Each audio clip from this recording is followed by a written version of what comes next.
Jesus, you're the lily of the valley. Sweet Jesus, you're the bright and morning star.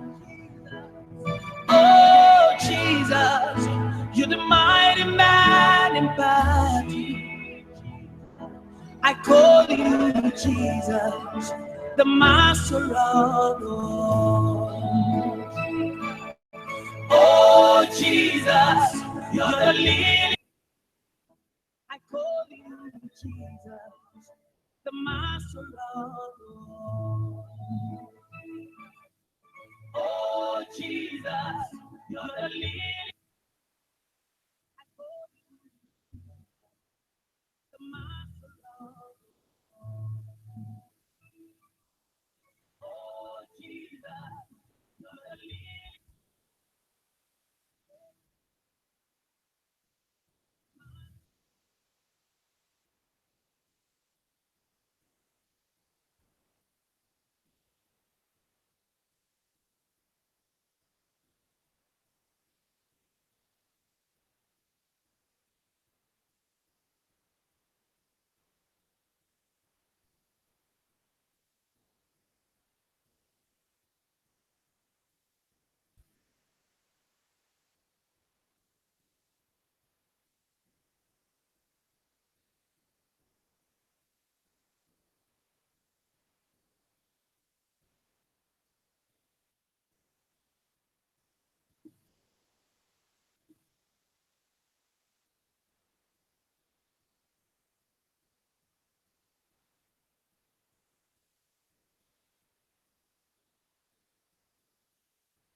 Try two.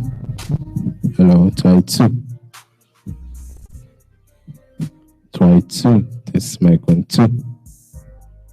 Try two. Yeah, because it's going there too.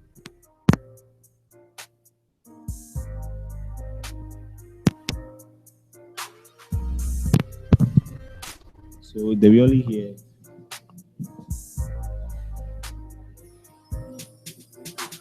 Try two. Try. It's even coming to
Hello, Liberia.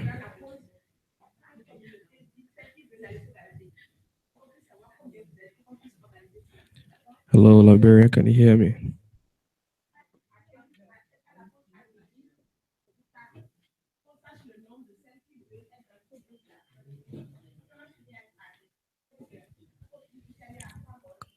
Can you please respond?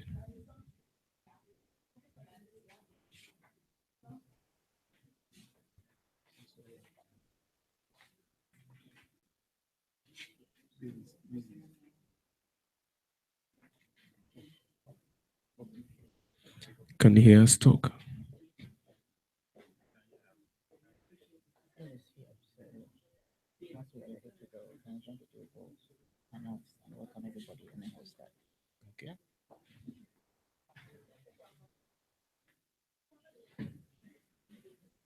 You may want to check your sound, Liberia. Check your sound, the microphone from the Hangout settings.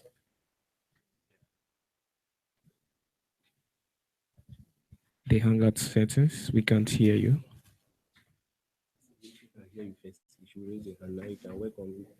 Yeah, he can hear us. Can you show by hand if you can hear us? Can you wave if you can hear us? Yeah, we can hear you. So now So we are not hearing you. Can you check your sound? Audio in from Hangout.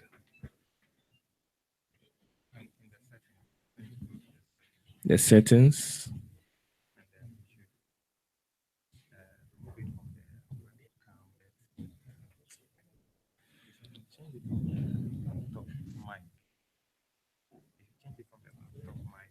Switch from laptop microphone to the speaker on Hangout. We can see you, but we can't hear you.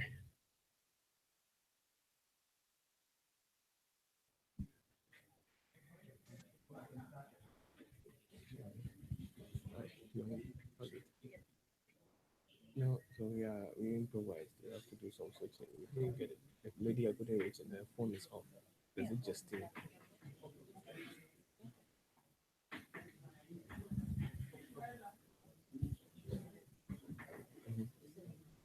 Yeah, we will leave it. We'll get it. Isaac, we can't hear you, but we can see you. We need your sound badly.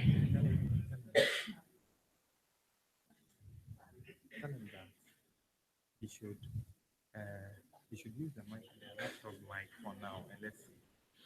Can you switch the settings on Hangout to the laptop microphone?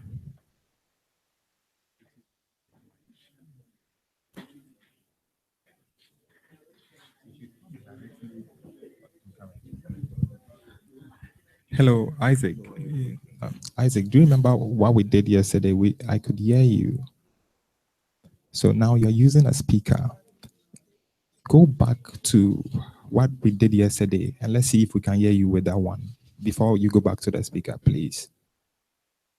So if you can switch it back to talking directly to the. Okay, I think we are hearing some sound from your end. Hello? Talk. Yeah, we can hear you. So What's doing that? Isaac. Yeah. We can hear you clear. Which Yeah. microphone are you using now? Which microphone? I'm not using a microphone. I'm speaking with you directly from the phone. Okay, so you're using the laptop microphone. Yes, there's a laptop microphone. Okay, great. In the Hangout, you can switch your microphone. I can switch my microphone in Hangout. Yes, switch your microphone from the laptop microphone to the analog microphone.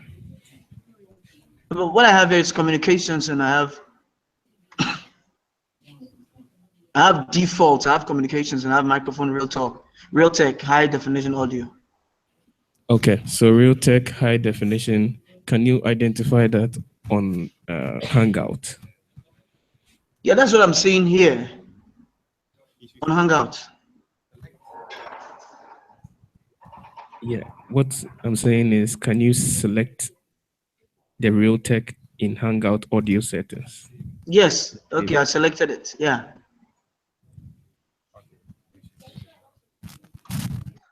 You save it, Yeah. and it's okay. I can still hear you. If you saved it, then we should be able to use that to communicate. Yes. I mean, without the speakers, you can hear me now. Without the speakers. Ah, okay. So can we manage it this way? The thing is, my people will not hear you. Ah. So Now how we can can we? see you. Sorry. So as of now, can they hear us? No, I'm coming. Okay, send your speakers through the loudspeaker. Oh, Isaac. Yeah. Yeah, this is Simon. You know, yesterday we did a lot of work. Yes. Yes. Yeah. Right now, what we are saying, is it coming out from the mic laptop speaker or like some speakers that you have in your conference room? What you're hearing now is coming from the laptop speaker. No, I'm saying you hearing us. It's Yes, coming I'm out hearing from. you from the laptop speaker. Yeah. But do you have bigger speakers in the auditorium that you can, like the jack that you can connect so that? Yes, and that is what I did, and that is why you weren't hearing me. No, that one is speaker. We are not hearing you because of the mic. Right now, you are using the Okay. laptop Okay. speaker in the Okay. laptop. So wait. Let me connect it back. Let me just connect it back, and you see what I'm talking. Yeah, when you connect it back, don't connect it into the mic port. Connect it into the speaker port. How many ports do you have? I think it's one. It's one. That's where the problem is. You are using the combo. So that's the challenge. The modern One laptop. port for mic and speakers. It's the same thing. Yes, that's what I'm saying. But when you plug in the speaker, you can use it for only one at a time. You can't Okay. your speakers. So All you right. need get a Y cable. Like you need to split that sound again. Okay. Yeah, you need to split it back into mic and audio separately. That's why you are using a combo input. That's why. Yeah. But we're about to start. So in the short term, in the short term,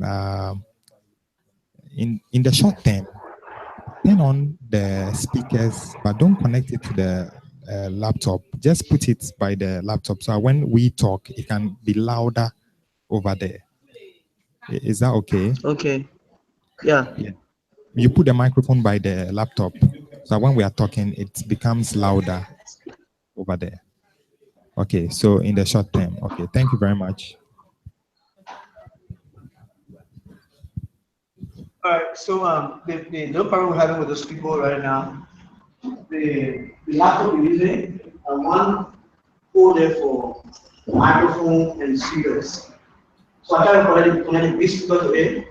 We can hear, we can hear. So it's not questions or nothing. So what I'm trying to do now is use a microphone on the laptop.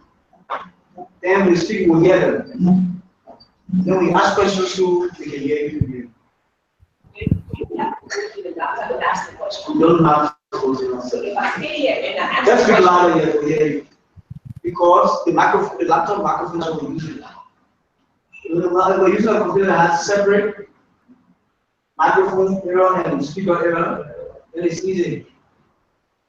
And so we just connect the speaker to the speaker. I hope we can hear them.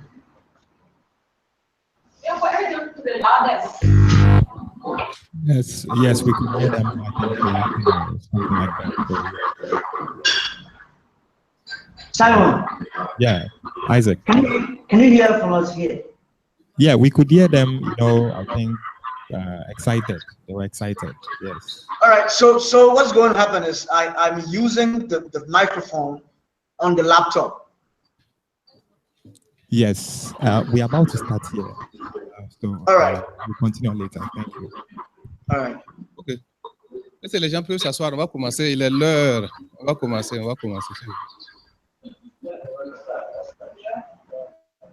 Et technicien, tu peux le donner un peu de télé?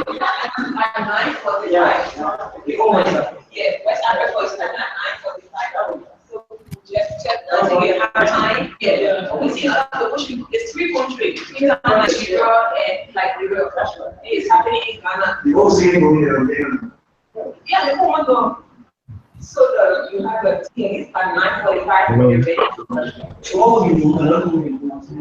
Concerning what we do that, we can take 2 tables and let us get. So you can get closer. Never seen. Yeah, that's what I'm talking about. It's never seen. What is going on there? Because we see that information. Hello. We have other persons. Something. So let's see. So if money, we almost have to wait for them. So if the space is there already, let's get the but if we get what person we address it from so that people. What I see is that it's going to look like Yes, I see it. It's only a presentation today. So if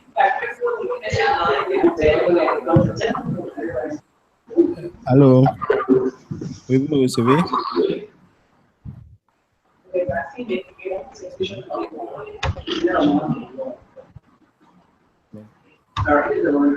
Nous avons le français, c'est sur le canal 2.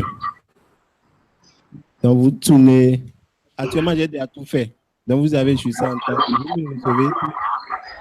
Si vous ne me recevez pas, veuillez lever la main. they don't speak English too, eh? I think they do.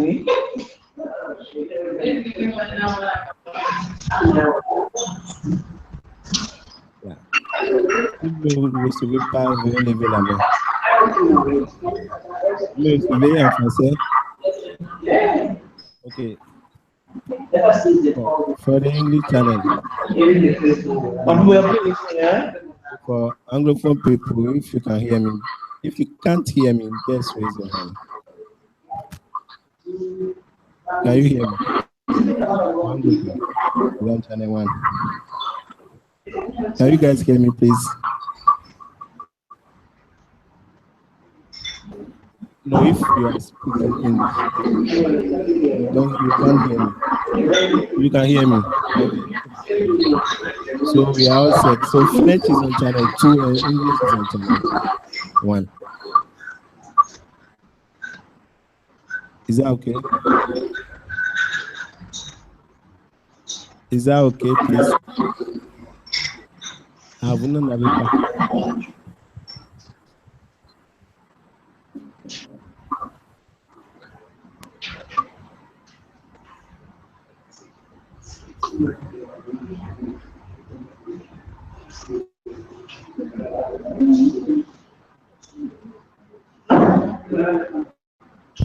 Now you can hear me.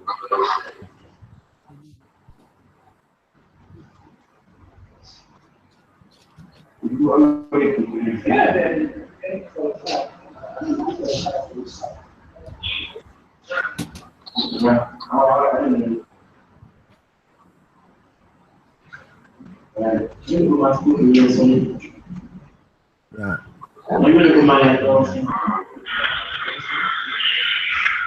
Oh,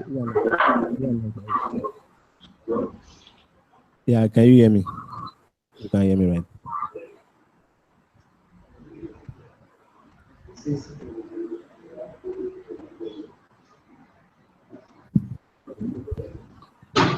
Ok, on va commencer. Et je vous souhaite toutes et tous la bienvenue à cet atelier. On va parler des emballages pendant 2 jours.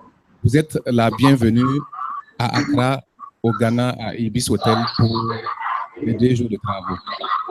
Donc, je voudrais juste vous remercier et puis introduire notre équipe et puis introduire aussi les participantes et les participants qui sont là pour inaugurer cet atelier avant que nous commencions. Donc, je vais vous présenter M. Bill Noble. Lui, il est responsable des coordinateurs des Bill Noble.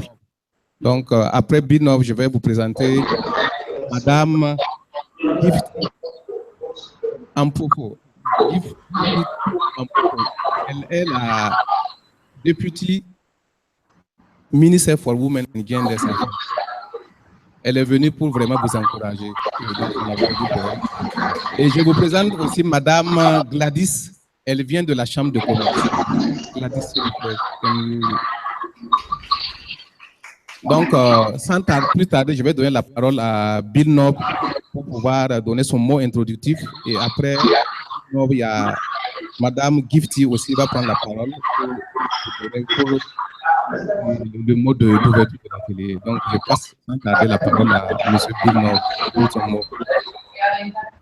Okay. They are just doing the introduction as the question. Thank you. Going to speak in English, if that's okay. Faut changer à parler anglais. First off, I'd like to thank everyone for coming to Accra for this workshop, and especially for the Deputy Minister and our colleagues from the Chamber of Commerce. This activity actually represents 2 or 3 different aspects of the West Africa Trade Investment Hub in terms of the work that we do. As a regional project, we're very interested in what happens in regional trade flows within West Africa, and also the export of processed commodities from Africa to other parts of the world, especially the United States, under the AGOA legislation, which is one aspect of our program that is supporting this activity. Another area that we work in is developing partnerships with organizations within Africa. And Awep is an excellent example of those types of regional organizations in West Africa.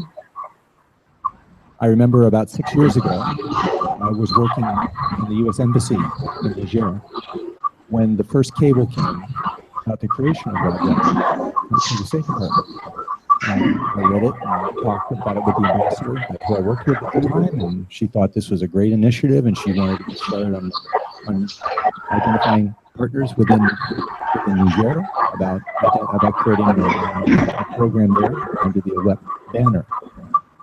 Here we are 6 years later, and in our program, which has been going on now in our 4th year, we have established dialogue and Awep in at least a half dozen countries in West Africa. This workshop is an example of an initiative that, frankly, we think that Awep is well placed to support and to promote. As I understand it, some successful business women in their own right. Some of you are already exporting, whether it be within West Africa or to the United States.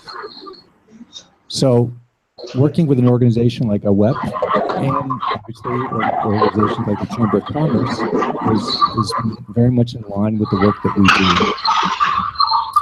Another area is as a trade project that's trying to help formalize and make more professional business practices.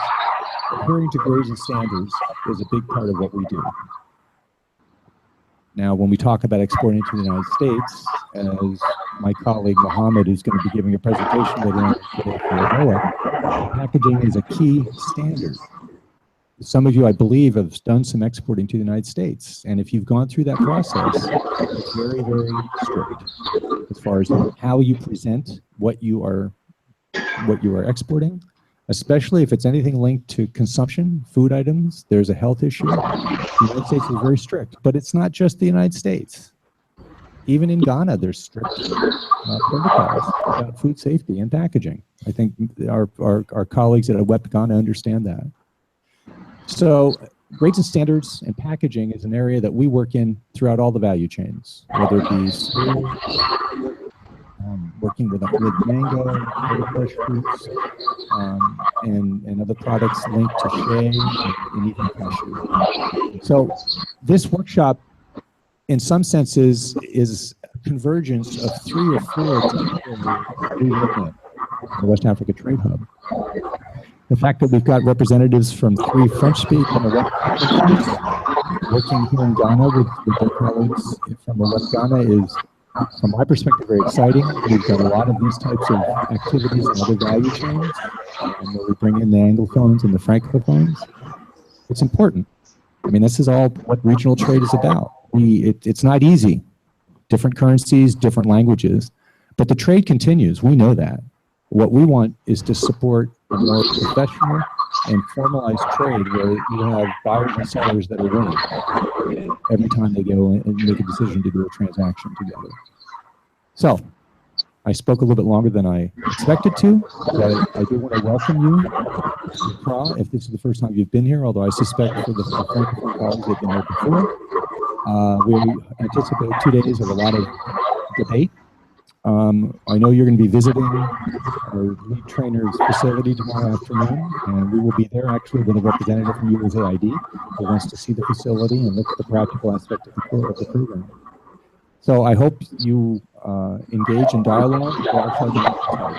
I'm working on it for too long. I understand there will be, especially when we're dealing with women entrepreneurs, there will be lots of dialogue, and that's good. And we hope we can address your questions, provide you some information you need, and be able to support you as we move forward to help you expand your businesses and your own trade facilitation. Thank you very much. Merci beaucoup. Vraiment, merci beaucoup à Bill pour son mot introductif. Donc, avant de poursuivre, je vais juste vous rappeler que cet atelier est suivi en direct par Awep Gambie, Nigeria, Libéria et Sierra Leone. Donc, tout à l'heure, quand on va commencer la session, et tous ces Awep seront connectés pour pouvoir apprendre à partir de leur pays. Donc, vous êtes là en présentiel. Donc, on vous remercie encore une fois parce que, comme M. Bill l'a dit, c'est un atelier très important pour les femmes pour vous permettre de participer au commerce intra-régional et au commerce et AGOA, les opportunités sous AGOA. Et Mohamed va vous faire une présentation tout à l'heure entre le AGOA et puis les emballages. Donc, je passe la parole sans tarder à Madame Gifty pour son mot d'ouverture de cet atelier. Thank you very much. Good morning, everyone. At least at the secondary school, we learned some French. Bonjour, ça va? Bon. I'm very glad to be here this morning to see the women here, and as supports which are the men, I also have few of them here. We are very grateful. My minister would have wanted to be here herself because everything concerns women and women empowerment. It's her interest, and she will always want to champion that. I have just 5 minutes, so let's go back as the days that the Bible was written. In Matthew chapter 9, verse 17, if we start from 16, you realize Jesus was telling us that men do not put new wine into old bottles, else the bottle breaks and the wine runneth off, and the bottle perish. But they put new wine into new bottle, and both are preserved. Amen. What this means is, from as far back as the Bible was written, over 2,000 years ago, they knew that packaging was very important. Again, Jesus said that by their fruit you shall know them. We have 4 main senses. We have sense of touch, we have smell, we have taste, and we have sight. Products that we make inanimate. So they don't move. They don't have any action unless the eye sees. When the eye sees, then it could be attractive. So you feel like touching it, and you feel like tasting it, and you feel like smelling it. So realize that what you put inside the container is important though, but it can't speak.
Hey, Simon.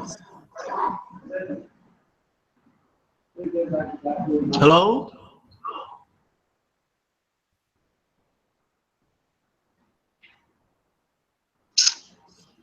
Um,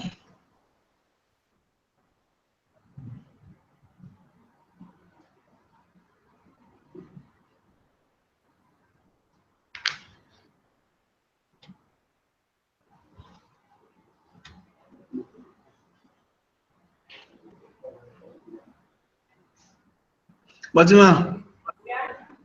Can you get that anymore? Yeah. Who you calling here? Call the lady and tell them because just send message to them responding. I'll call them to call on the phone and tell them. Yeah, the mic they change. Mic they change. How do I know? And it wasn't any year old. I said that around one where I like change. But I call them very bad from the It's point that year on the microphone. You call it, they will know whether it's the microphone or is the internet, maybe the network, that program is one of them. Maybe it's from now and here.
Alors, merci beaucoup, madame, pour votre exposé, pour votre mot d'ouverture. Et ce que je vais faire, c'est juste appeler Awep par Awep. Vous allez vous présenter pour que les autorités vous reconnaissent. Après, on va se retirer, une pause café et puis revenir pour commencer la session. Donc, je vais sans tarder appeler Awep Ghana. Les membres de Awep Ghana peuvent se lever pour qu'on puisse les connaître. Awep Ghana. Member of Awep Ghana.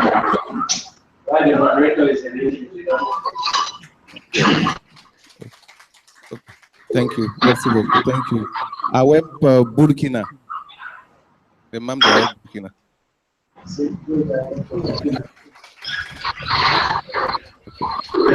Awep Bénin.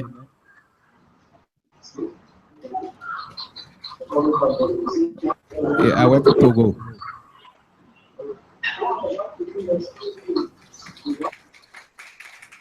Ok. Merci beaucoup. Je rappelle que c'est 7 participantes par pays Mais le Ghana étant le pays, nous sommes au Ghana, le Ghana a 10 représentantes parmi nous. Donc, on va sortir tout à l'heure en pause. On va profiter voir vos produits. Et on va revenir tout à l'heure pour commencer le programme. On va vous rappeler le programme et commencer la session. Donc, sur ce, je déclare qu'on peut se retirer pour la pause café pour permettre aux autorités de se retirer. Merci.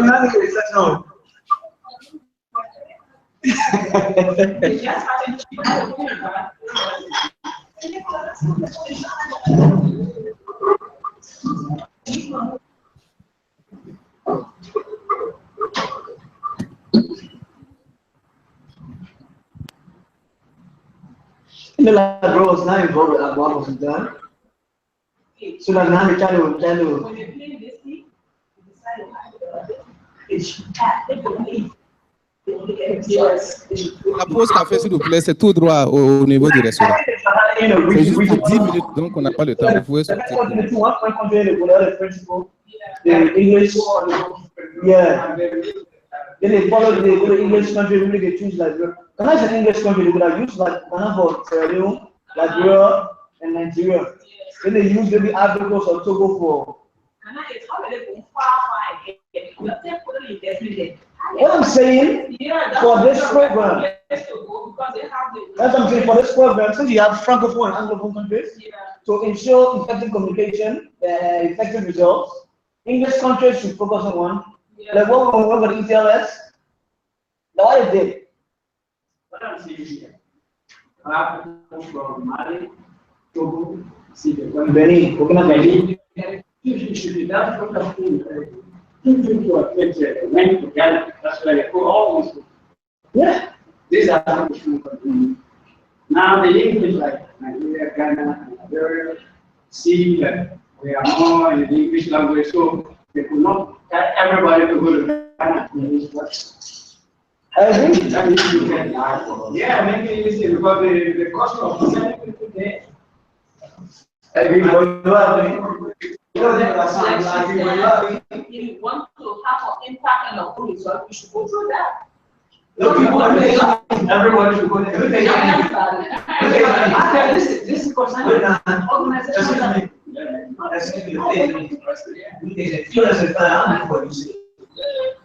They can pay your printing, they pay your hotel, they can feed you, they can pay you packages. They will not even share. They don't understand the standards of how you apply. So after you apply, they will do the selection. I remember there were 1,000 people this year from Africa. They pay 2,000 per person. And they pay that money. Many people are going to be actively at work.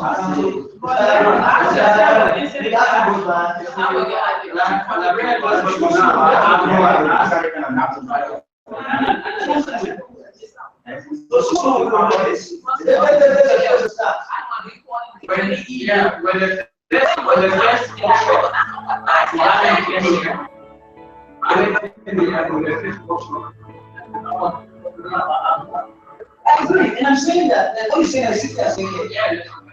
The people, you just get to go there.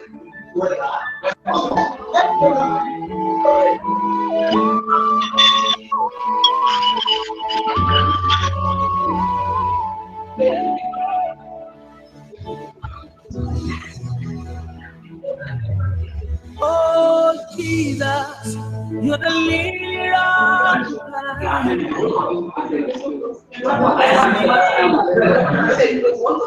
bright morning star. Jesus.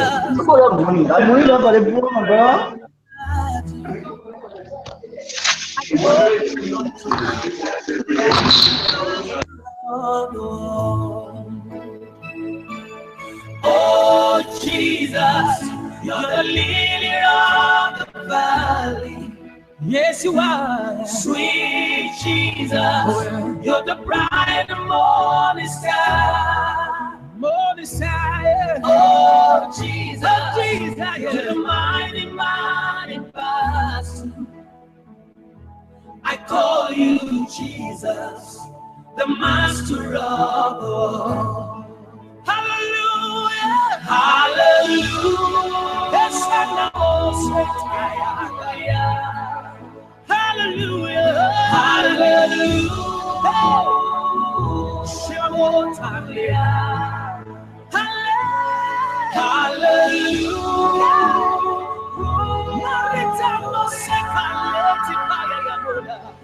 I call you Jesus, the master of all. Hallelujah. Hallelujah. Thank you, Lord Almighty. Hallelujah. Hallelujah. Thank you, Jesus. Hallelujah. Hallelujah.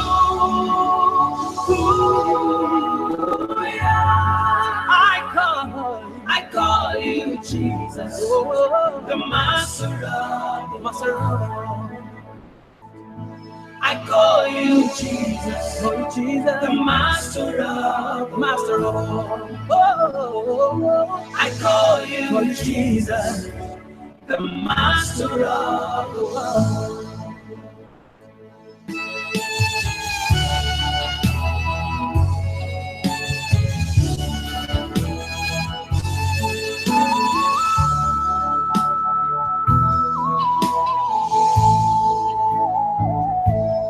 Mighty God, mighty God, mighty God, yeah. Mighty God, we worship you. Oh yeah, mighty God, yes you are. You have done.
Hello, hello.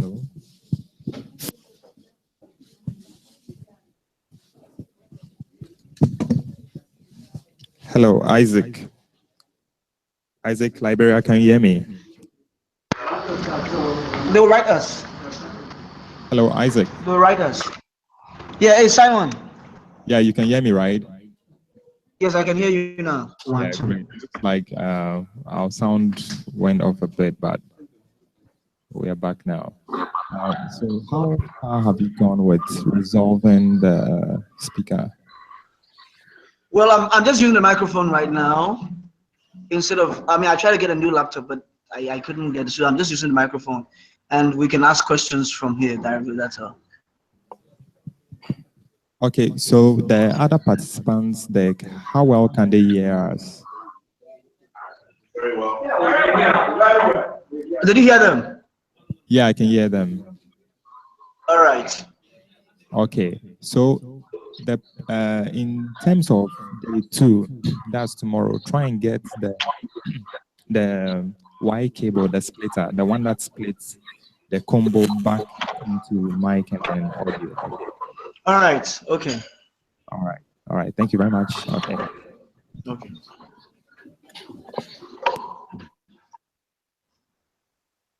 So as I'm saying, with the ETLS, you can export agricultural products. Not in Texas. Without Texas. You have about 400 million people in our region. No, we can America all day. Which month? It's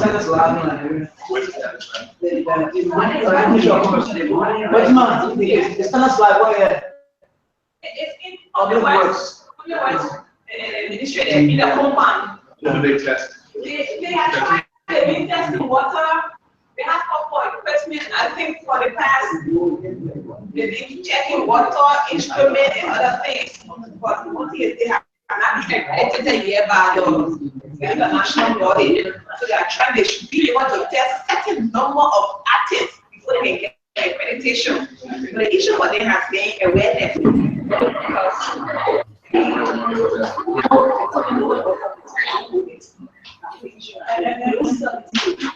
I would like to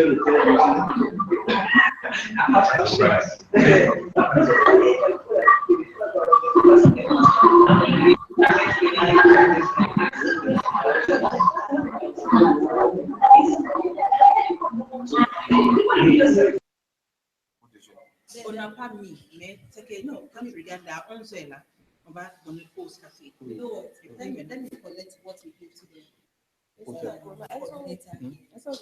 Oui, on va faire la pause à 11h. Therefore, we'll give you the floor right now for 5 minutes. You people. You will. No, go. Yes.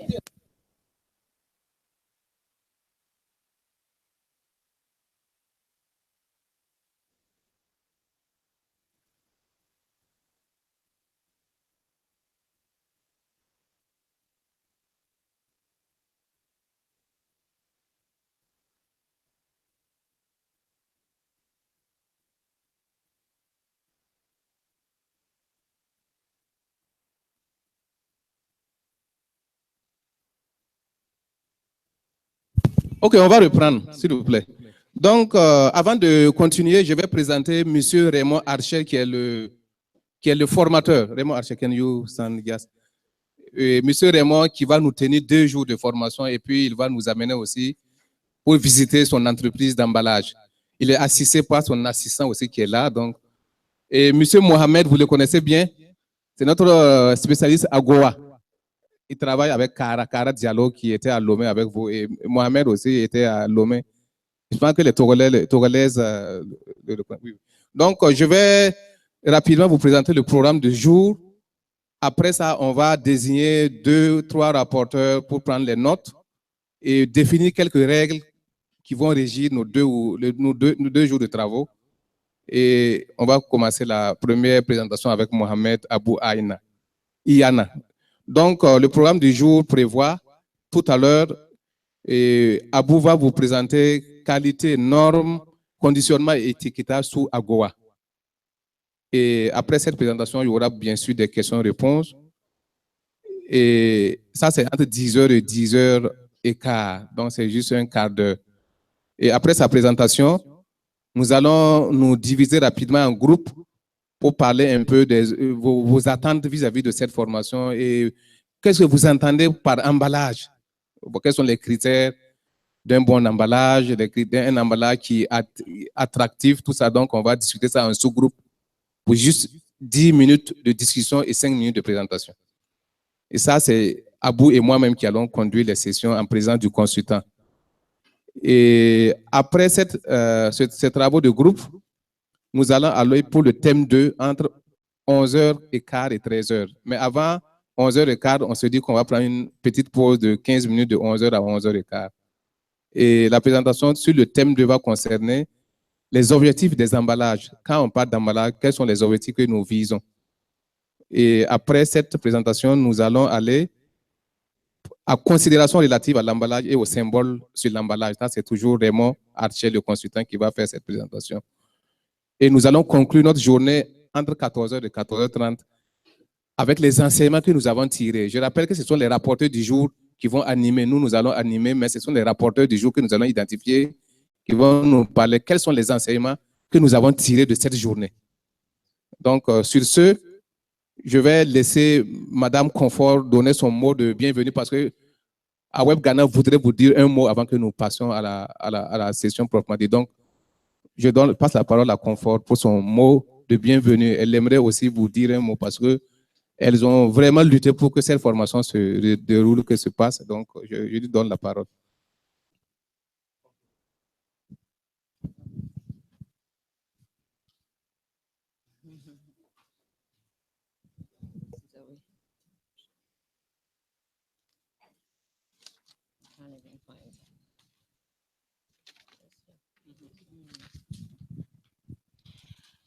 Bonjour, mon chéri, tous les Béni, Togo, Burkina ou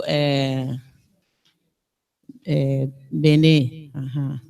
Bienvenue au Ghana. Ok. My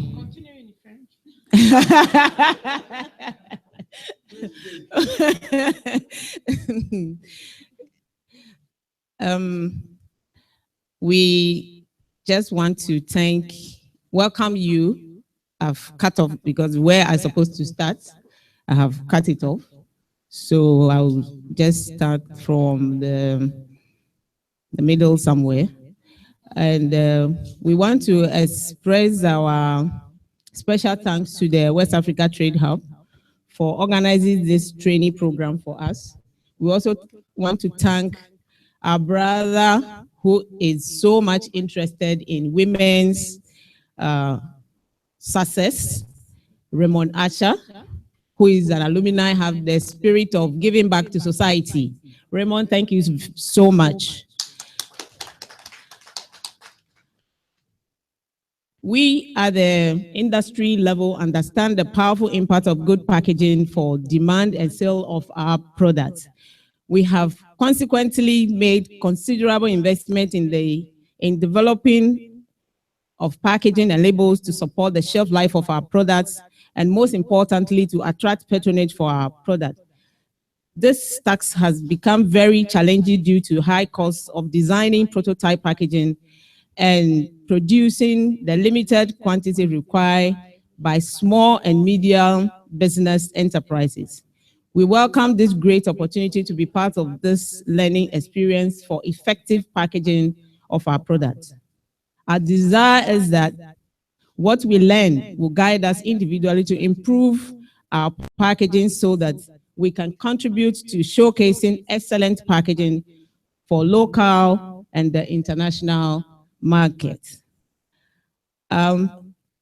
This is not part of the speech or this program, but I have a special request for us to be able to work effectively and communicate with our sisters. And we don't want a language to become a barrier.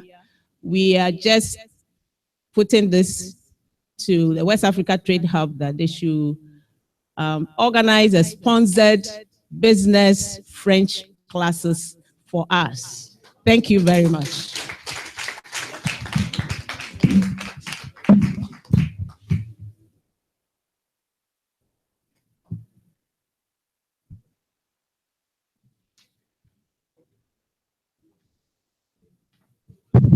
Thank you, Comfort. Thank you for your welcome address. Ok, sur ce, je pense que, comme on dit, ces 2 jours, c'est pour vous permettre de vous échanger entre vous.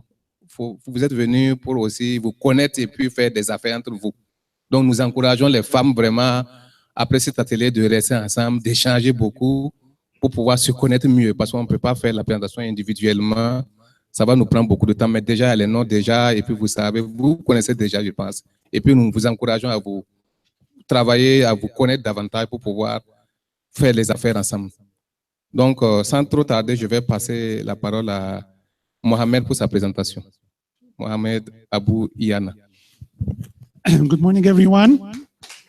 I'm very happy to be here. My name is Mohamed Abou Iana, AGUA specialist at West Africa Trade and Investment Hub. I was fortunate enough to meet some of you. I was last week in Lomé, and I met some of our colleagues here, and of course, Ghana. And today is, I guess, my lucky day to meet our colleagues from Cote d'Ivoire and Burkina Faso. I am AGUA specialist, AGUA. So let's know, because we have been talking a lot about AGUA. Do we know what's AGUA? Anyone knows what's AGUA? Huh? AGUA is a trade agreement between United States and sub-Saharan African countries. So it's a trade agreement. It's a market access to the US. It allows US market for African products to enter the country, to enter the US with no duties, 0 duties. Make African products more competitive in the US market compared with other products from China, India, other countries in the world. So it's an opportunity, it's a gift from the US to sub-Saharan Africa. And AGUA has been incepted in 2001 and has been extended to 8 years more. So it's going to be till 2025. So it's not too late for us to join and export to the US market. And also we need to capitalize on it because unfortunately there hasn't been much capitalization on AGUA export either from Ghana or from sub-Saharan African countries. AGUA has some impact on African economies and export to the US. In year 2000, the volume or amount of export to the US from sub-Saharan African countries was $1 billion. In 2015, amount of export to the US was around $4 billion. So the exports has been quadrupled in 15 years, creating more jobs, more opportunities for African products, have access to the US. So we need to work more with AGUA and capitalize on it, and especially for those who have the opportunity to export to the US market. Today I will be talking about, introduction about USAID West Africa Trade Hub, and then how to access the US market, and then requirements to US market, and then the FDA requirements, and food labeling, since we are now in packaging and labeling seminar, and packaging and question and answers. Please feel free to stop me if you have any questions. I like to be interrupted, so interruption doesn't bother me. If I don't explain anything well, please stop me and ask me, and so we have to be all on board. West Africa Trade Hub has an objective or a vision to promote trade between African countries and between African countries and United States. We have sectors where we have focus on. We are focusing on garment, cashew, shea, and mangoes under AGUA. We are working almost on all ECOWAS countries.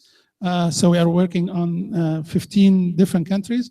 We are stretching from Cameroon in Central Africa all the way up the west in Senegal. We have 4 offices, our headquarters in Ghana, and we have offices in Cote d'Ivoire, Burkina Faso, and Dakar, Senegal. We work with Trade Africa, Feed the Future. All right, so the US market. The US market is one of the largest market in the world.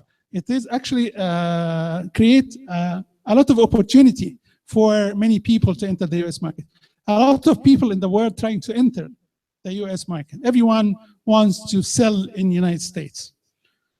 Therefore, to enter the US market is very competitive. You have to be competitive to enter the US market, not only in terms of price, but also quality and delivery. So it's a fierce competition. Imagine the whole world trying to sell in America. So you are competing with the Chinese, you're competing with the Indians, competing with Far East, competing with South America. So all these are trying to enter the US market.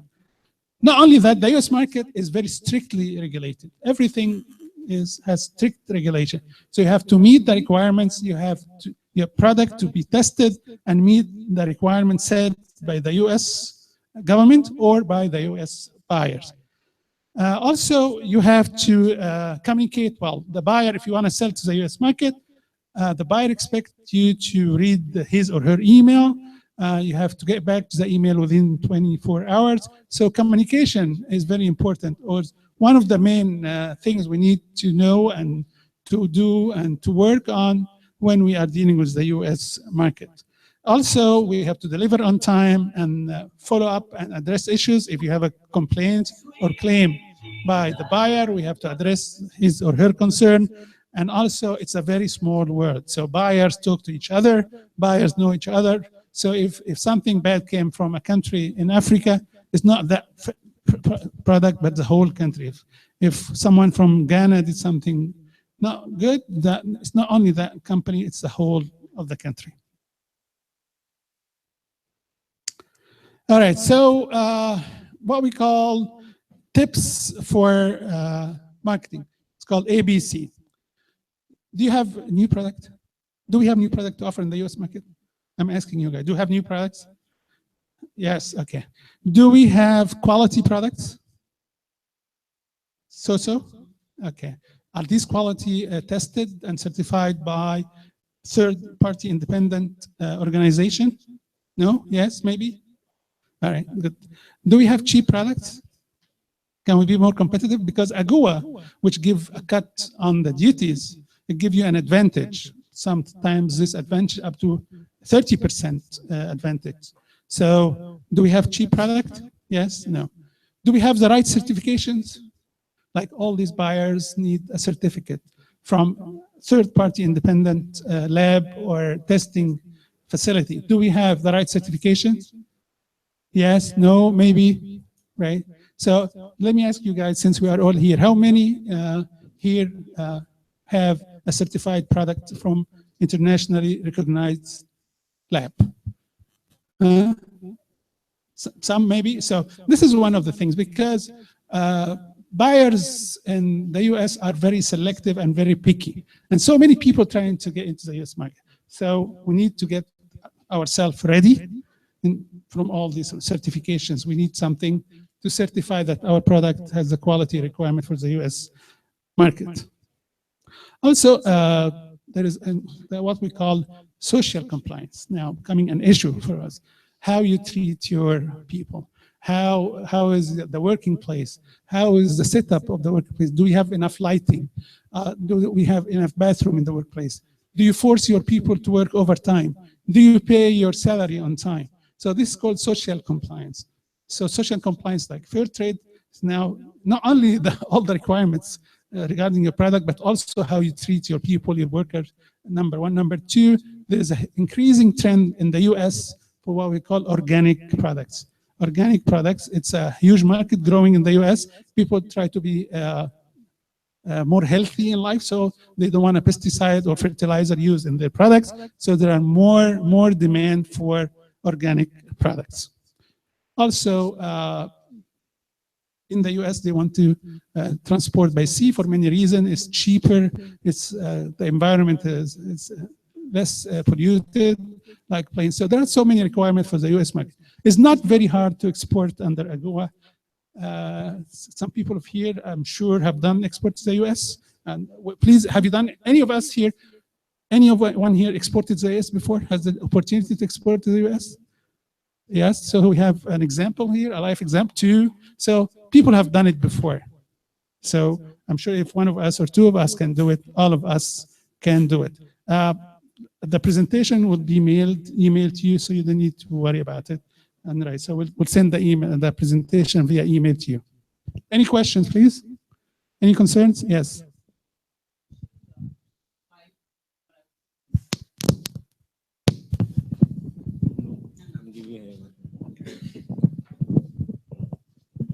While talking, I don't know if it's particular to Ghana, but you mentioned about 5 products that is exported, probably from Ghana. I'm not sure. I didn't get it right. I said that we have certain sectors at the Trade Hub we are focusing on. Oh, okay. And these sectors are apparel, cashew, shea butter, and mango.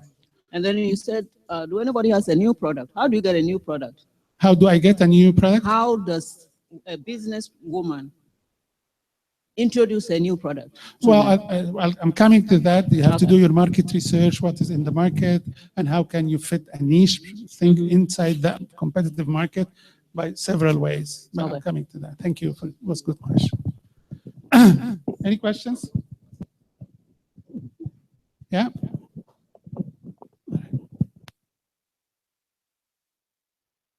Now, after you met all these requirements in terms of quality, in terms of standards, in terms of social compliance, you are ready to export. Now you have the opportunity to find a buyer, so you are ready to export. The checklist to export under AGOA, anyone is just the invoice, and then prepare an invoice, then certificate of origin. Yes? Do we know where we get the certificate of origin? Yes, in Ghana, where we get it from? Chamber of Commerce.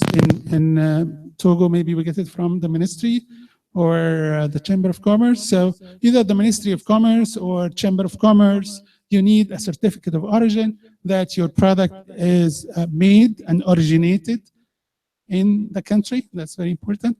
And also it should have 35% value addition for your product. So if you are bringing raw materials from anywhere in the world, you process it, package it, and ship it, it should be having 35% value addition. Then you make your declaration, and then you pass through customs and clear, and then you transfer your original documents to the buyer. Any question here? This is the documentation required for export.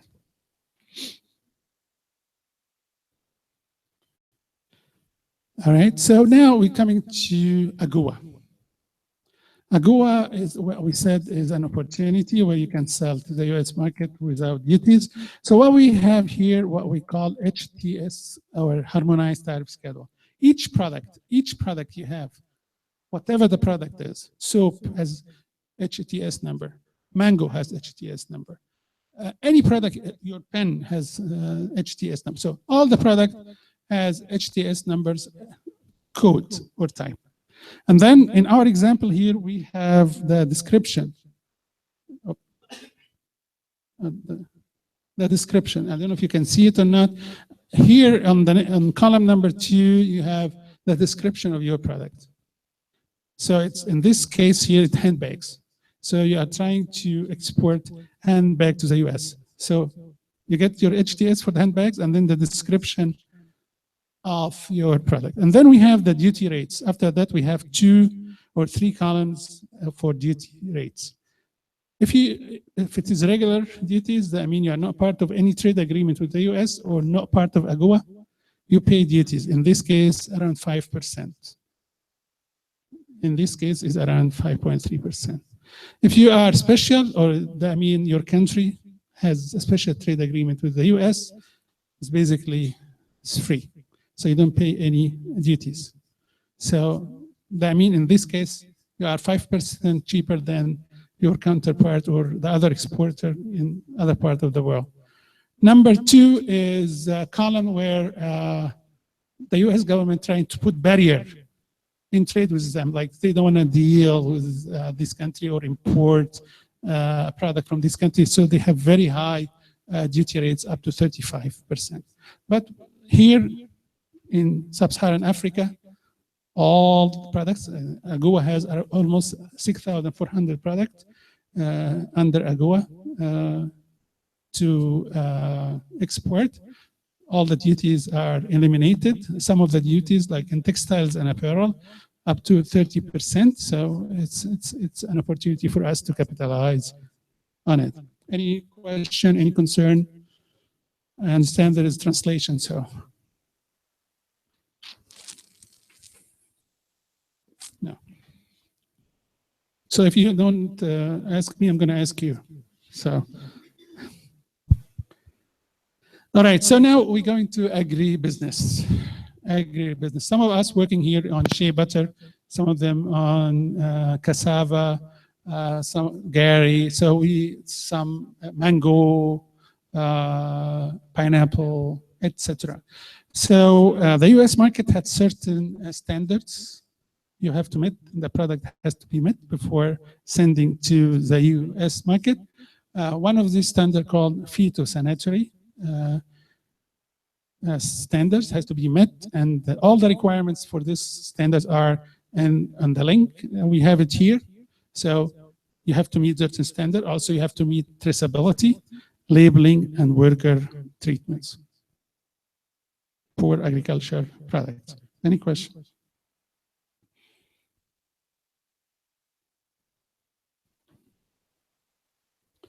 Also, there is another standard for fresh produce called the International Standard for Phytosanitary Measures. I just sent it, and it has 24 guidelines from 1 to 24. Each standard has its own requirements, and you can get it from the link we have here.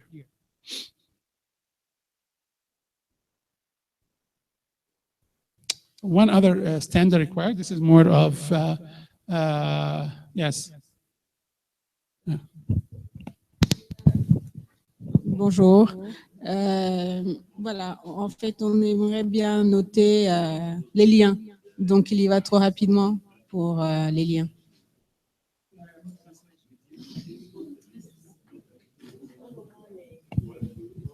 Les documents. OK, parfait. Oui, on va voir les documents. OK. OK. Ma question, c'était je lui disais juste de faire tout doucement pour qu'on puisse écrire les liens. Okay. All right. Okay. The whole presentation will be emailed to you. I want you to concentrate with me, and then I will send the whole thing to you, so you can have it. Okay. You will have it. So you don't need to, but if you want to write it, here it is. It's okay. It's okay. Okay.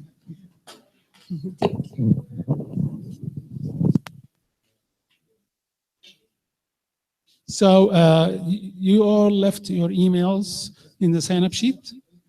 Your emails are. You have emails. Well, to export, you need an email, right? So we left our emails here at the sign-up sheet, and I'm sure Jean Didier will email it to you.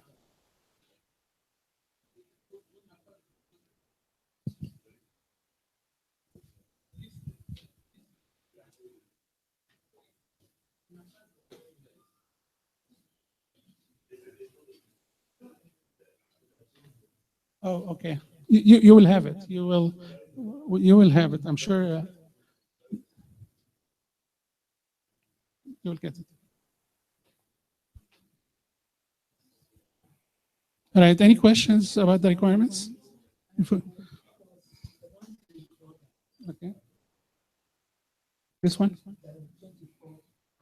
Right. Agribusiness, yeah, agriculture products. Right. And all of them, you find it at that link there. Thank you. Yeah.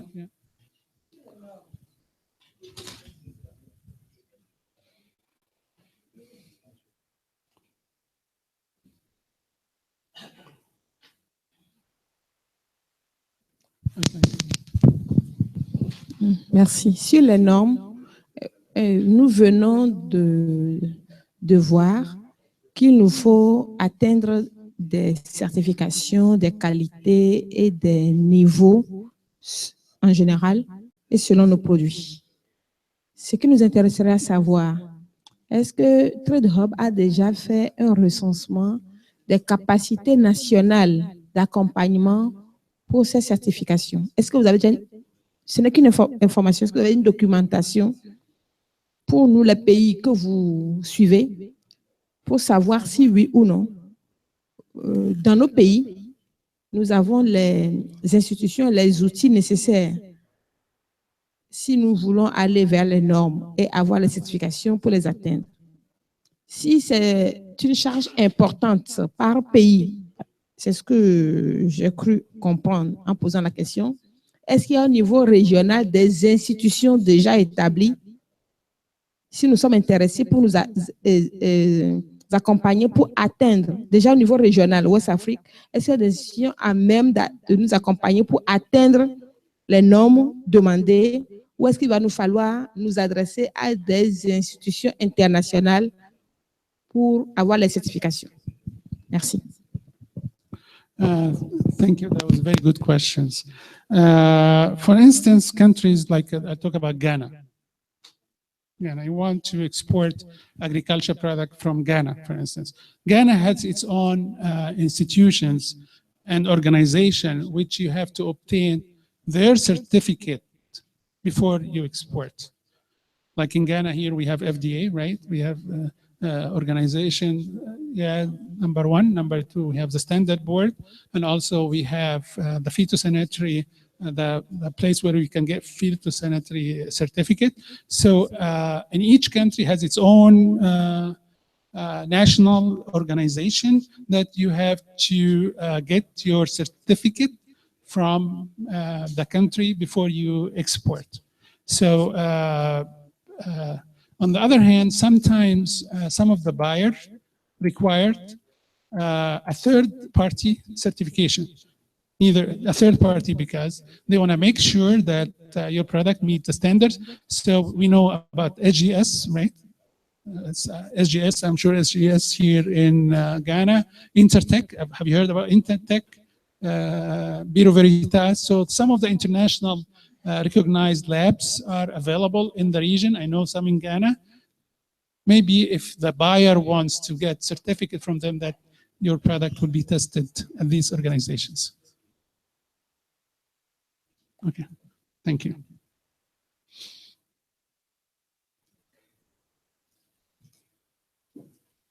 Okay, one of the things required for export, what we call global gap, and this is an NGO requirements, and it has three criteria or three scope of work. One of them is the production, crops, and livestock. Some of the buyer asking for global gap certification, and I know that the Trade Hub has been working actively in the mango sector with global gap preparation.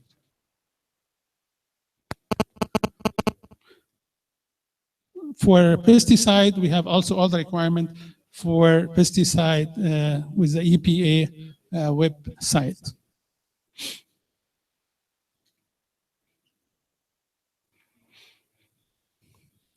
Now, to export food or any food to the US, you have to be registered at FDA. You have to register yourself as manufacturing facility or as a production facility with FDA. One of its registration is online. You can do it online. It has certain questionnaire, you fill it in, and then you get at the end a certification. So one of the requirements, you have FDA registrations. One other requirement is your product has, it's by law in the US, has to be labeled with all the requirements or all the ingredients you have in your product, and mentioning the product name, your address, the weight, and nutrition information. And this is requirements. It's everywhere now in the world. I'm sure if you are in Ghana or in Burkina or Cote d'Ivoire, if you go to a supermarket, you find a lot of products has a label with all nutrition information. Registration is not very hard. As I told you, if you want to export food product, you have to register in the Federal Drug Administration website. And this is a website. And then also one of the requirements to export to the US that you have a representation or a legal entity in the US, someone representing you in the US. So you need an agent or a firm or somebody representing you in United States. When you exported to the US, did you have some representation in the US? It was a shop, okay. So if you want to export on a large scale, you have to have an agent.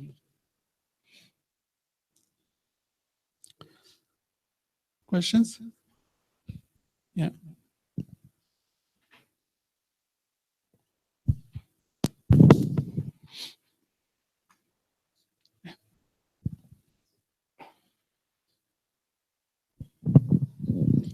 To have a rep in the US, sometimes your buyers represent you, and then they get the FDA, but you have to give them all the detailed information, everything from here, to be able to, and it has to be the truth. You won't hide anything from them. Yeah. Because if you said 10% and they got there and it's 20%, Yeah. I mean, you are putting them in trouble. Right. So it has to be on point. Then they will take it there. Once your product get there, they use the certificate to clear it. Right. Yeah. Yes, it's very important this that when we declare about our products or put information about product, that we have to be truthful about the information we have in our product. Otherwise, you'll be liable. It's very important. This is typical nutrition facts and tells you what is the serving size, the amount of calories, the fat, the sugar, the carbohydrates. And I'm sure you have seen this before in everywhere you go now. And the FDA have just introduced new labeling requirements, and it's going to be in effect in July 2018. So this labeling requirements have changed, I'm telling you, and it's going to be in effect one more year. So it's 17 months more is going to be in effect. So this has already been changed. Okay.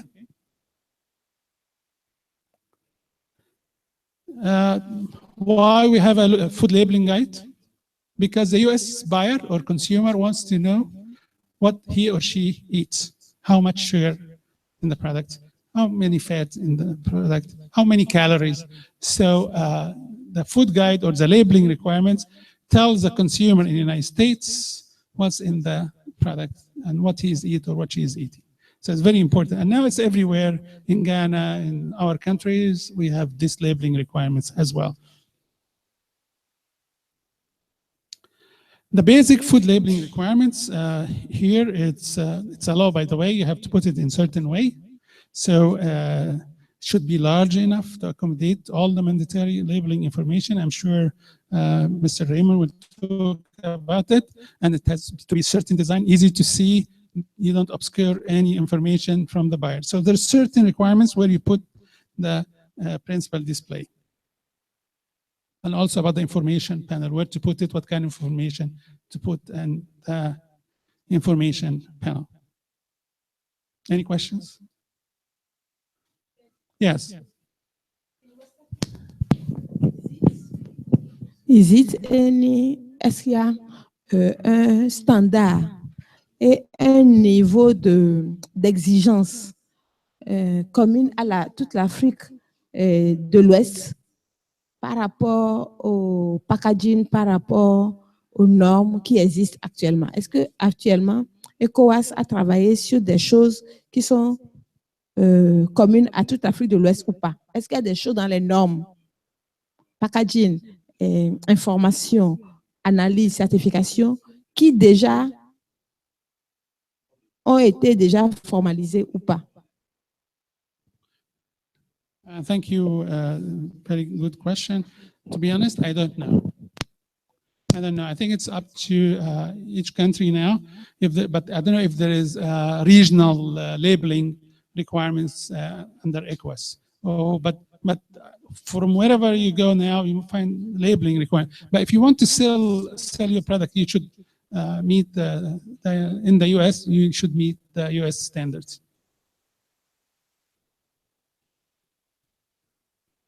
Any other question? Yes.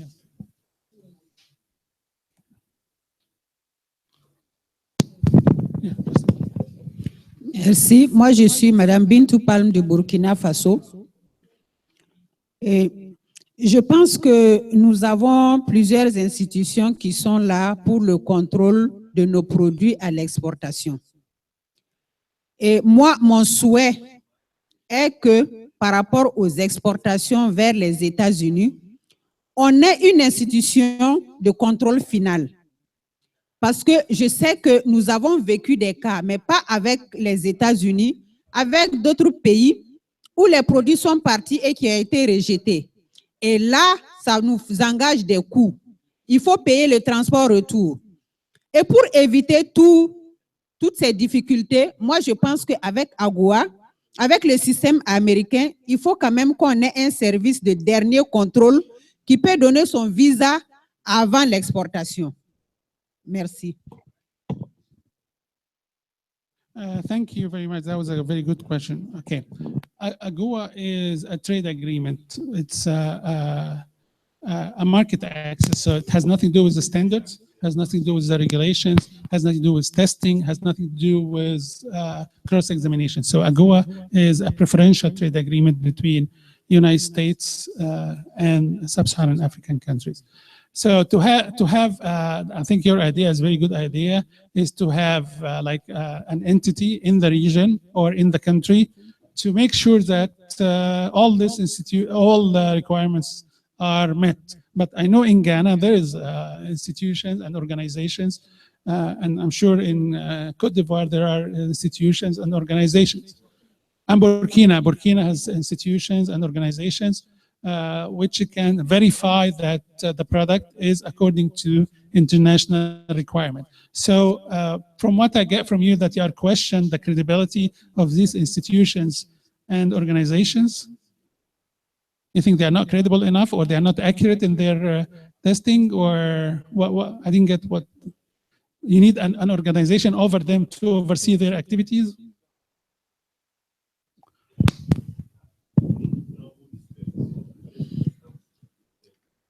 En fait, je dis que nous avons des instances de vérification.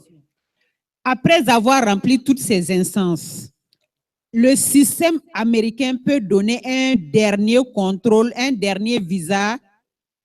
Bon, peut-être ne pas parler de contrôle, mais le dernier visa pour l'exportation. C'est comme si on demandait le visa à l'ambassade des États-Unis pour aller aux États-Unis.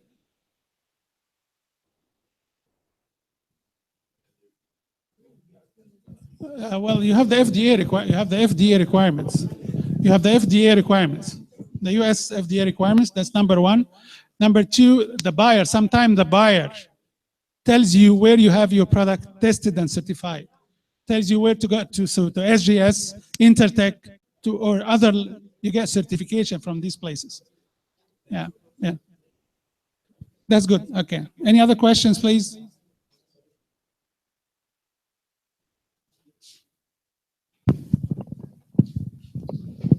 I think here in Ghana, our standard authority and FDA, their standards has been raised to the level of the So if you, whatever you have, certificate you have with them, they know that it's the same with the US. It's harmonization. There's now harmonization of standards all over the world.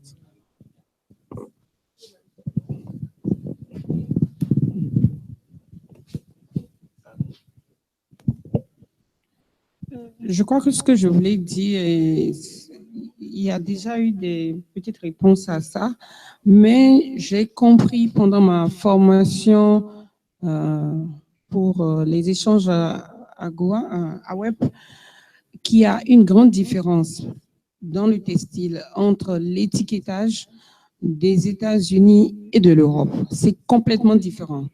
L'Américain, il veut voir la griffe directement quand il prend le vêtement, tandis que l'Européen, c'est pas la même chose. Et donc, je crois que c'est déjà au niveau de la production qu'il faut déjà commencer à contrôler et être sûr de tout ce qu'on veut faire avant la production avec le client.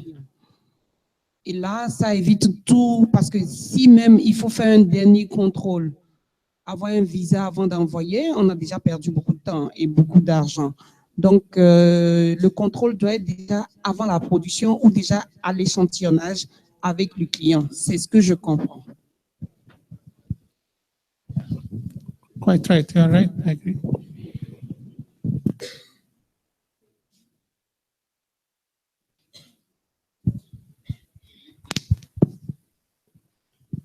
Oui, merci.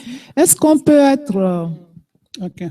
est-ce qu'on peut être au Togo et faire certifier son produit ici au Ghana? On peut être dans un autre pays et avoir la certification d'un autre? Par exemple? I think you can, yes. What is the problem if you have a Togolese product and you want to get a certification from another country? You can get a certification from private labs also as well. So I think you can, yeah. I know a lot of exports from Togo coming through Ghana as well.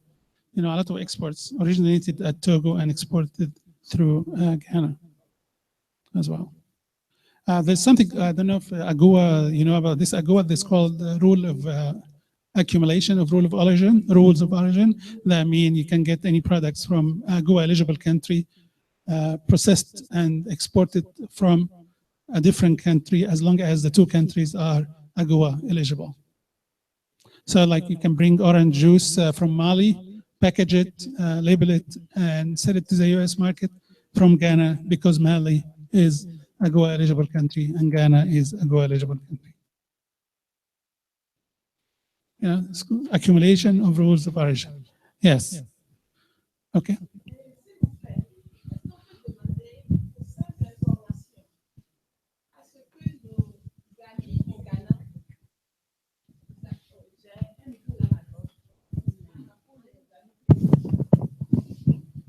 Pour information à Awep, étant donné que nous sommes ensemble, est-ce qu'on peut demander à nos amis du Ghana de nous fournir, même après, des éléments sur le niveau de standard qu'ils ont actuellement sur les produits, puisqu'ils ont fait déjà l'effort d'atteindre le niveau international, surtout le niveau US. Si on arrive à avoir les éléments, la demande ou la documentation telle qu'ils ont au Ghana, on va pouvoir comparer avec là où nous en sommes. Donc, on va faire des comparaisons interpays et voir si nous avons atteint le niveau sans le savoir ou si nous devons maintenant faire du lobbying pour nos États pour qu'on augmente les niveaux nationaux et nous pour atteindre un niveau acceptable pour que nous aussi dans nos pays, nous soyons à l'aise. Donc, il faut des éléments de comparaison réels. Donc, partons, en quittant ici, on va demander un effort à nos amis du Ghana et à Trade Hub basé au Ghana de nous fournir une documentation aussi exhaustive que possible. Voilà, de la documentation demandée et requise aujourd'hui au Ghana, puisque c'est le Ghana qui nous sert de modèle d'échange et de réflexion. Partons de là et on verra après ce qu'il faudrait pour chaque pays pour avancer. Merci bien. Thank you. I think it's a very good idea if we can provide, because the standards are too many, madam. You know, like you have standard so it's huge list of standards and a huge list of, but I'm sure you can access the websites if we can have address or the website of Ghana standard authorities. Maybe we can look at that and then you can click on what type of product because all the products have different standards and maybe you can click on it. Yeah, we have one question. Oh, okay. Yeah, thank you very much, Sylvie. We have been working with FDA Ghana and Standard Authority because we want to partner with those who have interest in our businesses. So they are working with us very happily. And I'm sure if there's anything, if anytime we call on them for, if you're not able to get the information that you may be looking for in, or the explanation is not very clear, I'm sure they'll be happy to have one-on-one with you and give you the Can we share the Then we can- information with everyone, like the contact, Sure. the Yeah, yeah, yeah. website, the address, so the telephone number, so we Yeah. can we share it Sure. with Yeah, yeah, all yeah. of us, so in case we need to look up at the Yeah. standards. Mhm. Thank you. Yeah. Today, packaging is very important when you go to the supermarket or you want to buy something. The first thing to attract you is the packaging. So people shop with their eyes. So we have different types of packaging techniques. So the packaging is very important, and that is the crunch of our workshop today. Is, and I'm sure there are, Mr. Raymond will talk about different packaging technique which suits your product. That's number one, and also the graphic design, which is attached to your product. How can you make it more attractive for the average consumer, and how your packaging and your graphic design can meet the international standard and the US requirements as well. Also, packaging is not only on the outside, but also in the inside. So you can have a very nice package from outside, like a box, and then when you open it, you find packaging is not that great. How you display your product in the supermarket, how you have your product packaged, how you have your product displayed is very, very important in the US. So the way you display your product becoming very important. So what I want to say in this workshop that packaging, labeling, and graphic design is extremely important, as good as the work you done in your quality, the work you done meeting the international requirement.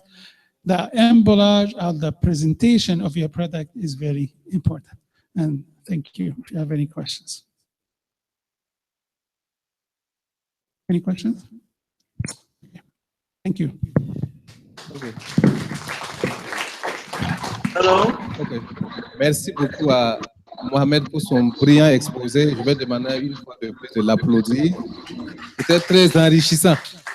Oui, oui. Donc, je pense que vous avez épuisé toutes vos questions, hein, parce que vous êtes là pour comprendre. Si vous avez des questions, ne les laissez pas en suspens. Nous avons besoin de vos questions pour pouvoir mieux vous expliquer. Donc, je suppose que tout est OK. Vous avez compris son exposé.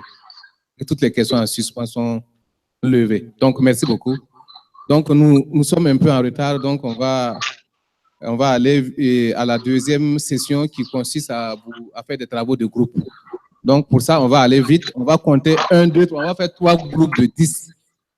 Et vous avez déjà les thèmes de travail de groupe dans vos fichiers. Donc, vous pouvez vérifier à l'heure. Donc, on constitue rapidement les groupes. Donc, 1, 2, 3. Après, les 1 se retrouvent, les 2 se retrouvent et les 3 se retrouvent. Normalement, on doit être à 10, 10. Et vous avez 10 minutes pour traiter de la question qu'on vous a posée. Et vous revenez après ces 10 minutes.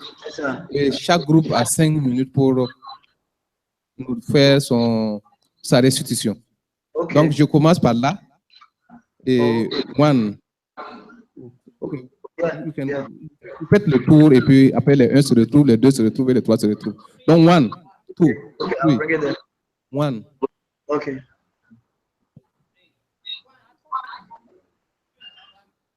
All right. Okay. Yeah, try. What if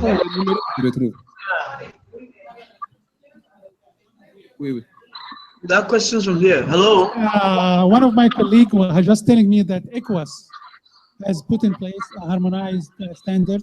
Not all the products, some standards for certain products, and they are working on harmonizing more standards between ECOWAS countries. But some of the products have been harmonized in the ECOWAS, and they are working on the rest. And I'm sure we all have ATRCs in our countries. You know what's AGOA Trade Resources Center? If you go to AGOA Trade Resources Center or address or send us a question, we can share. So there is a movement to harmonizing the standard in ECOWAS countries. But it's still work in process, not being finalized. Thank you. Okay, je pense que vous avez compris ce qu'il a dit, parce que comme j'ai dit, il y a d'autres gens qui nous suivent en direct. Si vous posez une question et puis il y a quelqu'un, un expert qui peut répondre à la question, souvent on peut répondre, on peut avoir la réponse un peu tardive et on peut vous ramener cette réponse. Donc on dit qu'il y a un travail en cours pour harmoniser les normes et standards dans la sous-région, dans le pays de la CEDEAO. Donc ce travail est en cours et le travail n'est pas encore finalisé. Donc juste pour votre information. Donc on reprend. Où est-ce qu'on s'est arrêté? Pour les groupes, c'est déjà fait, le tour est déjà fait. Et continuez.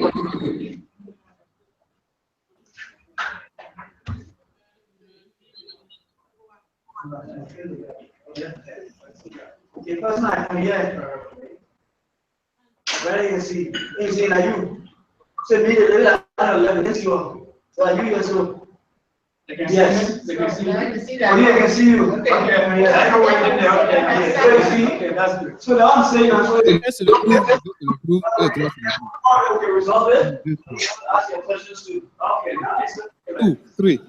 Gladys, 2, 1. Ok, donc je vais vous remettre un peu de papier, du papier craft et puis des marqueurs pour que vous vous mettez.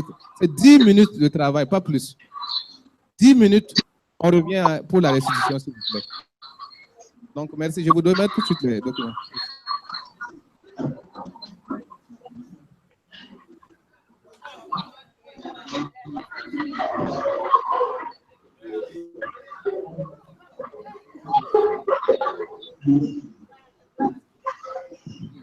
Donc, juste pour rappeler que, comme j'ai dit qu'il y a des gens qui nous suivent, ils nous suivent à partir des chambres de commerce dans les pays.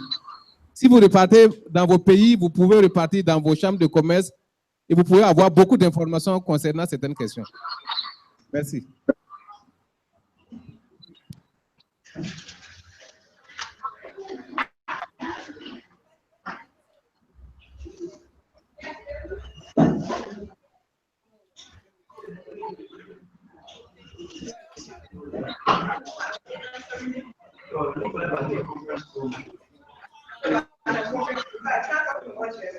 The disadvantage of cutting the letter is you will see a book clearly, but they can't see you.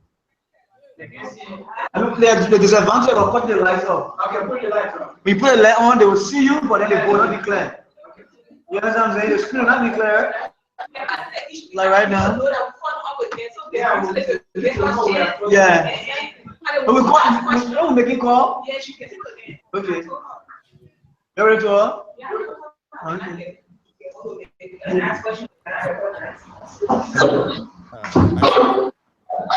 Yeah, Simon. So that you can ask your question. All right. Okay. Thank you. So we ask the question. Let's speak louder enough, yeah. So no problem. Hello.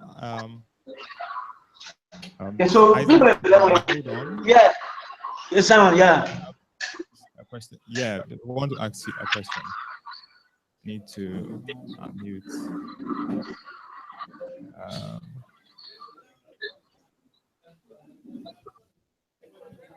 Has it been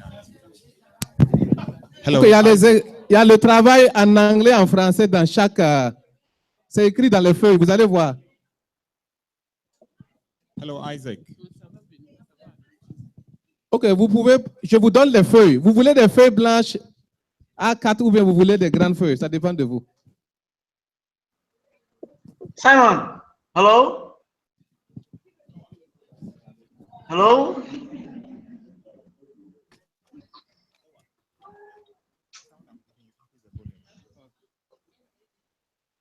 Why you go to school to something? You understand?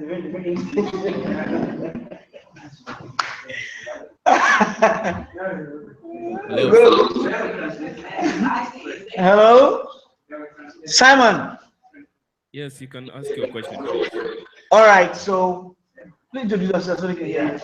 Yes, we have a question from live streaming. Hello. We have a question here. Yes, I have a question. Yes, I can't hear you well, okay? Can we just please, we need to listen to the question. Please. Yes. Hello? Hello. Hello? Yes, yes. We have a question. We live stream this event to several countries. So if someone wants to ask me a question, please.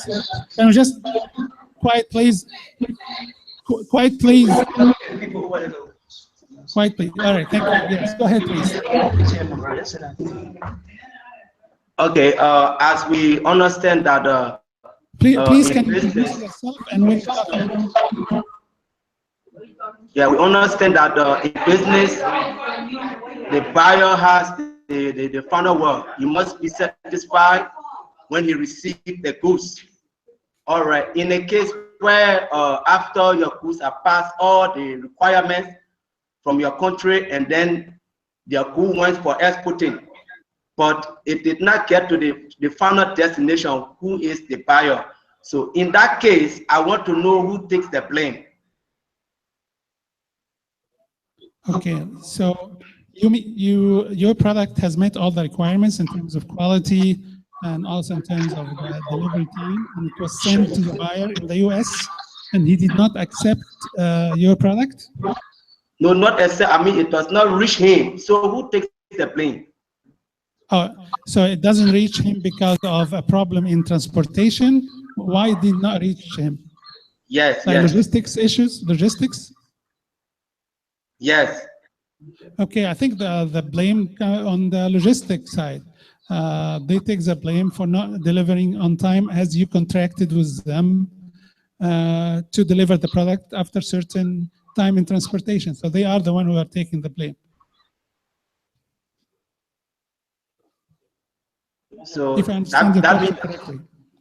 yeah, I hope you understand the question, because the buyer must receive the goods and be certified before paying me. But the goods went for exporting and then it did not get into his hand. I want to know who will take the blame, whether the blame will fall on my side or from the buyer's side, because the goods already left my country and on the way to him. Okay, so you met all the requirements by the buyer, correct? Yeah. Okay, and then you send your goods to United States and he doesn't want to take the goods. He said there is a problem. Yes. Correct? So Yes. there's some kind of dispute between you and the buyer. So it was not a dispute. The goods left my country. All I know, it is on the way for the buyer to receive it. But he did not receive the goods, and then our two are confused. So in that case, who do we look to? What are they happening on the highway or whatever? But we don't know what's happening. We are waiting for the goods to arrive and it did not get into his hand. So who take the blame? That's what I'm asking. Okay, I guess the people who are in charge of transporting your product to the buyer take the blame. All right, okay. Okay, so we have another question. Can we please, we have another question here. Okay. Yeah, so ma'am, please introduce yourself and your business. I am from Monrovia, Liberia. I process moringa. Mine is actually not a question, but a concern. My concern is that in Liberia, we are not bilingual, which means we don't understand French, nor do we most of us speak it. But what I notice here is that most of the questions are in French and not being interpreted into English. So then we are lost along the way. So the questions are in French, in Liberia, correct? Yes. Okay. We will try in the following presentations is to repeat the question in the English language. Yes. We appreciate that highly. Thank you. Thank you for pointing out.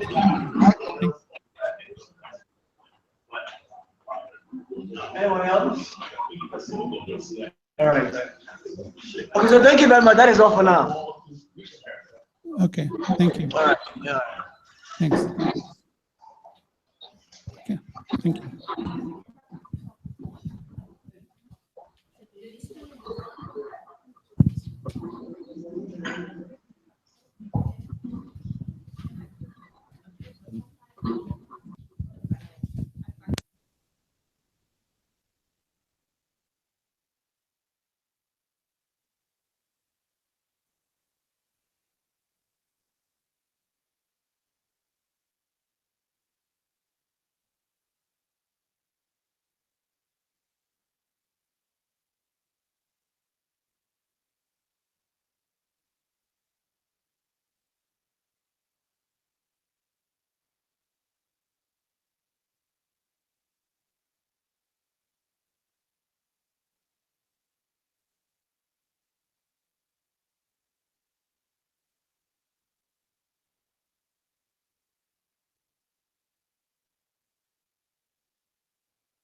This one is for who? Okay. Ok, on est en train de faire pour ceux et celles qui nous suivent de Libéria, de Sierra Leone, Nigeria et Libéria. Nous avons 5 minutes de travaux de groupe que nous avons entamés. On va vous afficher tout à l'heure à l'écran l'intitulé des travaux de groupe que les dames sont en train de réaliser tout à l'heure. Donc, on vous présente tout de suite l'intitulé des travaux de groupe à l'écran.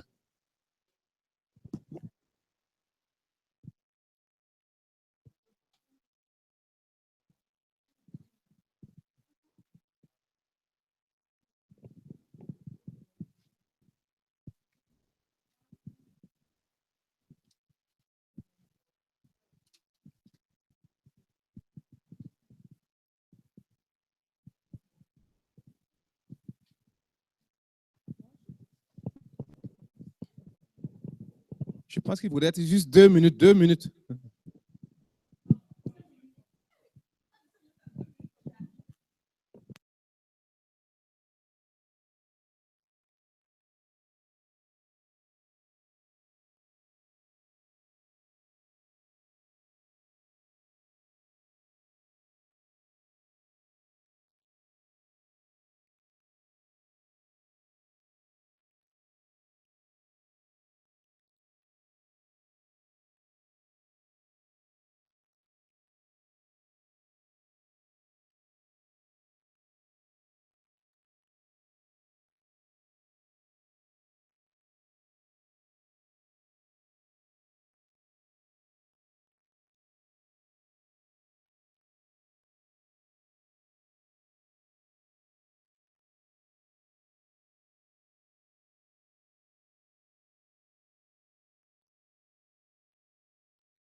And I want just to read the topic for you. So it's just take a piece of paper and give us your expectation of this training.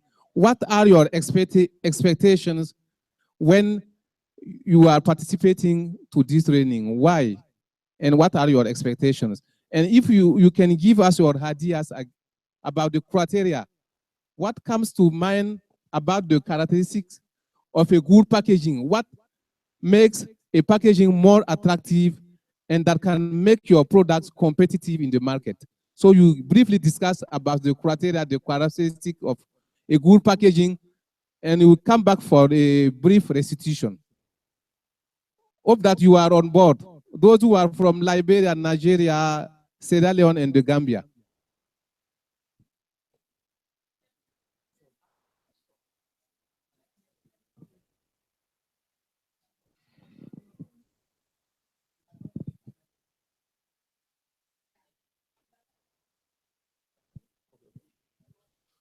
Ok, vous avez encore une petite minute, une minute.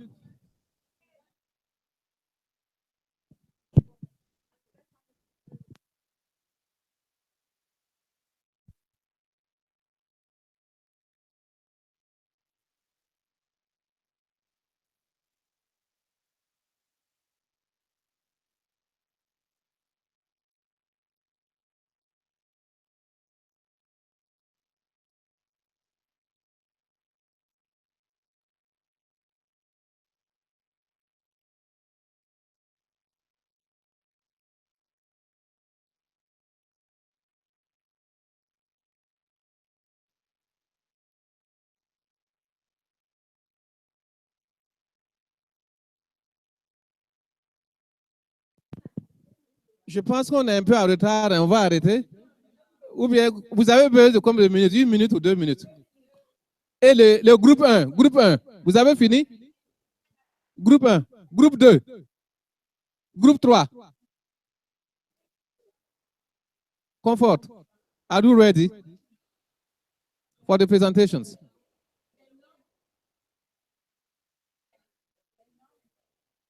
Okay, we give you 1 minute more. Grace, are you okay? Okay.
Okay. Those who are from Liberia, Nigeria, Sierra Leone, and the Gambia, we are just finalizing with our group works.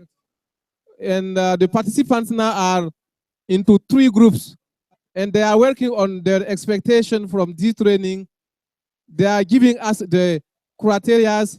They are giving us what comes to mind about the characteristics of a good packaging, what can make more attractive and more competitive in the market. So we will have just 1 minute, then we come back for the restitution. So you can hold on and participate to the restitution session. So just 1 minute. Thank you so much.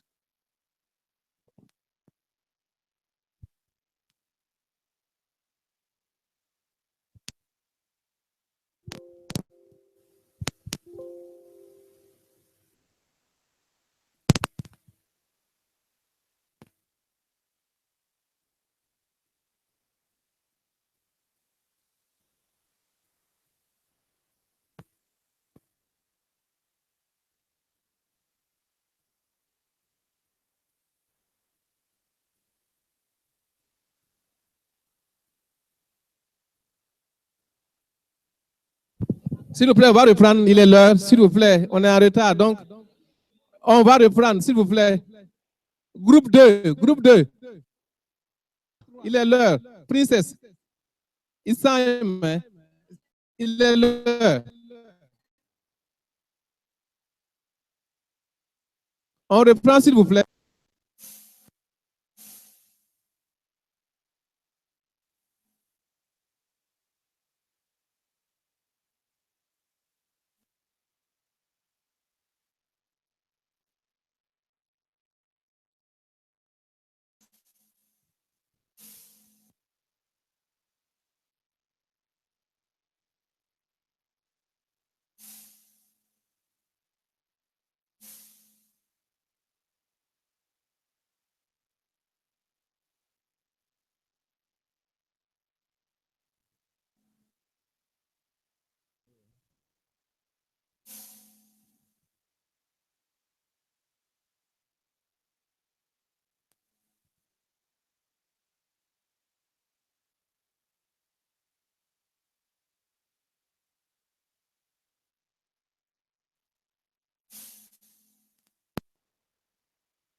Ok, merci beaucoup. Hein. On va reprendre avec les restitutions. Ensuite, le représentant du groupe 2,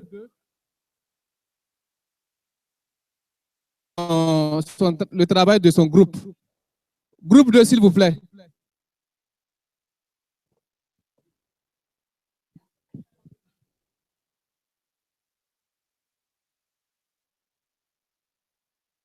Okay. Now doing the group West restitution, I'm inviting the group 2 for their presentation. So those from Liberia, Nigeria, and Sierra Leone and the Gambia. So you can also follow. Sorry for the French version that we are using the French. We'll use sometimes the English to allow you to be on board. Thank you so much for your participation. So the group 2 representative will be brief for all the participants, so you can also listen, and there will be also some translation. So sorry.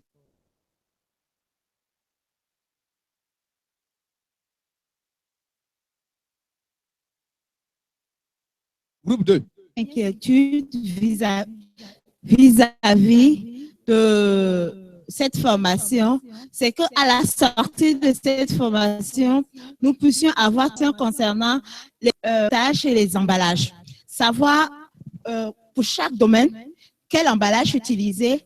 Par exemple, pour le textile, ce qu'il faut pour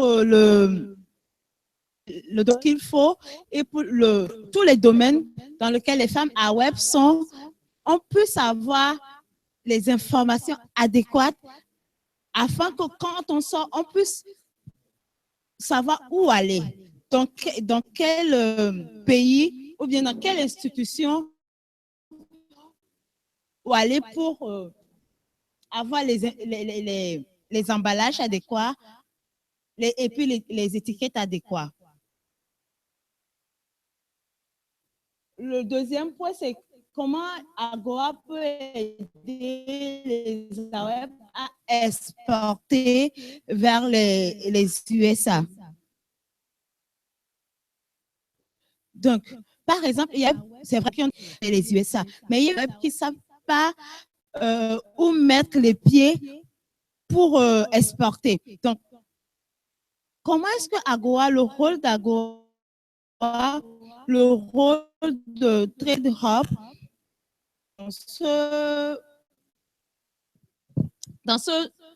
dans cette démarche pour exporter? Le point 3 rejoint le point 1, c'est les pays. Ça a été déjà demandé vers quel pays se tourner pour avoir les bons emballages et les étiquettes. 4, c'est comment concurrencer les produits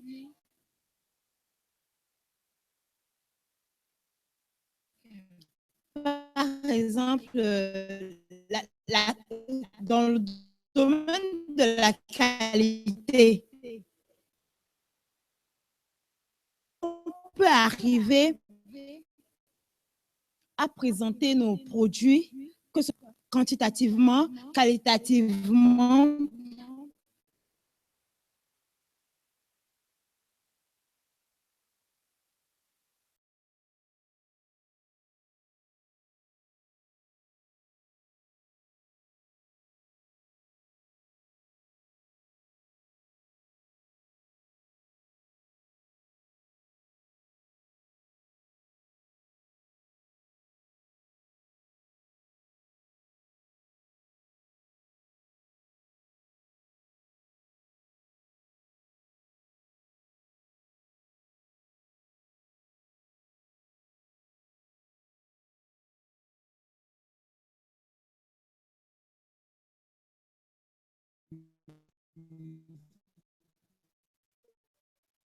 So they can know about that are the three expectations. And they also need to compete with American products. When we get to the US, that like in the supermarket, the American should choose the African product instead of the American product. How to be more competitive and to manage group fight. Surtout pour les pays enclavés comme le Burkina Faso. Trade Hub peut aider ces femmes à faciliter le transport. Ouais. Maintenant, on va parler du point. The transportation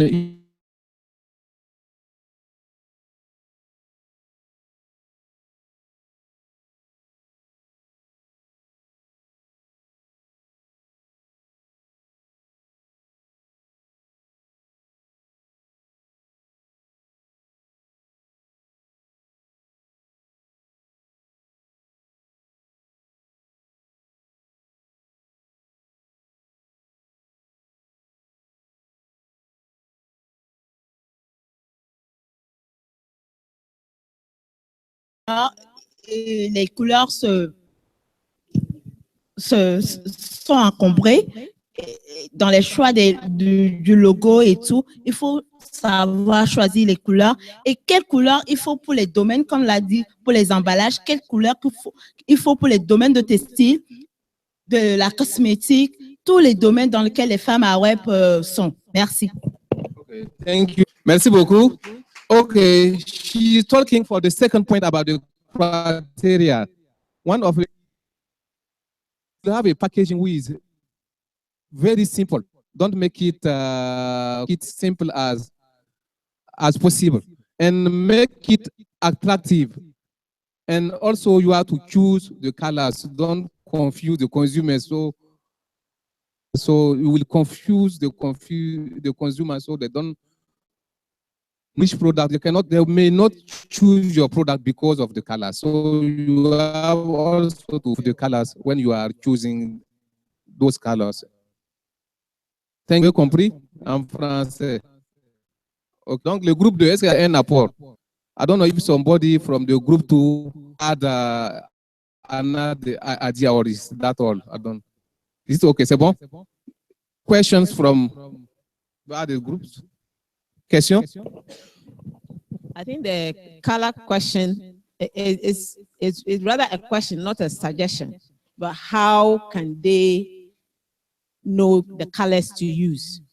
So she's rather asking, how can they know the colors to use on different packaging? Question. Groups can ask. Okay.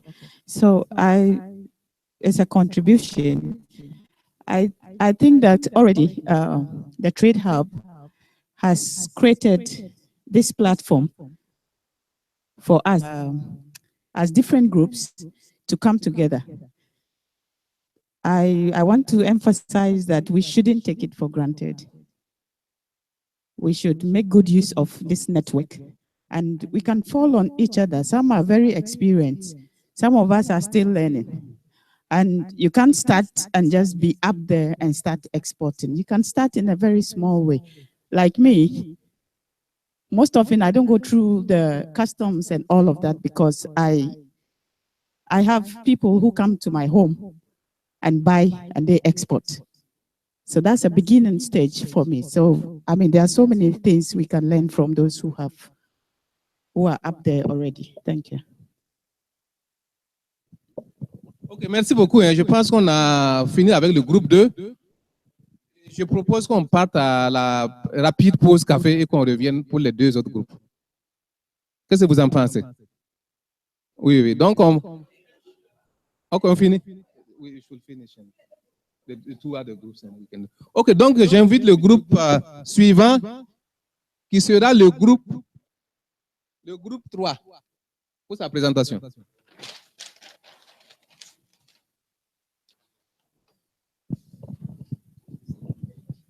Okay, now the group 3 will come for the presentation. Thank you. Merci. Bonjour à toutes. Pour le groupe 3, au niveau de la première question, nous avons déjà pensé que ici, nous sommes venus pour apprendre, bien sûr, à mieux connaître les normes requises pour pouvoir exporter. Mais en sortant d'ici, on aimerait être capable de trouver le moyen de travailler ensemble afin d'harmoniser en fait le système d'emballage pour nos produits dans la sous-région et plus précisément avec le réseau de toutes les Awep West Afrique. Donc, il s'agit pour nous de pouvoir mieux connaître nos produits et puis savoir la meilleure façon de les présenter. Donc, il y a certaines aussi qui ont pensé qu'on pourrait également avoir l'opportunité de connaître ou bien d'entrer dans un réseau pour pouvoir atteindre plus les acheteurs américains. Donc, elles avaient souhaité aussi relever ce point. Et concernant Les autres points qu'on a voulu relever, c'est d'avoir l'opportunité, en fait, au sortir d'être compétitive, c'est-à-dire en connaissant les normes et les différentes façons de présenter nos produits, on puisse être vraiment compétitif sur le marché grâce à nos emballages et bien sûr avec les différentes notions, mais à l'international. Alors, pour les idées sur... Je vais traduire. I will translate for those who are in Nigeria, Liberia, Sierra Leone, and the Gambia. So, the group 3, they are talking about 3 main expectations. The first one is by this workshop, they expect to have some ideas to help them to harmonize the packaging system within the West Africa region. So they expect also the workshop will help them to design simple, attractive packaging, taking into account the quality and the price. And also the workshop will help them to be more competitive from the label and the design at the international level. Thank you. Thank you too. Pour les idées et les différents critères que nous voulons relever sur les emballages et les étiquettes, bien sûr, le premier groupe nous a déjà devancé, donc simple, attrayant et moins coûteux. Ce sont les critères principaux que nous avons relevés pour avoir des emballages compétitifs. Ensuite, on a aussi relevé, on voudrait avoir la possibilité de faire un emballage qui réponde aux normes. Ça, c'est un peu ce que nous sommes en train de faire déjà. Et puis, un point important, c'est de connaître mieux nos produits par rapport aux normes, au point que M. Mohamed avait relevé concernant la composition des produits et tout ça. Donc, on doit être capable de pouvoir mieux connaître nos produits et mieux connaître aussi les caractéristiques des emballages. Je pense le premier, pardon, j'ai oublié son nom. Monsieur Bill avait parlé de privilégier les emballages en papier et d'ajouter à notre entendement sur les emballages aussi l'impact environnemental. Donc, il s'agit là de pouvoir bien connaître tant les produits que les emballages pour avoir vraiment une présentation avec des plus-values qu'on peut mettre en avant. Ensuite, just the last one. Donc, on aurait aussi souhaité avoir plus d'ateliers de ce genre pour pouvoir avoir un impact grandissant sur les autres entreprises, les autres entrepreneurs de nos pays et avoir aussi un suivi médiatique assez important pour pouvoir toucher le plus d'entreprises et de plus de consommateurs. Donc, voilà un peu. You talk about 3 key ideas and criteria. So for the group, one of the criteria can be make the packaging simple and attractive and cheap. And also to make a packaging who respond to norms, the required norms. We should also respond to these norms. And also the composition of the product, the characteristics based on the product, the type of product. We also talked, we didn't have time to write it, but we also talked about the environmental impact of the packaging so that we can also have like valued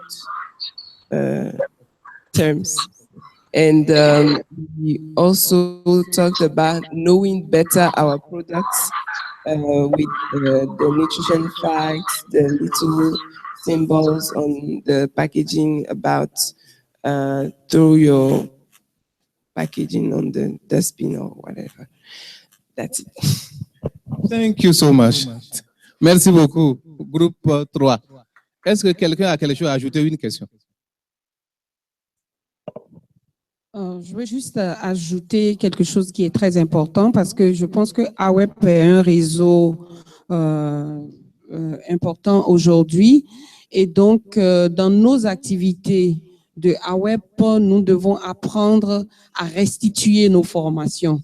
Donc, c'est très important et même voir la possibilité de mettre dans notre programme comment faire des restitutions dans des milieux ruraux et autres, parce que c'est tout ça qui constitue la main-d'œuvre dans nos entreprises, et voir comment faire des contrats avec les médias, la télévision, les radios et autres à coût réduit, et voir au moins aussi la possibilité de voir la possibilité avec le département de l'État ou l'USAID qui ont des contrats avec les médias de nos pays, puisque c'est coûteux de médiatiser quelque chose, passer par les canaux déjà des rapports qu'il y a entre USAID et ces organisations pour mieux faire passer les restitutions. C'est très important parce que nous, c'est un nombre réduit qui vient s'asseoir et écouter, mais il faut pouvoir restituer, communiquer plusieurs fois pour que ça passe. Voilà ce que je pense qu'il faut ajouter. Okay. She's talking about the networking. Awep is like a network. Awep West Africa, Awep ECOWAS. Awep is a network. So we should put on how to share, how to cascade the trainings, how to help those who they were not able to attend this training to be able also to profit from what we will have as skills and knowledge on the packaging. So if we can put the accent on that, like if you, as soon as you will get back to your country, you should brief meetings in your cities to help those who couldn't attend this training to have also this knowledge. It's very, very, very important. So the network can grow and help other women in the rural areas to get also to benefit from this training. Okay, ici, il n'y a pas de questions encore. On va passer au groupe 1 et on va clôturer pour les travaux du groupe et aller en pause café. Donc, 1.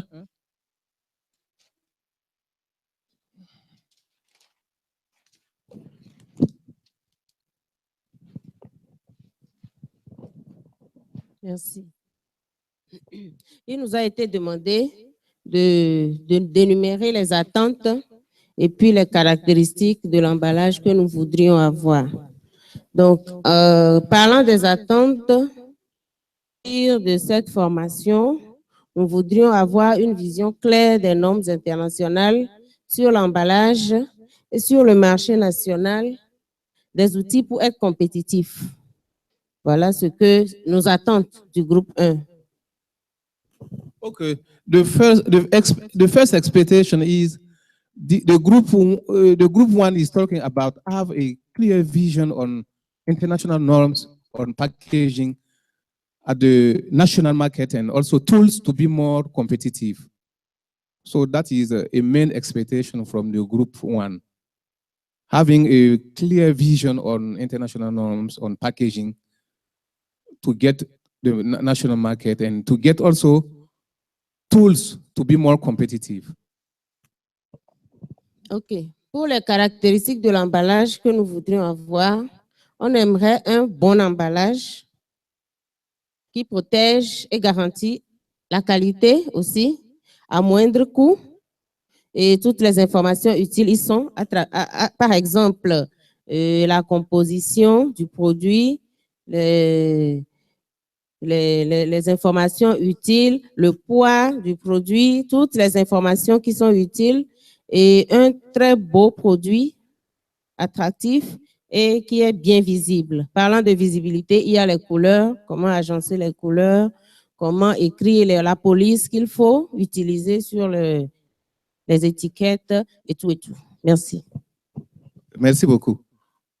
Okay, about the characteristics they are talking about, a good packaging should protect and guarantee the quality and should be also cheap with all the data, the useful data and should be also be nice and more visible. Those are the characteristics of a good packaging. Je ne sais pas si quelqu'un a une question. Merci. Je voudrais ajouter que par rapport aux emballages, nous aimerions savoir quels sont les différents types d'emballages qui existent et quels sont les emballages qui sont spécifiquement recommandés pour chaque type de produit. Il va falloir nous faire cette clarification. Par exemple, si je produis un produit X par rapport à un produit Y, ce n'est pas forcément le même emballage qu'il nous faut.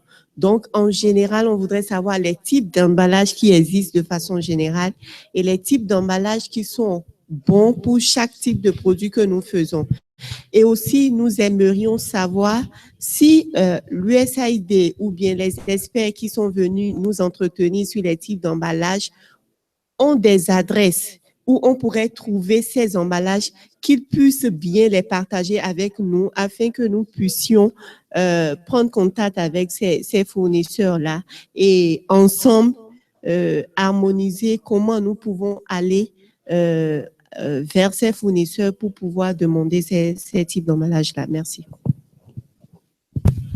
Since Remo is around, no problem for that. I think she's expecting that after the workshop, she will be able to have some contacts of suppliers, packaging suppliers. So Remo is around. I'm not. I'm sure you will have all the information, the needed information. And also, she's talking about knowing the design stage of packaging, the type of packaging, which packaging is adapted to which product, and so on. I think in the agenda we will try to tackle these issues with the consultant, the trainer. So I'm okay for that. But, okay, je peux conclure en français pour dire. Est-ce qu'il n'y a pas de questions pour le groupe 3? Le groupe 1. Ce n'est pas une question posée, mais à vous. Bon, j'aimerais savoir, parlant d'adresse des fournisseurs qui produisent les emballages, est-ce qu'il y a également, bon, je voudrais savoir si on veut avoir une étiquette, par exemple, on donne l'idée et c'est lui-même qui conçoit tout pour nous de façon à ce que ça soit attractif, tout ça, ou bien on travaille ensemble avec la personne pour lui dire, voilà ce que je veux, ainsi de suite. Je crois que Madame est déjà en train de rentrer dans le vif du sujet. Et toutes ces questions seront répondues à travers les 2 jours. Donc, il n'y a pas de problème. Donc, je pense que l'idée de cet exercice, c'est juste pour recueillir vos attentes et pendant que le consultant les note pour pouvoir tenir compte de ces attentes quand il va procéder au développement de la formation. Donc, c'est très bien noté et je suis content d'avoir cette liste d'attentes et que nous allons essayer tous ensemble de combler. Voilà, je pense qu'à l'issue de la formation, l'objectif, c'est de combler vos attentes. Vous êtes venus avec des attentes. Nous allons essayer avec le consultant de combler ces attentes. OK, donc sur ce, je pense qu'on va aller à la pause et revenir pour... OK, il y a une autre question? Allez-y. Oui, c'était juste pour également, au niveau des normes, on aimerait savoir également quel type d'emballage il faudrait pour certains produits, c'est-à-dire des produits qui, par rapport à la température, peuvent être altérés. Nos pays sont assez chauds, mais vers l'exportation là-bas, les températures ne sont pas les mêmes. Quels sont les types adaptés, les types d'emballage adaptés justement pour ce type de produit? Je vous remercie.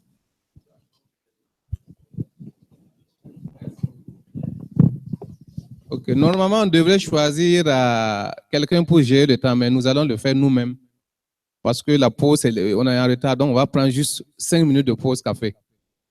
Et je vous rappelle quelques normes avant qu'on sorte. Évitez, jusqu'à présent, je n'ai pas encore entendu un portable qui a sonné, mais c'est mieux de mettre les portables sous vibreur, sous silence, être ponctuel, et puis aussi, quand quelqu'un prend la parole, qu'on écoute jusqu'au bout, comme on l'a toujours fait depuis ce matin. Ça permet... Voilà, depuis ce matin, vraiment, je suis content de la façon dont les gens posent les questions et comme ça pour un bien, voilà, pour qu'on ait vraiment réussi vraiment sur cet atelier. Donc, vous pouvez aussi, de façon interne, les adopter pendant les 2 jours. Je rappelle que demain, on aura une demi-journée et l'autre demi-journée, c'est pour aller avec le consultant pour visiter son unité d'emballage et vous allez aussi poser des questions là-bas. Mais demain matin, vous allez aussi envoyer vos produits, il va les analyser et voir les types de, comme vous avez parlé d'adaptation de produits à tel emballage, on va discuter de ça demain. Oui, oui, et on va aller ensuite à la visite guidée à Truyère et chez son unité et vous aurez l'occasion de regarder et de poser des questions. Si vous avez des questions sur des contacts aussi pour les fournisseurs d'emballage, tout ça, aujourd'hui et demain, le consultant est là, n'hésitez pas. Donc, à tout à l'heure, vous avez quelque chose à ajouter? Merci. C'était pour savoir si c'est tous les types de produits qu'on amène pour demain ou c'est essentiellement les produits alimentaires. Amenez tous les produits. Ok, merci. Oui. Donc, chacun prend son sac. N'oubliez pas les dollars dans le sac aussi. On va fermer la porte, on ne sait jamais. Oui, on va changer aussi. On veut revoir la salle, la position de la salle. Donc, amenez vos sacs pour permettre de dégager, de remanier le dispositif. 10 minutes. C'est mieux même qu'on désigne quelqu'un, deux gens pour faire la police. Qui veut faire la police? Pour gérer le temps. Ok, c'est qui? Qui a dit moi? C'est Grace? Grace? Are you doing the police? C'est vous. C'est vous qui prenez, non? Dans le nom. Madame. Et Greta et Grace. Greta and Grace. God is great, so you will.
of every business is with the person who started it. And so you know where you want to get to. The spirit is within you. And if you allow someone else to make the decision, how painful that after everything you have done, someone else begins to decide how your product will fare in the market. This is a Ghanaian brand, Kufu. It's doing pretty well in the US. I don't know about the West Africa sub-region. But you see, what does he have? Red, gold, green. That is our color. That is our national flag. A conscious decision, but he started the business here. And so he chose a color that everybody can relate to. So colors, graphics has a science to it. Scientists will tell you that there are some colors that invoke emotions. Okay? When you see a certain color, it invokes something in you. So whilst you start the design,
There is a reason.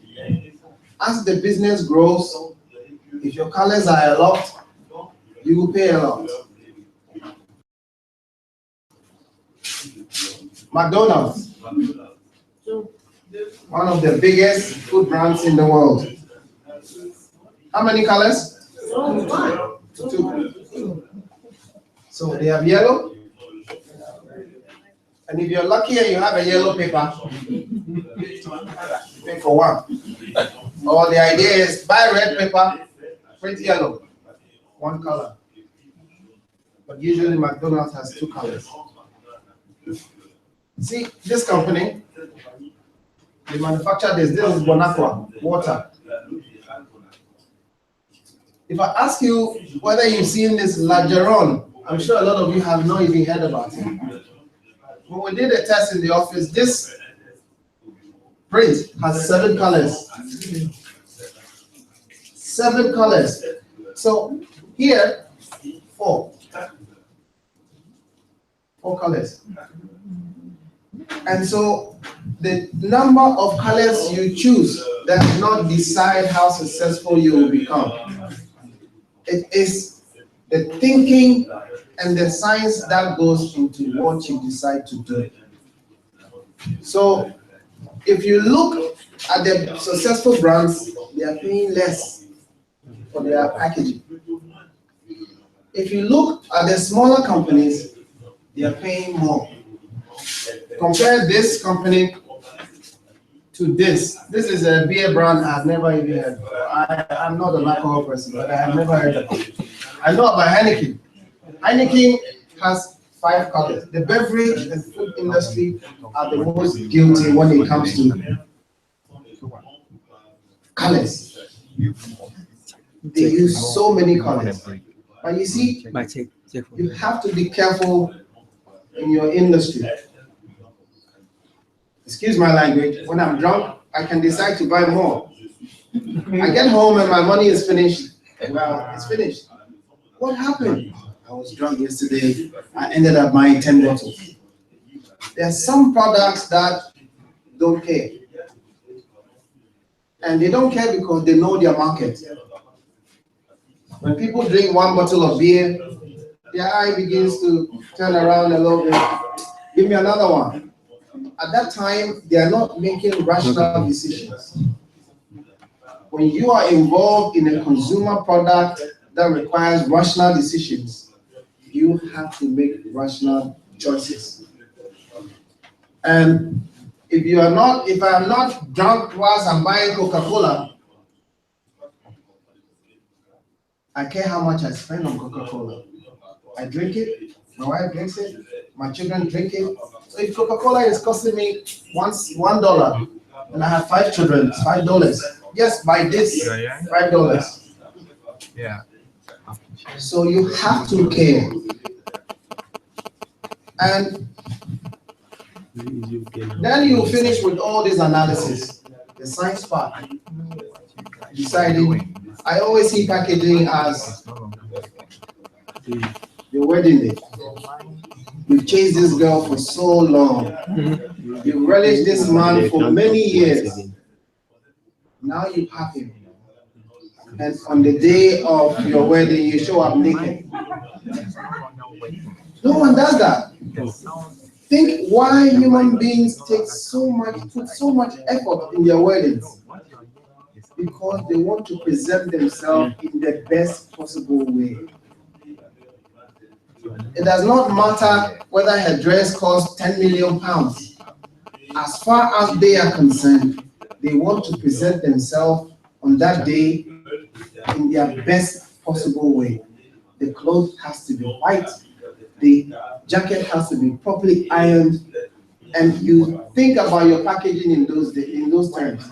After all the hassle, bank loan, sleepless night, production, when it's come to outdoor your product, it must wear its best clothes. It's coming out. If you don't wear your best clothes, you think about, okay, imagine a naked man and a well-dressed person. When you see a naked man on the street, what do you think? It's crazy. Okay. I heard some words here like, how do we get to the American market, the African product? There's no African product. When the consumer walks to the gallery, you are not there. You know, that is what small companies have to learn. The amount of money Coca-Cola spends on advertising, you can never compete with them when it comes to advertising. You can't. I don't think anybody here in this room has an idea how much Coca-Cola spends around the world on advertising. So you are not there. You're already disadvantaged. The only time you can speak for yourself is on the shelf. So if I went to buy gadgets, Samsung, Philips, and you have a new product called Trade Hub, on that day, it is only Trade Hub, Samsung, and Philips. No one else is there. And after all the expenses that these companies spend on their marketing, promoting the brand, if you cannot even compete on the package, you are out. They say God help those who help themselves. You can't go to America and say it's an African product, so please buy me. Yes, you're exporting under AGOA, please buy me. Because you see, the American works hard for his money. And American consumers are rational consumers. That is if they're not buying beer. But 100% of the time, they want value for their money. So if you choose the wrong packaging, you're off. No matter how important and how amazing your product looks, because he doesn't even know where it's coming from. There are a lot of people who consume products without even reading the destination. But they look at it. And you know, when you are going to meet someone, you didn't comb your hair, the dress is all crumpled, and then someone walks in, oh, there's a gentleman looking out there for you. You come out. Your impression about the meeting you're going to have is the person you meet. He looks so wretched. You know, he hasn't combed his hair. He's looking all out of place. It immediately gives you a certain impression about the person. Forget what is in his mind, how intelligent he is. So, in a nutshell, packaging after all the hard work will determine whether you will stay in business or not. And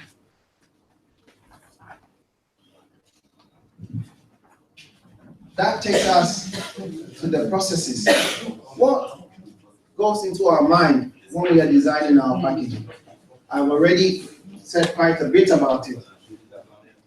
The activities of design. That sometimes companies will come to us and say, we want to design this. Last week, we had a client, so he has a prototype design.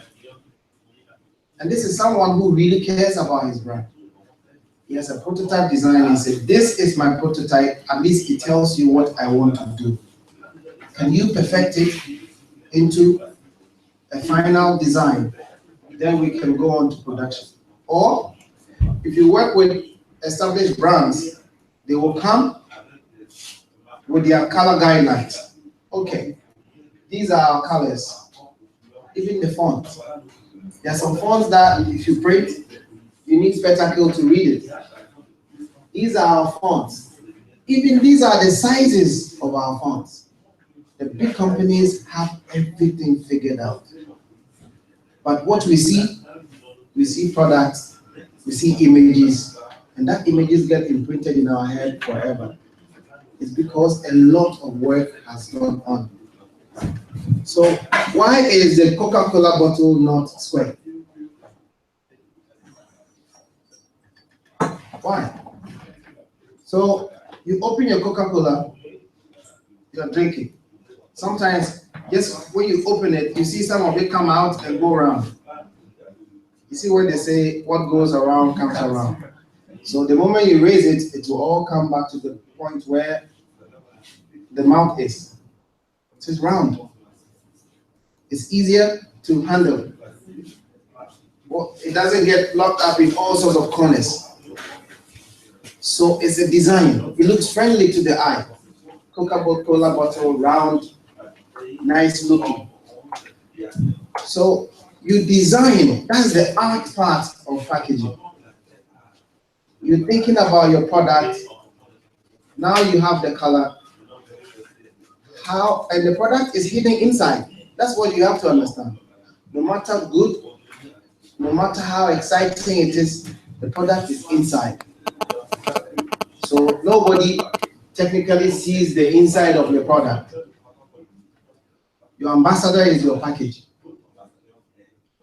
So how should I present this product? Somebody talked about types of packaging. We will get there.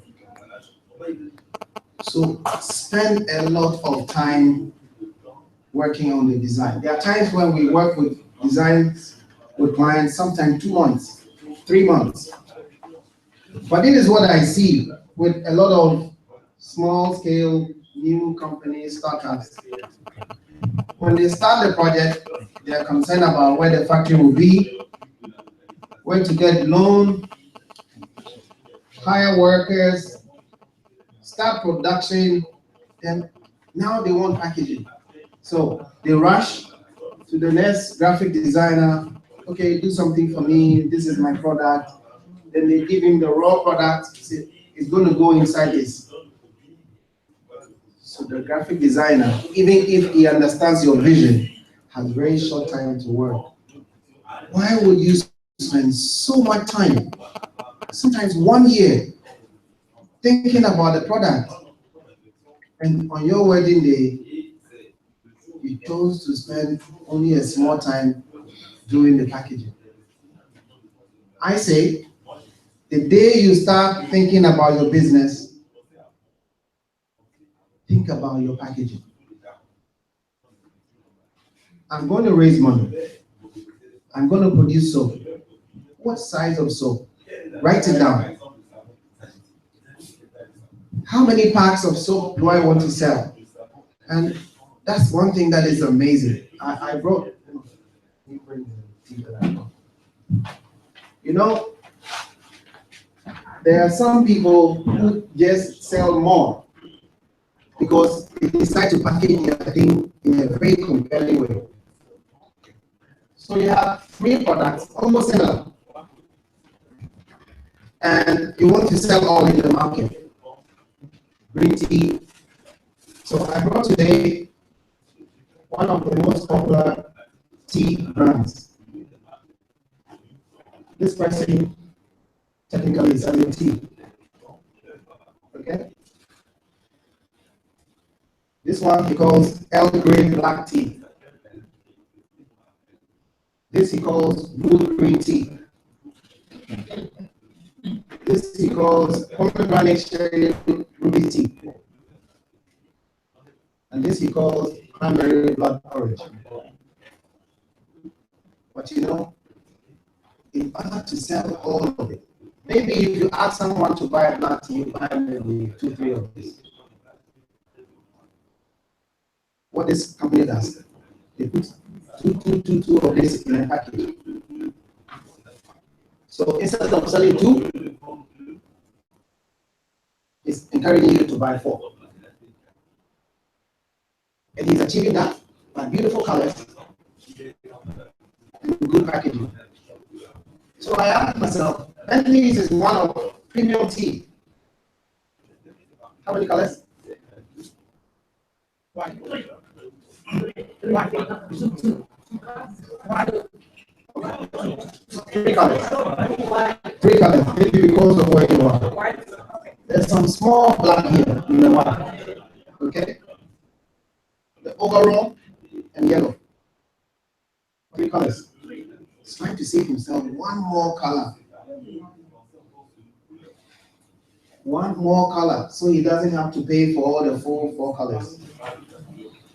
And he designed his thing very, very simple. I saw a tea, I don't know who has it. There's a tea, somebody selling tea inside there on the table. You, beautiful design, amazing packaging. But I can bet you, I think it's one of the beautiful designs I saw there. Everything about that packaging is amazing. But if you're going to America to compete, I bet you're paying more than him. This is the biggest brand of tea. And I'll show you what they do.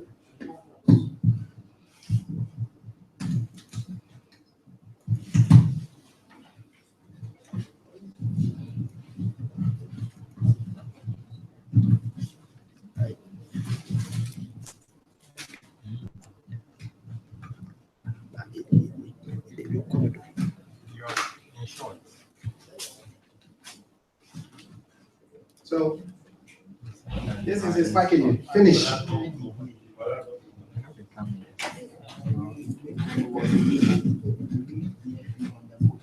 Tomorrow when you get to the factory, you'll see how these things are made. So this company has this paper. That's the size. And you know, when we do pharmaceutical packaging for every box, first you have to glue the side. Then you go down there where the product will sit, you glue down there. He doesn't want to pay for all that glue. So he pays for only one side of the glue. And he cuts the paper in such a way that they interlock. Finish. So if you compete against someone like this, first, for your product, I don't think you can find it here, your packaging. I don't know whether you do them here. But I can bet you that you are importing the packaging. For that kind of packaging, I can also bet you there's a minimum order that you will need to place. And so what that means is that now you started the business, you've gotten to the time where you need packaging, and they're telling you, no, you can't order 5,000. You need to order 20,000. So out of your money, first, if you're ordering in China, which is what we see most times, they'll tell you pay in advance. You get your product, we'll finish in 1 month. Then it takes 30 to 35 days if you ship by air to get here. This is what you have done. 1, you spend more than you have to spend. 2, you have to wait 2 months to get your product. Just by the package that you have chosen.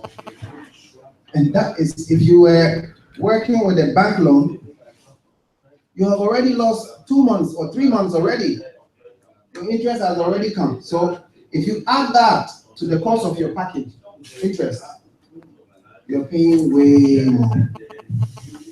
So designing and producing your product package is also very, very essential. If you make the wrong choices, you end up in the wrong way. And sometimes it's so painful. You see a product and you know that this is a good product. 1, the packaging puts you off, so you don't even want to see it. Or if you end up buying it, you're making a lot of sales, but the manufacturer is always complaining because a lot of cost has gone in. People are buying, but he's not making money. And whilst you are small, make sensible decisions about your packaging because you will grow big someday. And when you do, you can't come back and change everything about the product because the brand would have been established. Make smart decisions about your packaging from day 1. Go over it till the end when you need them to be available to you. Otherwise, you pay more than the big companies, and they are always very smart about their packaging. And your packaging is plastic. It's paper, but there's lamination on it. So this is what lamination does. Lamination is plastic, okay? It's been put on paper. If you export to a country where they have regulations on plastic, then they will come back. Maybe you go to America, they say, well, we don't take our products that has extract a certain percentage. So you're not paying taxes, but you end up paying a fine on the product which affects the eventual price.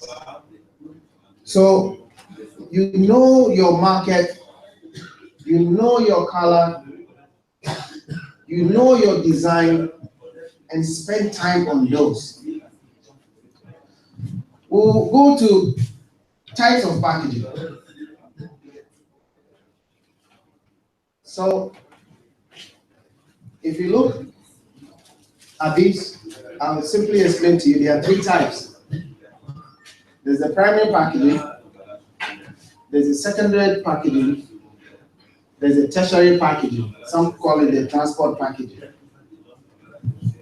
Primary packaging. So the material that first envelopes the product and holds it. This is usually the package material which has direct contact with the product. So if you look at a toothpaste, there are two packages.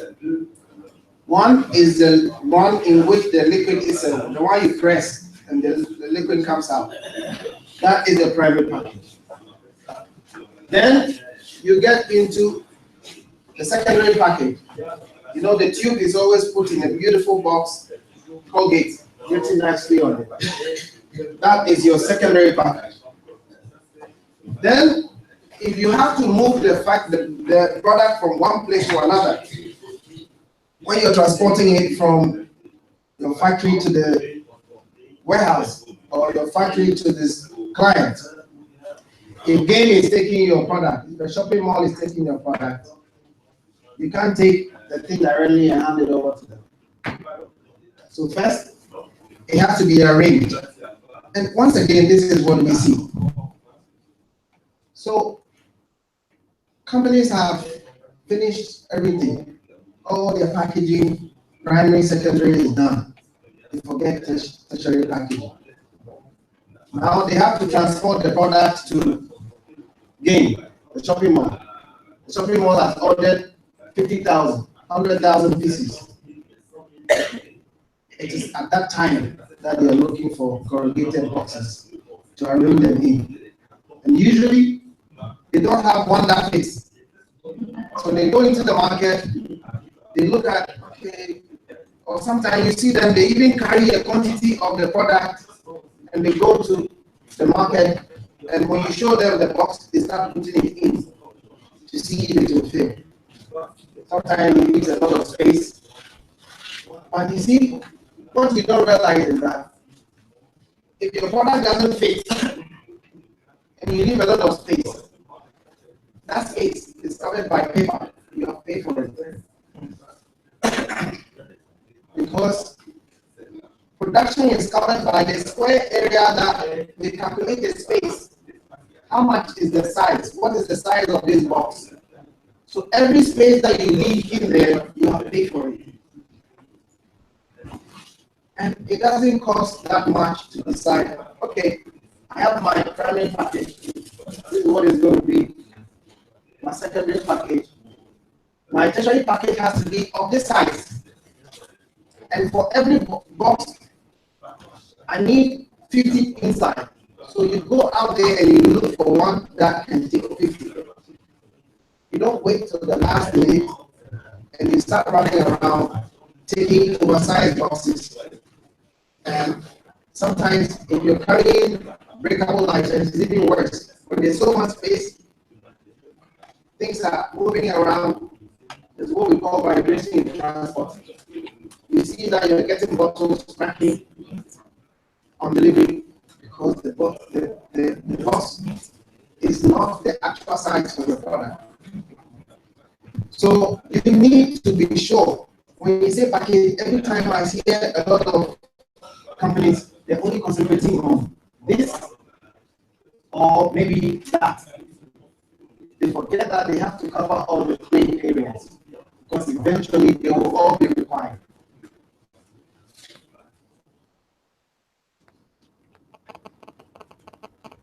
So, why? When we have started and we have decided and we are going to do our package, what should we look up to? What should we seek to achieve with our packaging? What objectives do we have when we decide on what type, what size, and why? So one of the objectives is that it protects the product. So if you're looking at this primary product, pour water on it, the water passes. Or if by accident it drops, you can pick it back because this is sealed, is waterproof, at least to a very large extent. And so you have nicely enclosed your product in there to protect it from, because the moment water gets into this, you can't sell it again. So one, you have to ensure that your packaging must be able to protect the product that you are taking out. Two, marketing. This. It's a nice flower there. Tea. When you get to the shopping mall, he's yelling at you, tea, tea. Nice color, very attractive. If they pack all of these at one side of the mall, your eye will slowly go zoom. And when your eye gets there, it will tell you, here I am, tea. So these things are not there for nothing. They are marketing. Like I said, when you are not at the mall, your only voice is your package. And you know, in marketing, they said there are 4 P's, no? There's the price. When you are marketing your product, you have to be conscious about 4 things, traditional 4 things. The price, the product itself, the place, and the promotion. Those are for marketing people. Now, they say there's a 5th P, packaging. So if you want to market your things properly, you add the 5th P. The 5th P is how you eventually outdoor your product on its wedding day. So you realize that in Mohammed's presentation, he had one product there that had a lot of labels on it. I've forgotten the name of it. But especially for the food industry, you're selling chips.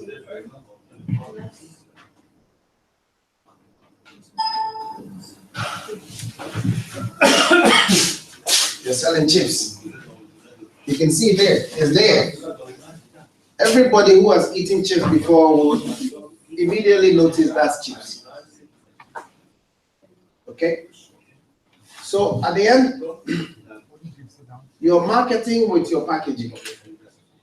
Mind you, you don't have the budget of Coca-Cola. You don't have the budget of McDonald's or Bonaqua.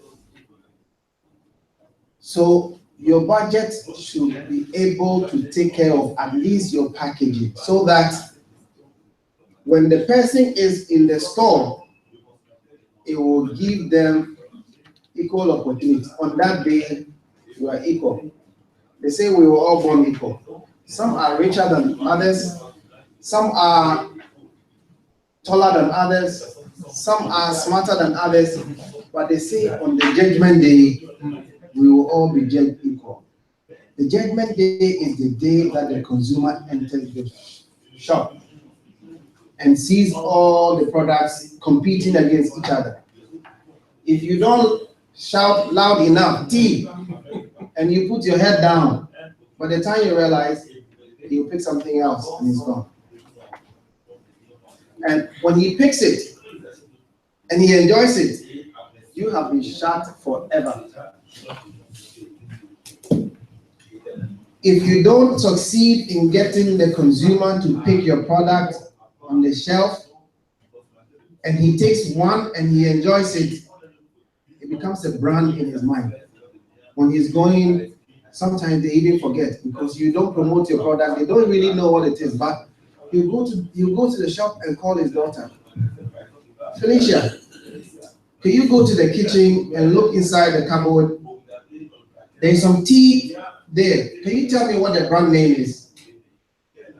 He's looking for your brand already because you managed to catch his attention. So they say that one of the objectives that you must seek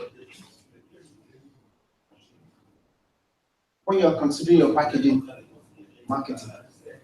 And I'm not sure whether the ordinary graphic designer, I'm using ordinary as in the fact that he's not the one who has nurtured the business all the way to the end, has the skill to market your product for you with the design. So you have to be there. And your motive has to be one, I want to protect my product. Two, I want this product to be able to market me wherever it finds itself, whether in America or it finds itself in Togo or Benin or Burkina Faso. I want this packaging to compete with everybody. And like I said, it doesn't need to be expensive. You just have to make smart choices and know what you're doing.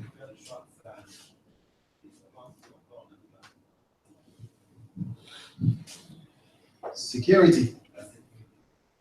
It says packaging can be made with improved tamper resistance to deter tampering. That is on a whole new level. We in our factory work with, let's say, MTN, and we produce telecom scratch cards for the telecom companies.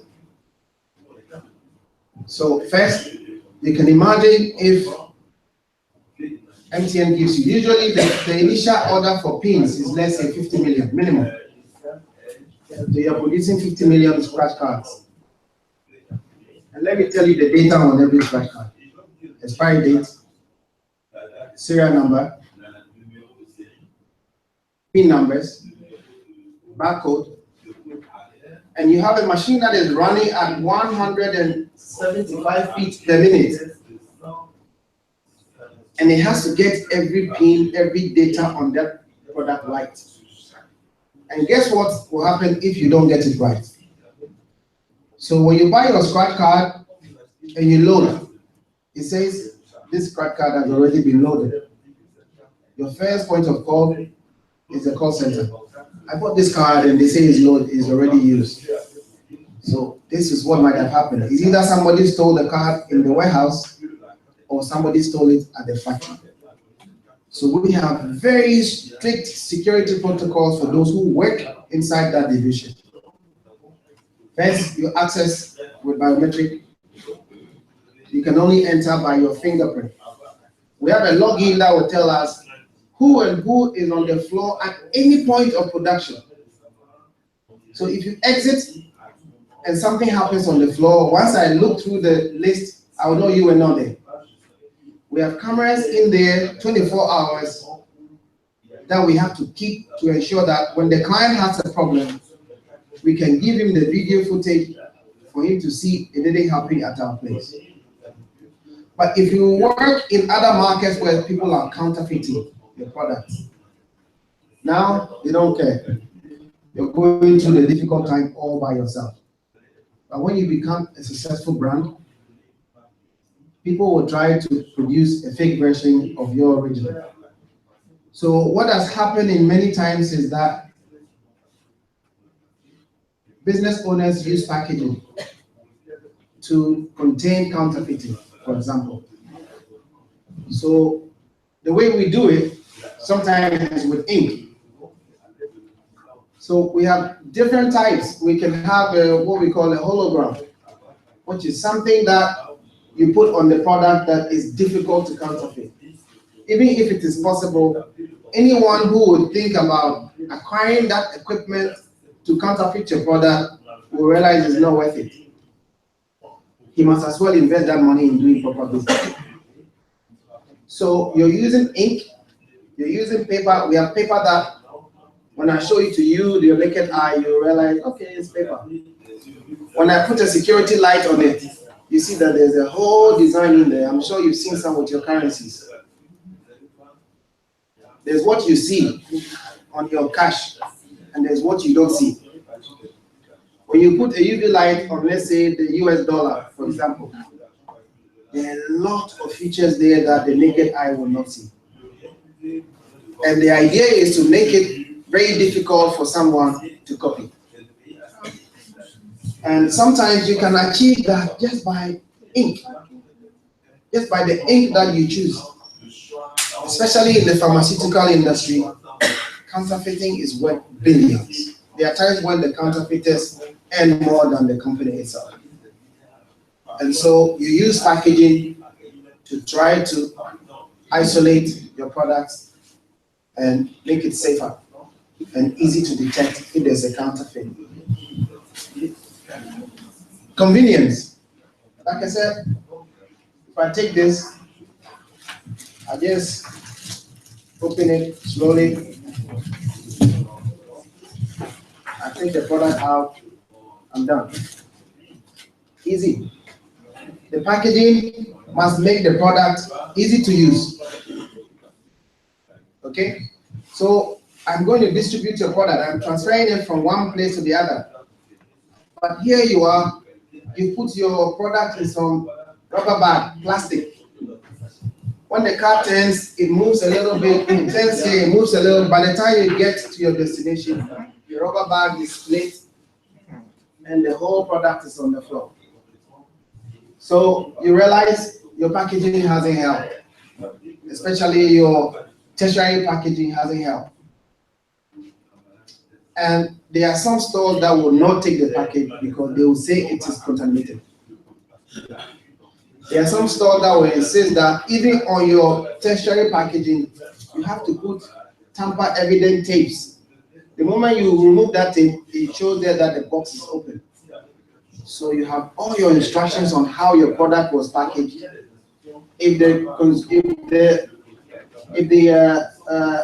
client receives it and it is not in the same way that you described, the product is rejected. So there are a lot of things that go in your packaging. Convenience of use, transport is one of it. For example, you have a product in the supermarket. You know, the supermarket, they are paying for the space that they are using. Okay? The objective is to be able to sell as much products as possible. So if you go and put a packaging, it has a leg here, it has another one here, it has a hand forward, you realize that one product is taking the whole rack. You have a problem with display. And a lot of the people will tell you, no. I mean, I can't sell one of these for 5 cedis and it's taking this whole space. No. So make your packaging in such a way that it's easy and convenient to display wherever you want to sell it. Display.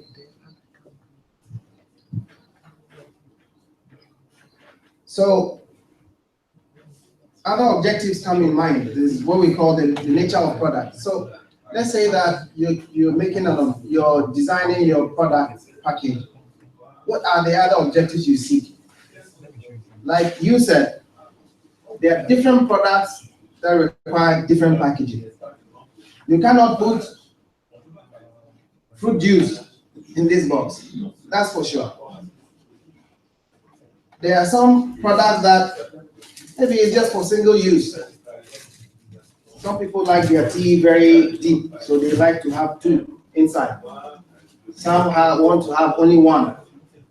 So you have to think like the consumer. This product that I'm selling, If it's milk, maximum, I pour half, I put the rest in the fridge. So if you put it in any container that cannot take cold, somebody was talking about destination, and that will take you to a whole new level. But for now, you have to determine whether your product is a single purpose product, is a multiple use product. Multiple use means that this particular one, I don't think anybody can take all of this at a go. Obviously, they need to keep it. I'm sure he could have put it directly in the box, but he knows, okay, look, someone will take one, the next day you take another one. So let me have a little container that if he takes one, he can keep the rest in. So all of this has been calculated in choosing what packaging they require for their product. You know, I see a lot, especially in the African region. I see a lot.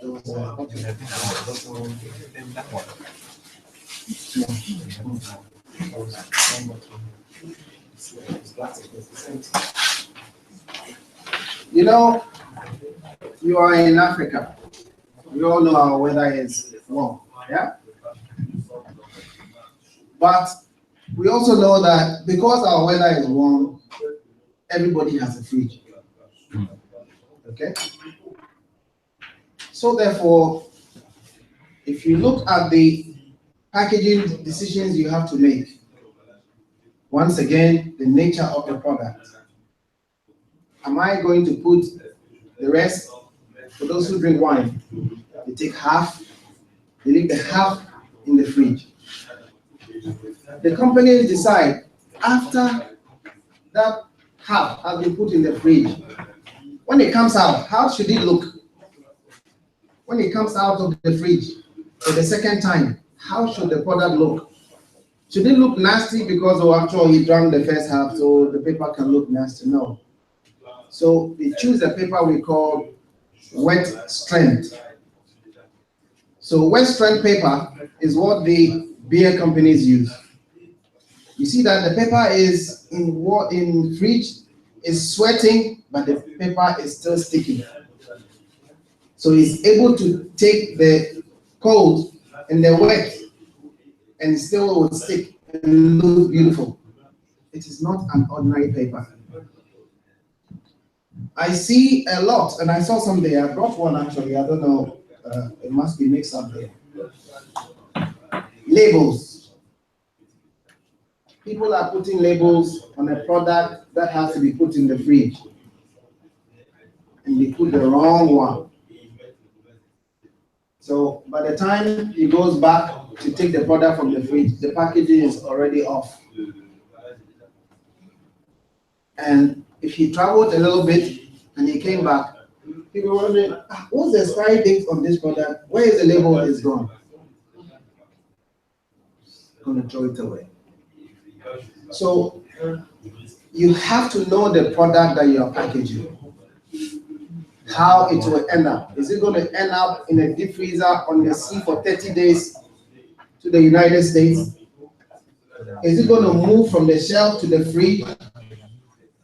Or is it going to stay on the shelf alone in the heat? And if someone bought it and he doesn't have a fridge and he's just going to keep it in the house, how should I package my product that it will be able to take care of all these scenarios? That is a decision you have to make. I see here, you know, there's a sticker that, excuse me, when people die, funeral posters, they post it in the car.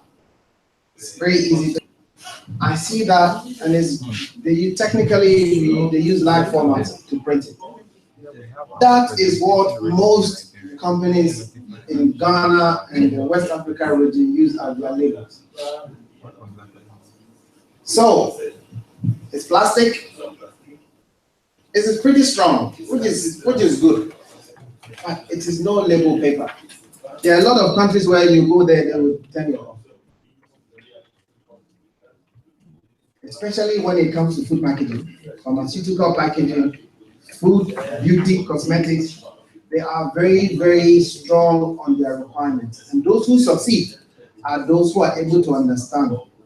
I don't want to put something on my face and tomorrow I have blisters all over. I don't want to fall more sick because I try to cure my sickness. So the pharmaceutical industries, food, health, beauty, you need to understand the industry in which you are and the packaging requirements that come with it. And in deciding on what you have to do, know your product, know the end use, know how it's supposed to be stored, know how everything about your product, how it will put yourself in the shoes of the consumer. And eventually, once you make those decisions, you're on your way to an amazing packaging decision for your company, no matter how small. So, like I said earlier, in summary, cost. You heard Mohammed. Is your product cheaper? The whole idea of Agua is that we will take off the duty so that you will be competitive, because we know that you are disadvantaged in the global trade. So Agua has signed the agreement with African governments so that people like us can import to America and have a product that can compete in price. That doesn't mean that you can take any rubbish there and you start selling. That doesn't mean that they will overlook the laws that protect their citizens as it comes to food consumption or medical or whatever. So cost is very, very important. Look, we are the first free zone packaging company in Ghana that is working with a pharmaceutical company. And I'll tell you, typical. They require, some require, let's say in a quarter, maybe 5 million boxes. The box in which you put the medicine. But they know that it will take them 4 months before between the time of order and receipt is 4 months. They have 500 workers that they need to pay every month. So 4 months times whatever salary times 500. Then if you are placing the order in India, because it's 4 months, you can't place the order for 4 months because otherwise you have to wait another 4 months. So now you place the order for 7 months and you receive all of it in 4 months. And you have 4 months sitting in the warehouse because you don't want to break production. In paying for your packaging, for their packaging, the Indians say, put letter of credit, 120 days. Okay? The moment your bank issues a letter of credit, they take the letter of credit to their bank, they take cash. Because they know that once it's a letter of credit and it's from a reputable bank, they already have your money. They work with your money. You are buying things, now you have to build a warehouse to keep all those 4 months worth of packaging, which you don't need. And I say, the money that you spend, first you're paying for LC. LC means that you have cash that you have already committed to the transaction. This is cash that you could have used. Sorry.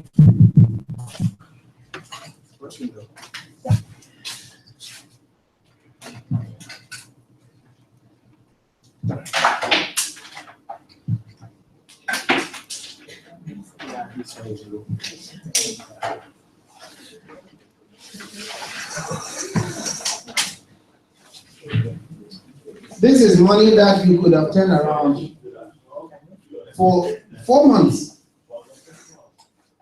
4 solid months, you have kept money sitting in the warehouse that you are not using. And you're waiting because, one, you have chosen either a packaging that you cannot find locally. Okay? Or you saw a packaging whilst traveling through some airport, and you saw this look beautiful. You take it and you put it in your bag. You're about to replicate it. So in making your product, one, I say, first, scan your environment. Look at where you can find or assess the capabilities of companies that can do packaging for you. There are many times when the moment something happens in the business, oh, I'm going to China. The first thing, packaging company, China, Google, click. But you won't believe the kind of packaging you can find in West Africa, even if you would just take the time to look. And you know what? Now, ECOWAS is talking about common tariffs, intertrade among West African countries. They're removing all the barriers that will make it easy for you to buy packaging next door and say, okay, I need labels. 1 month later, I need another 10,000. It takes 5 days by road to take my label from Ghana to Togo. So on the 20th of every month, I place a new order. And the money that I would have spent for 4 months waiting, I use it within the business. You don't have a lot of money to waste, and you must as well make good use of the one that you have. And deciding on your label can cost you a lot. Your packaging can cost you a lot. And doing the wrong design will take you off the market. So look at how serious this is. One, you are embarking on a decision that is costing you a lot of money. Okay? Or sometimes sheer inconvenience. You're waiting and waiting for, there are times when pharmaceutical companies in Ghana buy boxes and airlift them to Ghana. And let me tell you the cost implication in doing that. If you bought 1 container load of boxes and you ship it by sea, maximum you're paying $2,000 for your freight. Okay? If you bought 1 container load of boxes and you ship it by air, minimum you're paying $10,000, $17,000 for your freight alone. And this is how freight is, duty is calculated on air freight. They take the 17,000, they take the invoice value, they add it together, and you pay the duty on that. So by just choosing your manufacturer carefully, you're avoiding a whole lot of cost and inconvenience to your business. I say choose the right materials. A lot of the African countries now are beginning to be very conscious of the environment. So I heard somewhere that in Ivory Coast, they are actually banning the use of plastic bags. And you can imagine the cost, the implication of that. Then they transfer the cost. If you're using plastic bags in some countries, they charge you extra. Choose your materials. Take time to research it. Exhaust all the opportunities available to choose the right packaging, the least expensive, but the most suitable. And ensure that you scan your environment to have a good supplier. You don't necessarily need to go to China. You have to buy for 8 months when you only need for 1 month. It's not worth it. If you will just look around, you might find. One of the problems that I feel happens in West Africa, especially Ghana and our neighbors, because of language problems. So a couple of years ago, we were contemplating on setting up a factory in Guinea-Conakry. And when I traveled to Guinea, they were printing everything in France, and they were paying in euros. So I asked the gentleman, why do you pay so much for printing? Because everything is in euros. And I said, why?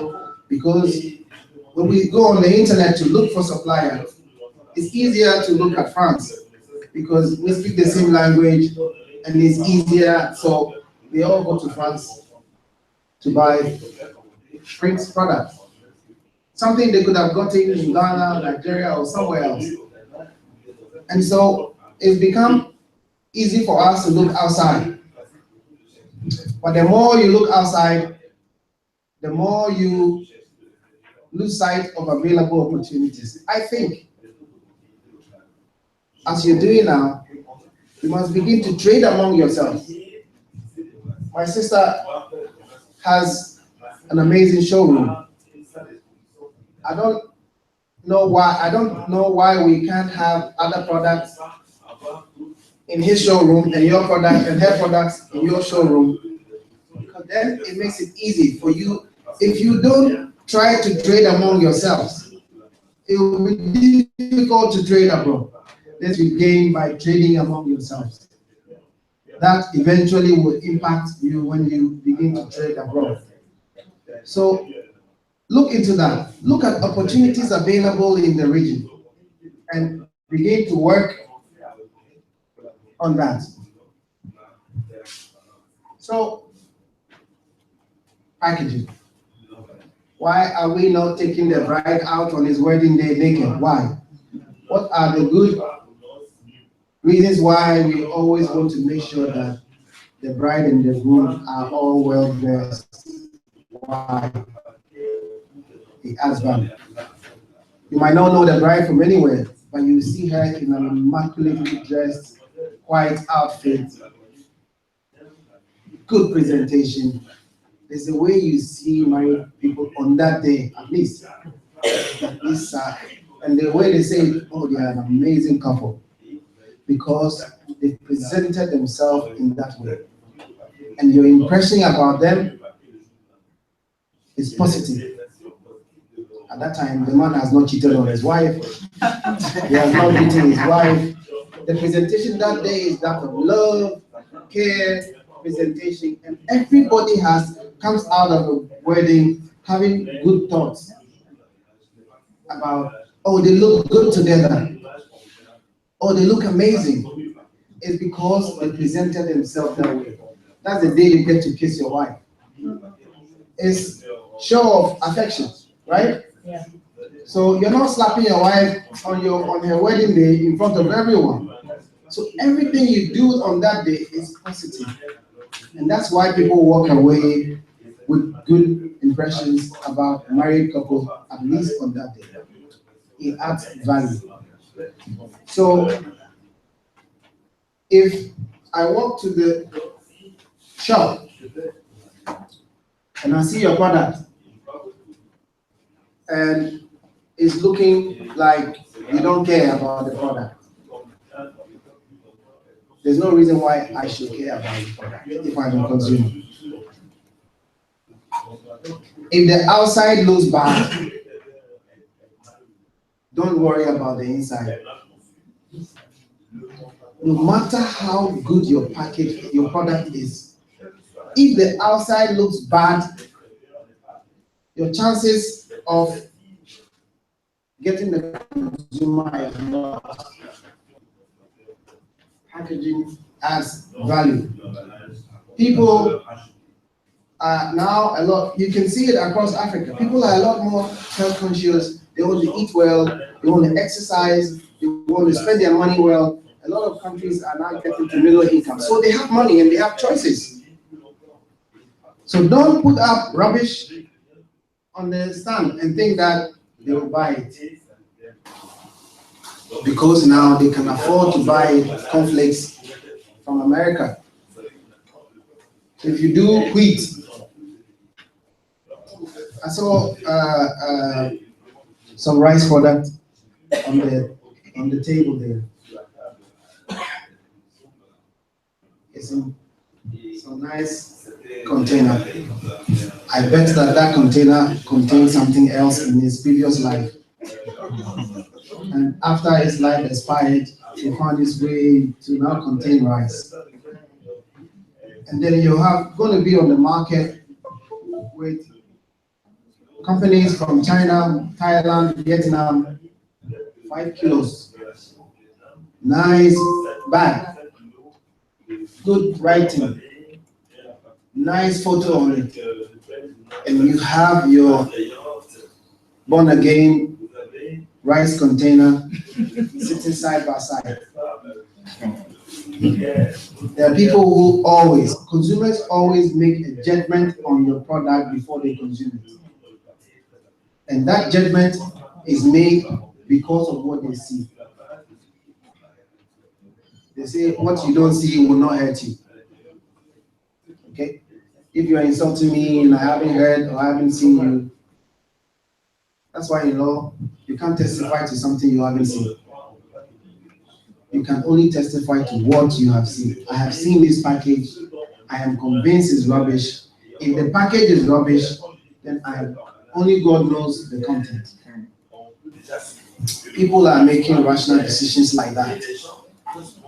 There are people who are tempted to buy your product, but they look at the packaging and they're like, I don't want to eat, and call the doctor 10 hours later.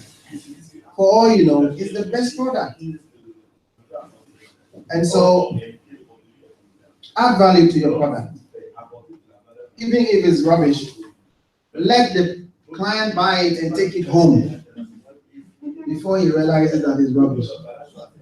But if it is good, and they don't buy it at all because the container looks unattractive, you're not in business at all. The advantages have also been said, and I will just go over it briefly. Adulteration. You know, sometimes we take our products and it's transported together with other products. So if your sachet water, which is what I see most in Ghana, how they carry sachet water, they're already dealing with plastic. So they have a longer one. They stuff the plastic, the sachet water in, they tie it. And they put it on these trucks. Sometimes you'll be driving and you see the water, one on the left, one on the right, and they stop the cars and they pick it from the ground and they put it back inside. Imagine if it is with another product. Here you are, the plastic is burst, the sachet water is out, it's moving from one side to the other, that also goes burst. It starts going under your tertiary package and start soaking. So if this is not strong enough, by the time you get to your destination, you must as well not have started it. So in making your decisions, all these things matter. And I've already talked about the fact that it will be your only voice when you are not there. How better can you expect that you are not there? Do the hard things now, okay? And they say, let your product talk for itself. Disadvantages. They say everything that has advantages has disadvantages. Cost. One more. We are back to cost.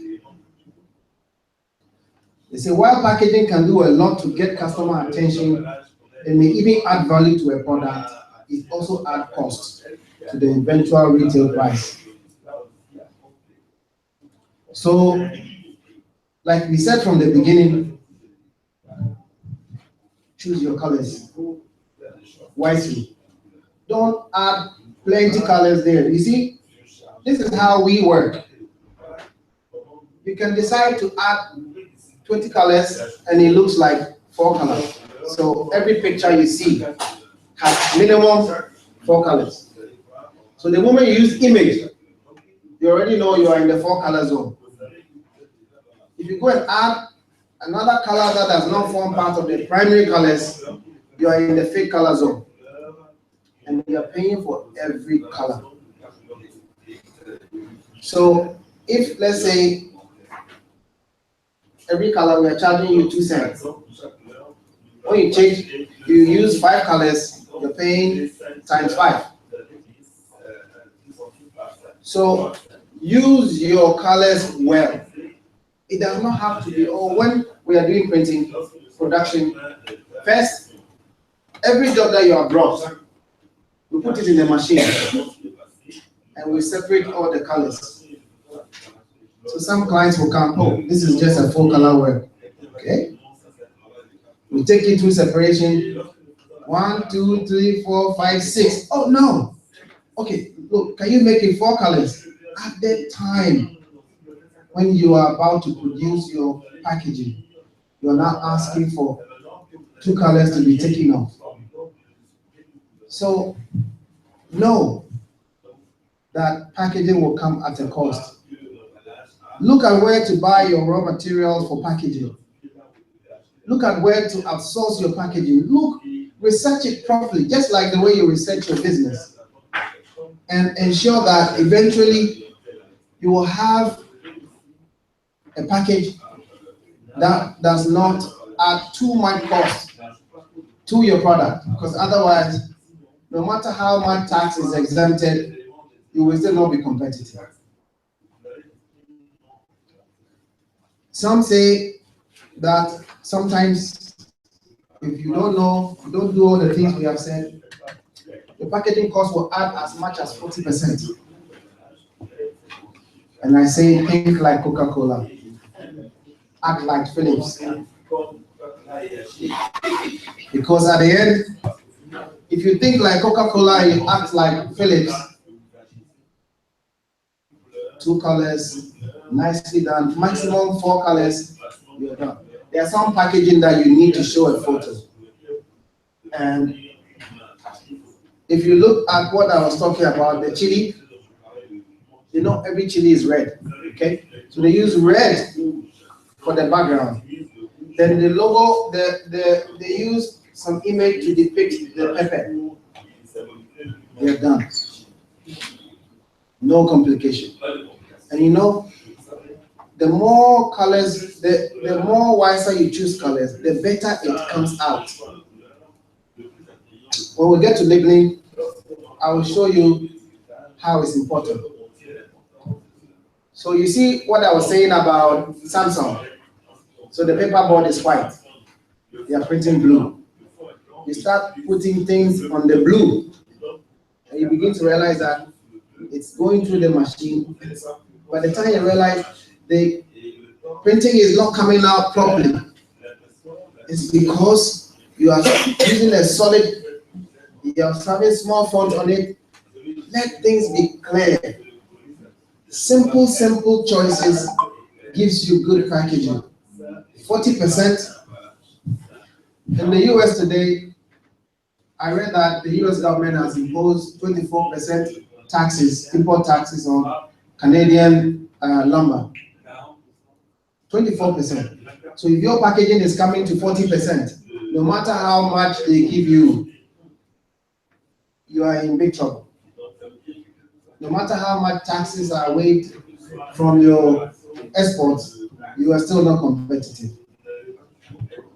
So ensure that cost, and the cost, you determine how much you want to pay for your packaging. You don't have too much money to spend around. Even if you had, use it wisely. Choose your colors, choose your materials, research your, and make sure you have the right decision. Spend time on it. Don't let that be the last thing you decide, because then you'll be in a rush. Some people even produce, and they're now looking at packaging.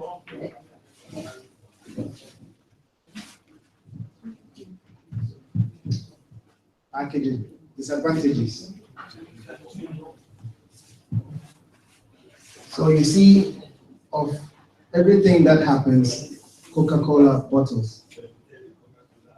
Coca-Cola uses aluminum for its canned drinks, and they use plastic, then they use bottles, as in glass bottles. And imagine how long it takes for an aluminum can to decompose. It takes a very, very long time. Imagine how long it takes the plastic bottle to decompose, if it will. And consider bottles. They can be cracked, recycled, gone into another Coca-Cola bottle. And so that's why you see a lot of pressure being put on companies like Coca-Cola to be graceful to the environment, because you know the amount of Coca-Cola that is sold around the world. And if you watch a lot of these documentaries, you see how much plastic turns up on several islands around the world. So when you have to make that decision to do your packaging, also consider that we live in a world that requires protection. And that in everything you do, it has little impact. You are not like Coca-Cola, but you're also using plastic.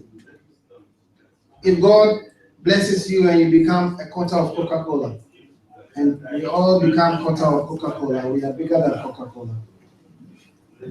And gradually, you see that countries are beginning to put tariffs on products that impact negatively on the environment.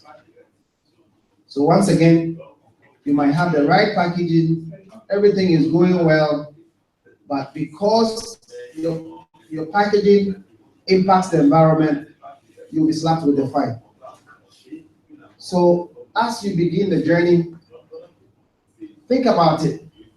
If there's the opportunity to use something that is more friendly to the environment, you must as well consider that, because eventually you will be confronted with environmental impact of your packaging.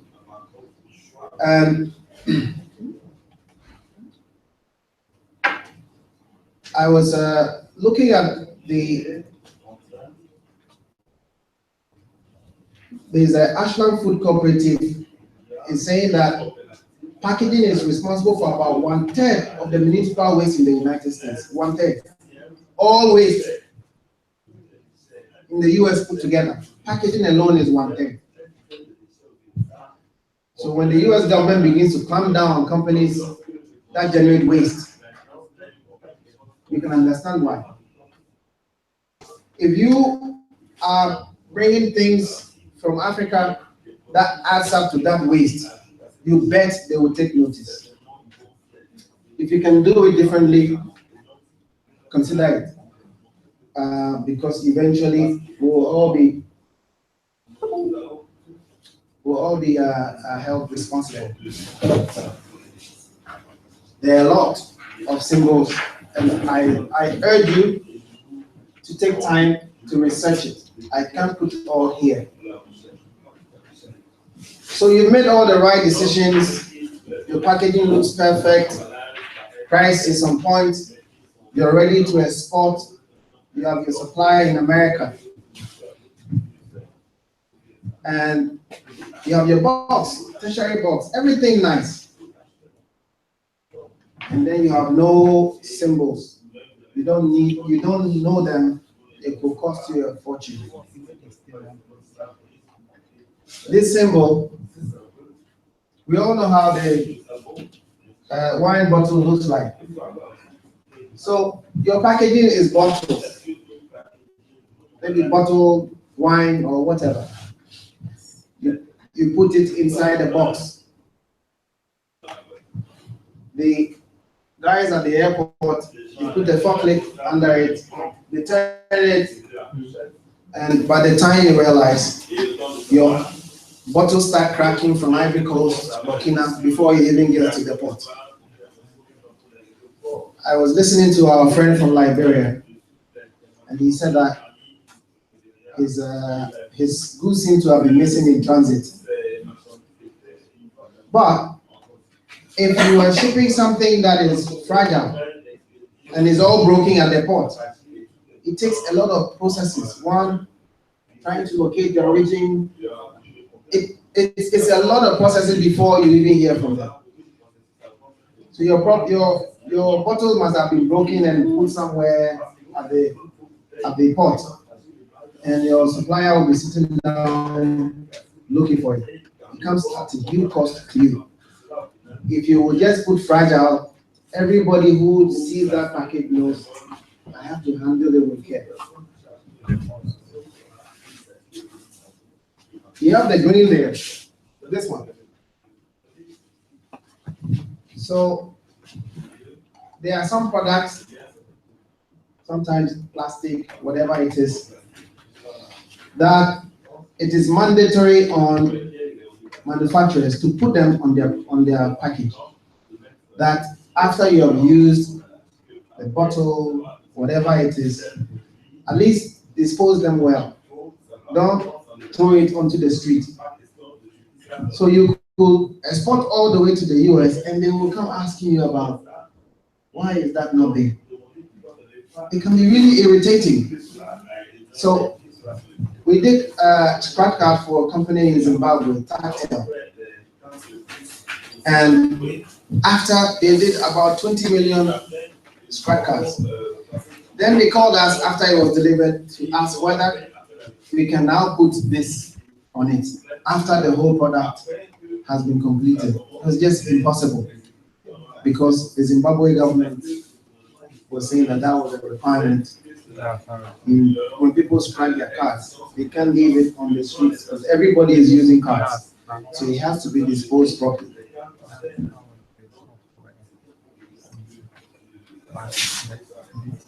So you see this sign on certain products. It means that if it's, for example, like a bottle, it can be recycled. So there are companies that go around the US, waste, solid waste, liquid waste, they have containers for it.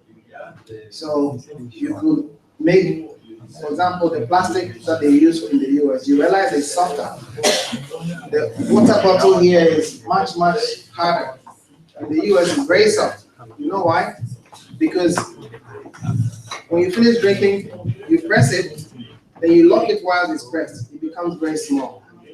So people actually, now if you go to Walmart, they have a place. Dumping your things in and cash comes out. So you see that most of the water, glass packaging that has this means that if you put them together, you can send it to a place, exchange it for money, or just donate it for recycling. So that's something you have to understand as well. So you have this. There's difference between something that is fragile and it says handle with care. Suitable for cold or warm edibles. So for those who, whether you are from Ivory Coast or Burkina or Ghana, and you are shipping to the US, you need to choose the package. And after you have to indicate there that this package is suitable for cold products or for edible products. This means keep the package away from rain or wet conditions. So if this is not on it, and you find yourself under the rain for some reason or snow, it can affect the content of your product. And when transporters see these symbols, they take them seriously. So right up, these two signs here. You know, you have bottles. There's a cover, there's a base. This is the cover, this is the base. And so you arrange all of that in your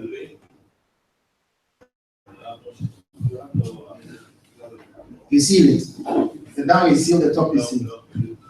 If you don't put this to indicate that this is the top, someone takes the box, he turns it upside down. Okay? Then after 1 hour, you see that the box is becoming wet because water is seeping down the product. So you put this one on the box, transporting to know, or whoever is handling the product to know that you don't turn it upside down. Anytime the box has to sit, it has to sit in this order. And so there are a lot of symbols that I think whilst you undertake your packaging, either you get help or you research it on your own. Label. What is label? Label is printed matters that appear. Labeling is written or graphic communication on the package or on a separated label. So, label. First is written. Okay? Second is graphic. Third is communication. So communication means that you are telling somebody something. Okay? Take this package, for example. If you take this off, if you remove this off, I've seen one there. I was wondering what it was, whether it was honey, whether it was drink, whatever it was. I've been standing there looking at it. I tried to turn it, it doesn't come down. I tried to push it, so I concluded maybe it's honey. And without the label, there's no product. Ah, okay. No offense to the one who has it. It's yours. Okay. What is it?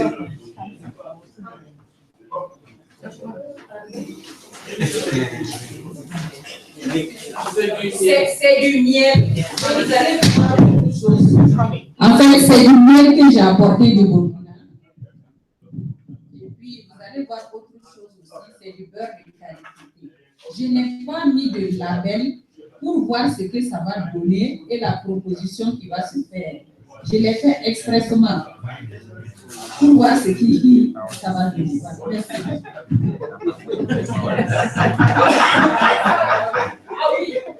You got my attention. You got my attention. So you walk to the shop. Boom. Let's say they're all honey. And you look at this. Sometimes you might get curious people. What the heck is this? They will take it, they will look at it, but it is not because they want it. Just purely out of curiosity. But after that, they will take this. Honey, oh, natural. Okay, straight from the farm, certified. Okay, they take this, they are gone. So you are communicating something. And many times, what I see from new companies is they put the company name big on the label. They put the product small down there. So you wonder what they are selling. Are they selling company logos or they are selling products? So first, you are writing, which means you're dealing with font. And you have to assume that all ages are buying your product. And so if I've even forgot my spectacles at home, I should be able to read that this is honey. That what you have written is honey.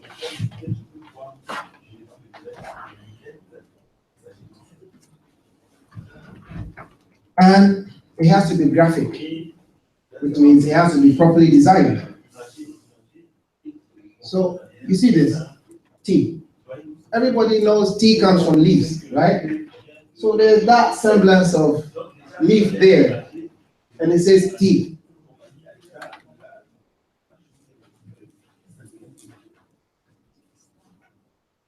The company that makes it is small down here. They are not selling their company. They are selling tea. If you package your tea this way, you know what it is. You have not communicated anything. One, you have not written anything. You have not showed anything. For that reason, you have not communicated anything. This will sit on the desk forever. And when the stores get tired of it, they start doing this.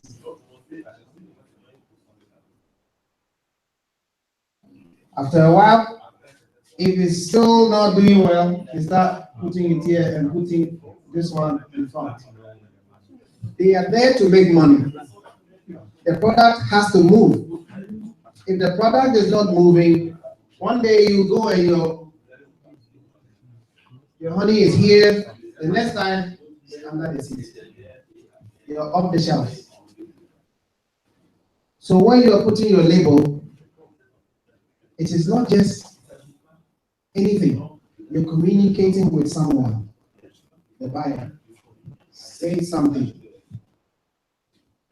And say something that will catch his attention. And say it in a way that he can see. So, 2 is graphic, and 3 is communication.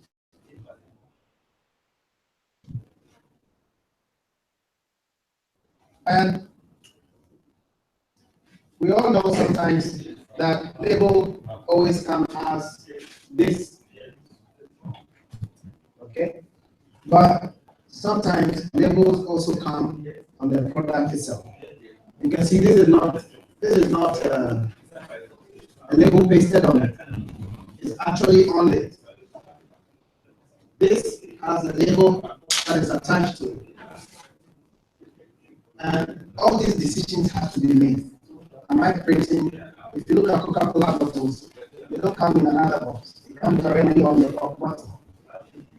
So when your design is so simple and easy, and your packaging, it will allow it straight from the product, no problem. So when you think about label, I see a lot of people always say it has to be outside the secondary package. So they have the product, they have a label on it, or it comes in the box itself. So you are displaying information on your container.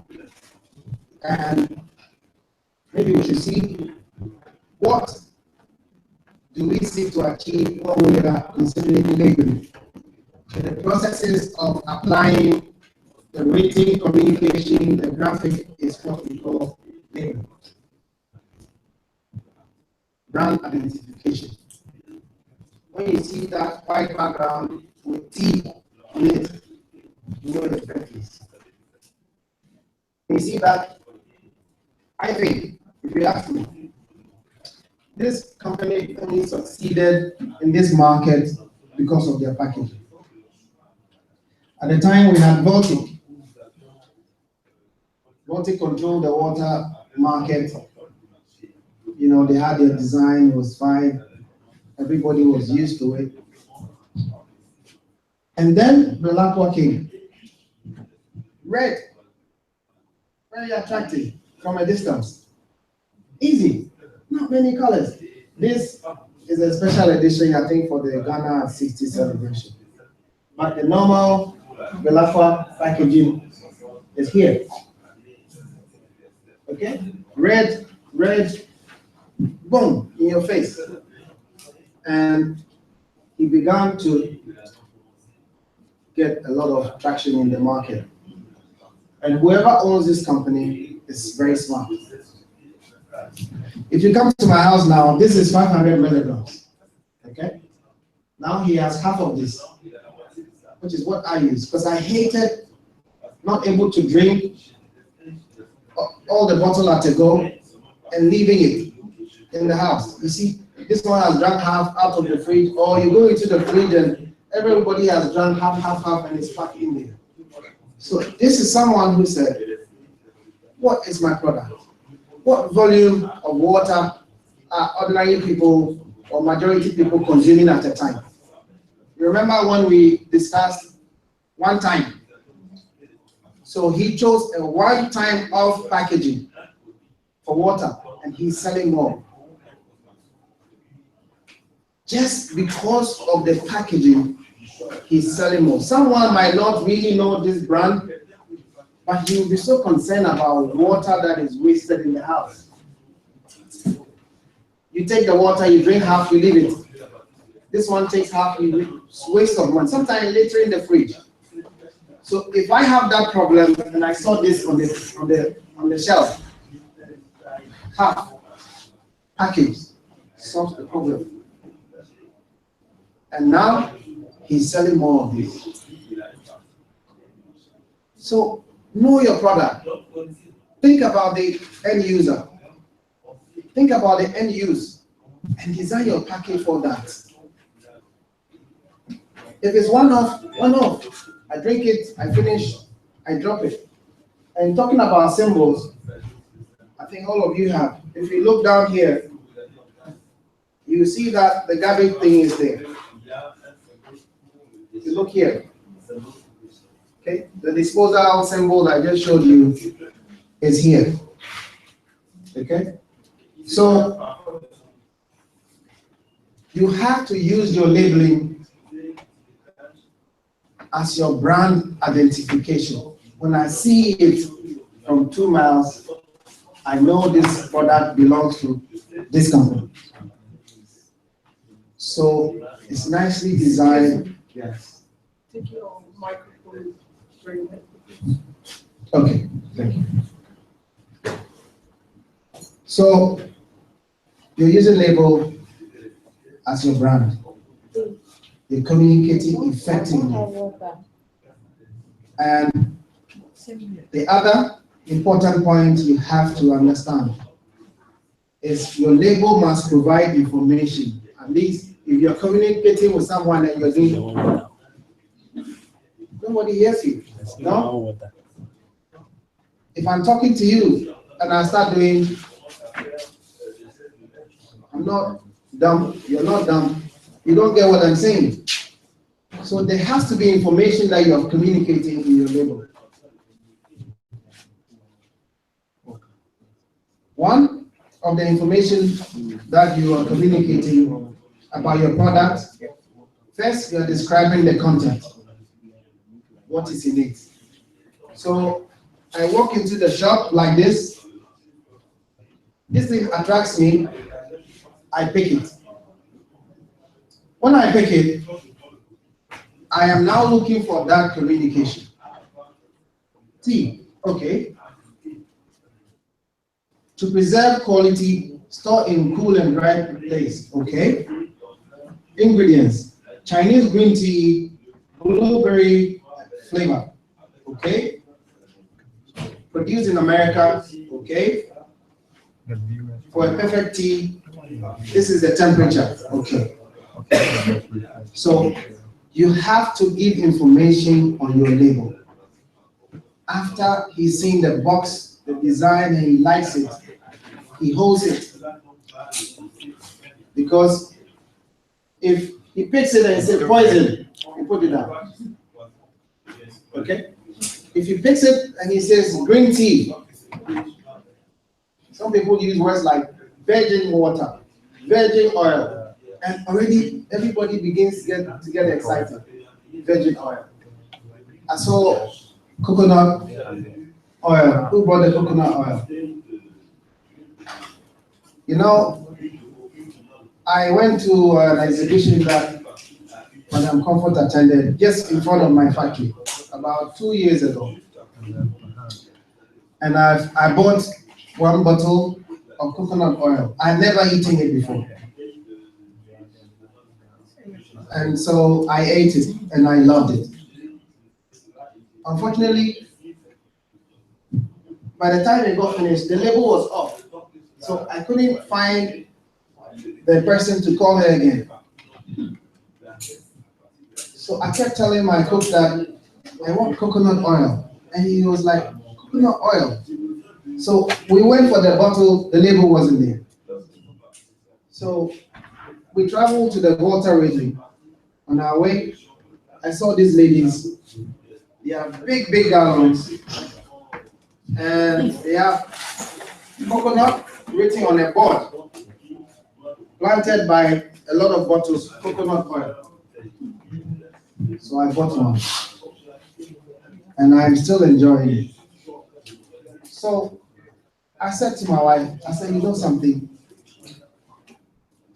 I am going to package the coconut oil. And maybe I'll call it coconut oil, which means we can use it to cook, but it's coconut, right? And I started working on the bottle. How should a coconut oil bottle look like? We're designing the bottle now. And by the time we are done, if I buy the oil from the same woman and I sell it to the supermarket, I will make 4 or 5 times the profit they make. Okay? I heard her. Some people buy her product, they export to wherever. In America, my wife lives in Atlanta. And Atlanta has a lot of black people. And they have a very big Nigerian community there. A lot of Africans live there, actually. So Atlanta is where you find most of the products that you produce in African shops. And each time you go there, there are quite a number of Ghanaians that are doing well there. Nina Foods. I don't know where they are in Ghana, but Nina Food does quite well in America. And sometimes you see the difference between those who are succeeding and those who are failing. No, some people are selling yam, right? Yam. Some take the yam, ship it to America. Okay. The store owners print labels, paste it on the yam. And then they have small barcode on the side. It becomes a brand for them. And you can go to the farm and plant the whole year and harvest and sell. They make more money than you do because of that small label. It looks like a different yam. So I have this product. Who can guess the content? Chocolate, yes. Chewing gum. Chewing gum, yes. Dakwa, yes. Nuts. I saw the lady who manufactures this at the trade fair during an exhibition. When I saw it, I thought it was chocolate. So I went, looked at it. It turned out to be dakwa. Dakwa is dakwa is a very traditional corn, corn granite that is very known in West Africa. you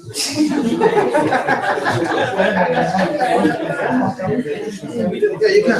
No, c'est pas c'est West Africa. Yeah, no.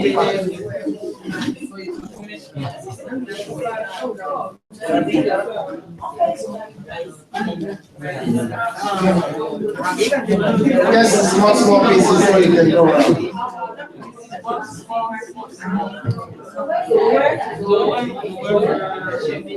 So, this is a very popular old product that Ghanaians sell on the street.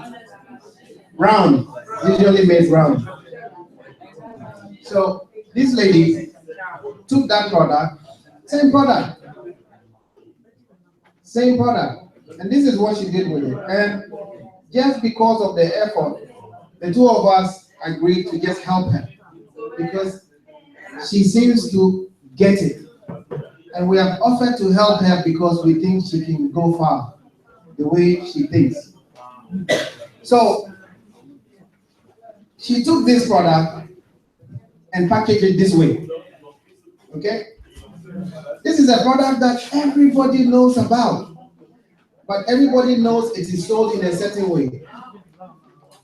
Then when she finished, she said, okay, this is corn. Now I'm going to do wheat. Now I'm going to do this. And also I'm going to have sugar free. And I'm going to have all of that.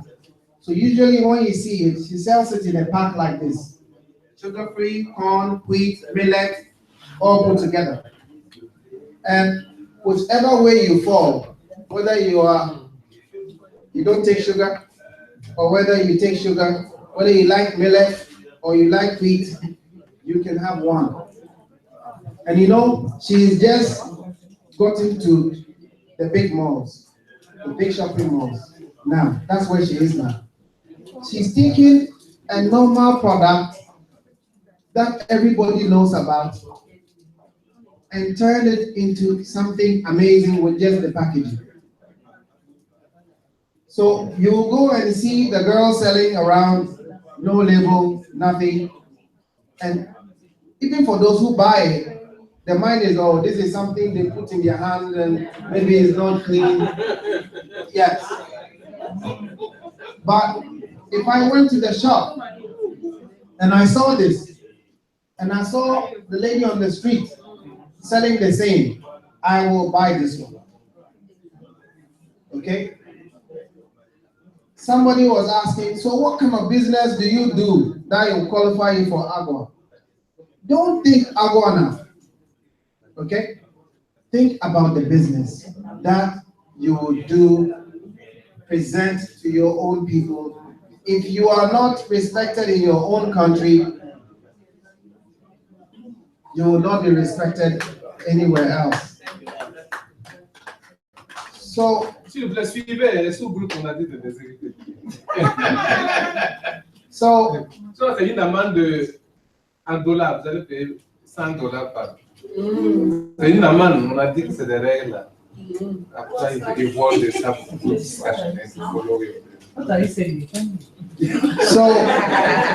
so I'll say to you, because I remember your question, think about the business. Every business starts with a plan. Your plan, this lady, her plan is, I'm taking something that everybody already knows, and I'm presenting to them differently. That's her business plan. Because everybody knows that product, and I think she will go far. Take your business. No matter what business you're doing, don't think you're the only one doing it.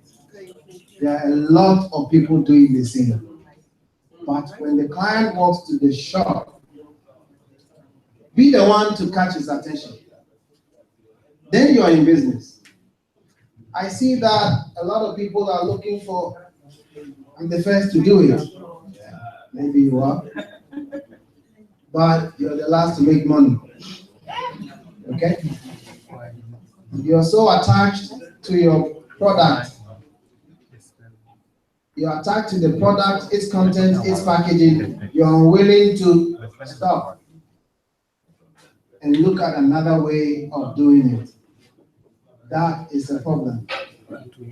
I saw something like a biscuit in a plastic bag on the table. Who's got that? Okay. Yes. And I don't know what it is. Ah, here we go.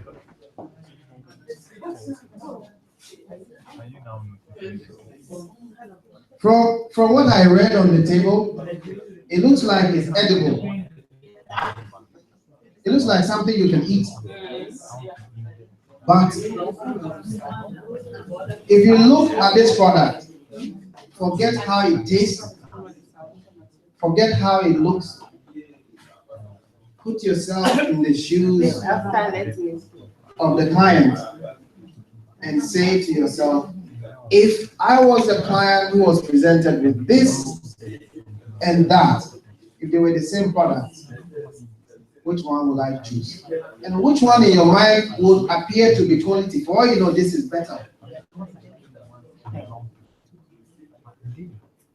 No disrespect, but you know when you want to trap a rat, a mouse, huh? You see how their medicine is made? Mostly like this. Something to bait. Care about the person who is buying the product, that he's going to make a wise decision. You know, no matter how much effort you put in a product like this, the client will come with a prejudice. And I can bet you that prejudice will be negative. You've done all the right things. It's come to presenting the product to the customer. And you missed that point. So you miss the bus. And if you live in a place where the bus goes for 10 days before it comes back, by the time the bus comes back, you're no more there. So invest some time. You know, I see it, like I say, what they call grandma's food. Okay? It's traditional, we are used to eating it in a whole level. Then let it remain grandma cooking for his children. Everybody trusts grandma. She will not give you bad food to eat. She will not give you bad things, teach you bad things. Everybody trusts his grandma. It's not a grandma. But when grandma decides that she's going to cook for other people, then grandma has to ensure that they like her food. If you're going to take a traditional food or a product and sell it to an external audience, you must ensure that it's presentable.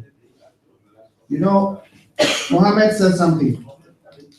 He said that one supplier could destroy the chance of every supplier from that country. So one Ghanaian guy presented some food, sold some food to some shopping mall, and everybody who ate it died.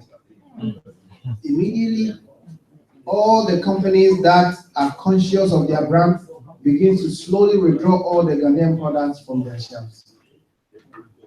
That is how it works. So you might not only destroy your business or your brand, you might end up destroying everybody else's. So pay attention.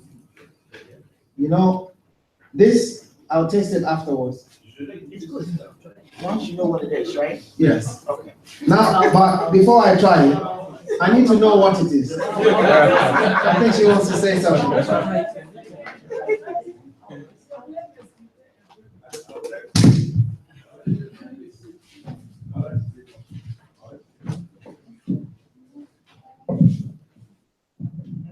Oui, c'est vrai ce qu'il dit, mais Et c'est par erreur et pas par exprès.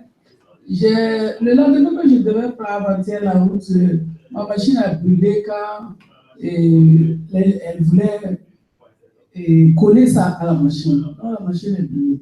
Et je me suis dit que bon, au lieu de laisser ça, je vais amener ici et demander où ça se trouve la machine. Je vais aller payer et puis coller la nuit. Hier soir, arrivé, on était revenu très tard. Donc, c'est ce matin que j'ai commencé à demander aux gens, ils disaient que c'est Accra ou bien c'est où le marché pour pouvoir avoir la machine et coller maintenant et mettre les étiquettes.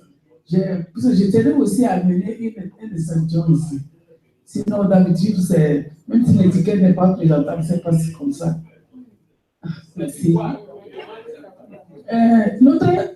Ce qui est vert, c'est du moringa au pain de singe. Moringa au pain de singe, sur l'étiquette, c'est bien dit. Et ce qui contient le moringa, ce qui contient le pain de singe. Et l'autre aussi, c'est le pain de singe simple. Et c'est voilà, c'est ça. Thank you. Je voudrais expliquer un peu le pain de singe. Je ne sais pas, tout le monde connaît ça ici.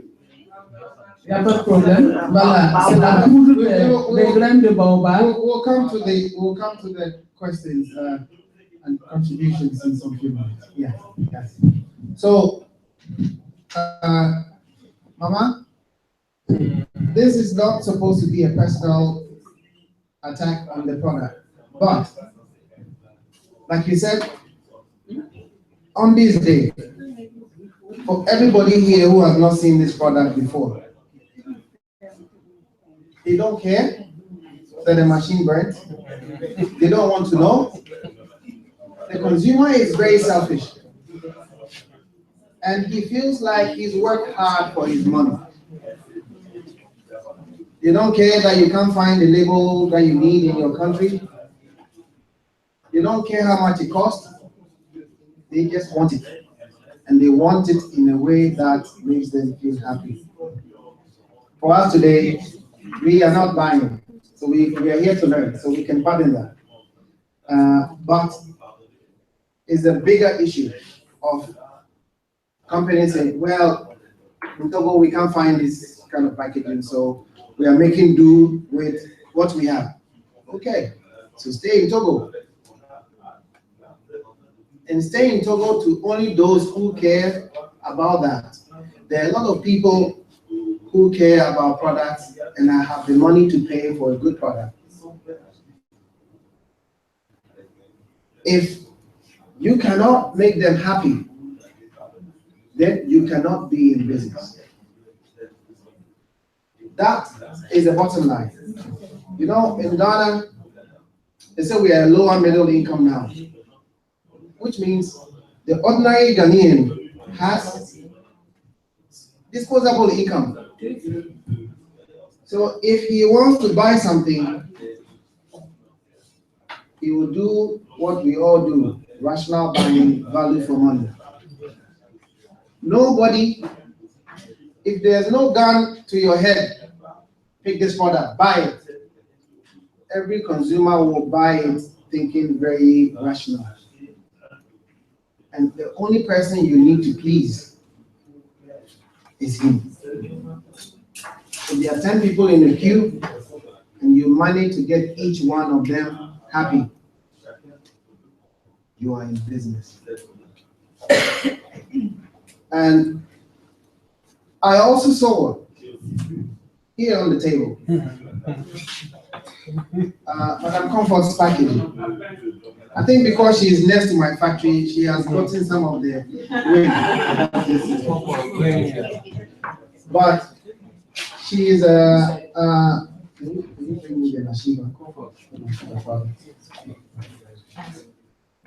but occasionally I go to her showroom, and I must say that she's someone who takes her packaging seriously.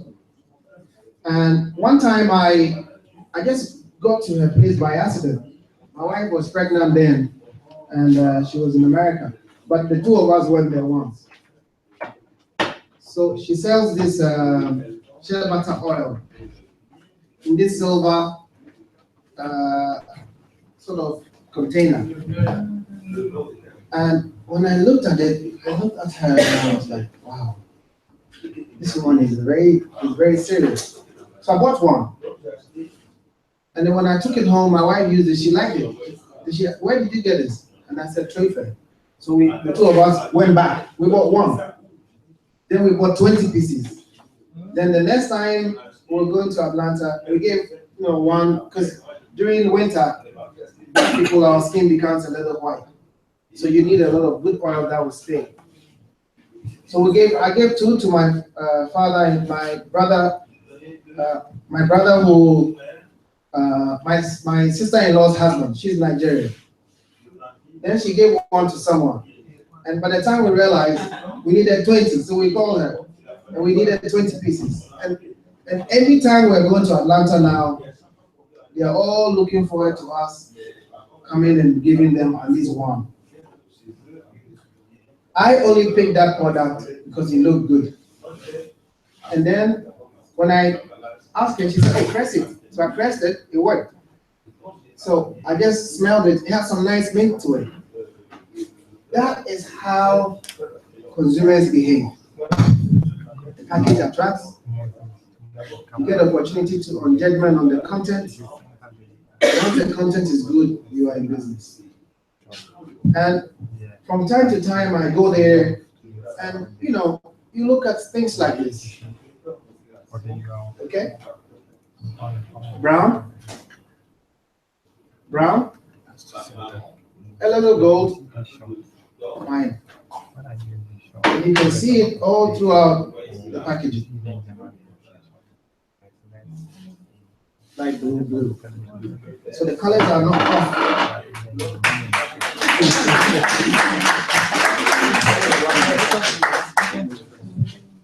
And you will see sometimes black, green. So all of that. So the last time we were doing a box for her. We just started developing a box for her.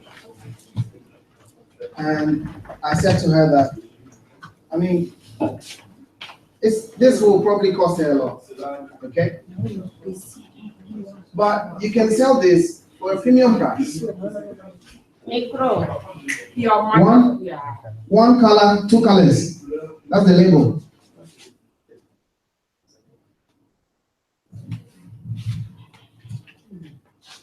One color, two colors. That's it. The only thing that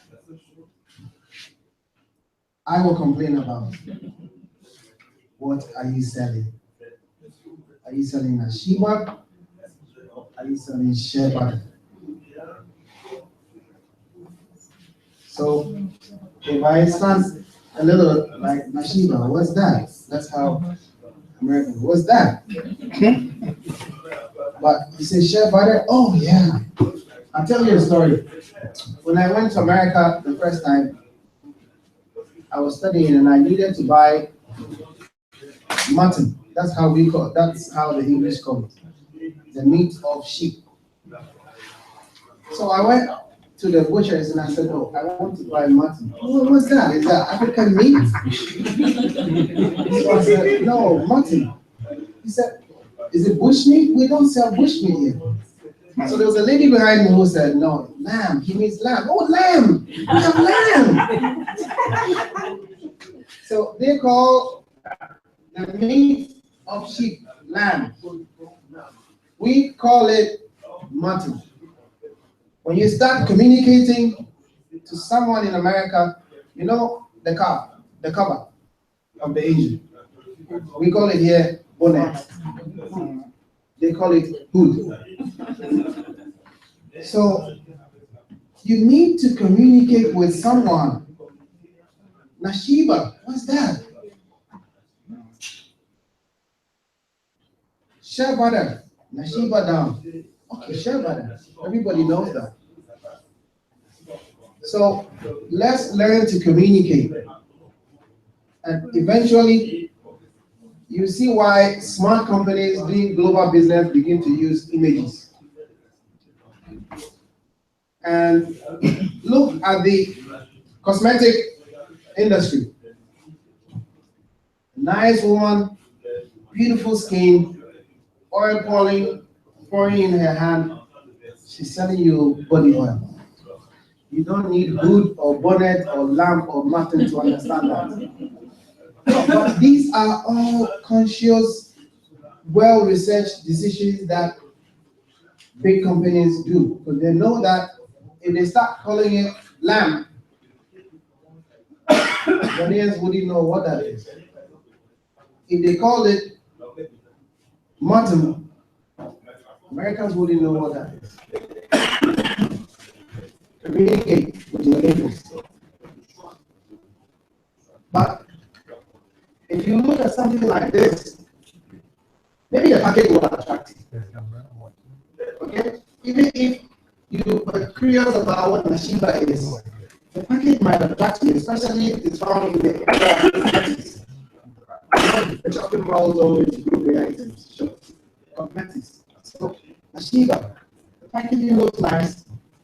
Oh, okay, it's shared package. Okay. You haven't lost out completely. But at the end, communicate either with the package or your label. Say something. And so labels help you in promoting your products.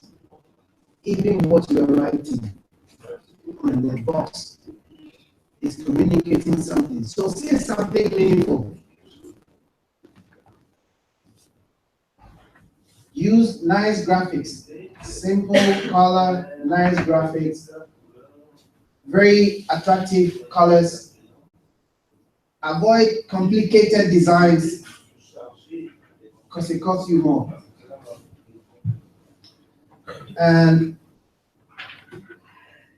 sometimes you can have it directly on your product. You can have it on a sheet of label paper. You know, as I was telling you, I see that most, and you can't blame them, most Ghanaians are using this for label.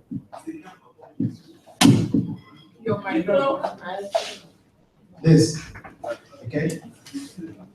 This is what we call SAD.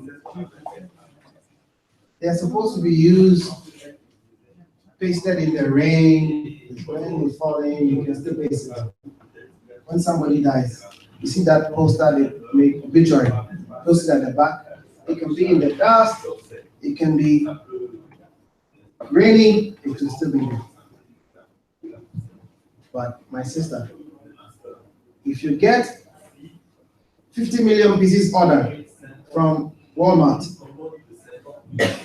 and you try going here, one, it will take you a very long time to produce this label. Two, when you're doing the volume, now, you know, it's small. When Walmart, my company works for Walmart. Walmart has one of the most powerful bargaining powers in the world. So Walmart can come to you and say, you sell shea butter oil. Okay, how much is it? $2 per one. Okay. I'm giving you an order for 5 million pieces, but I want it at 0.195. And I want it in 2 months. Now, you go and sit at your label provider. He has a long machine. The machine moves slowly. When you finish, then now you have to take it to the die cutter to now stamp 15 million pieces. It will take you forever. And it will cost you a fortune. When we are small and we are medium, we tend to overlook these things. Because you're making a little money, you're not making a lot. But when the big orders come and the bargaining begin, you want to go to America, you are selling clothes. You're not going to order 100 pieces, 200 pieces. If your product is accepted and is moving, they will come to you and say, okay, My mother-in-law produces polo shirts for export under Agua. And she has about almost 2,000 workers. And if you look at the sheer volume, their problem is not the order. Their problem is how to meet the order. As you try to enter the deep waters, my advice, put your strong legs first. Start some small business among yourselves. You will get to learn a lot. Selling to Ghana, selling to Nigeria. But the size of Nigeria's market is almost that of the United States in terms of population. Okay? If you can get people in Lagos alone to accept your product, you're in a big business. But we always look forward to going to, because there's Agua, which is a very great opportunity. And I'll tell you, the reason why my mother-in-law has the business she has is because her partners are Americans. And they used to produce in Sri Lanka. Now, if you're shipping from Sri Lanka to the US, it takes a long time.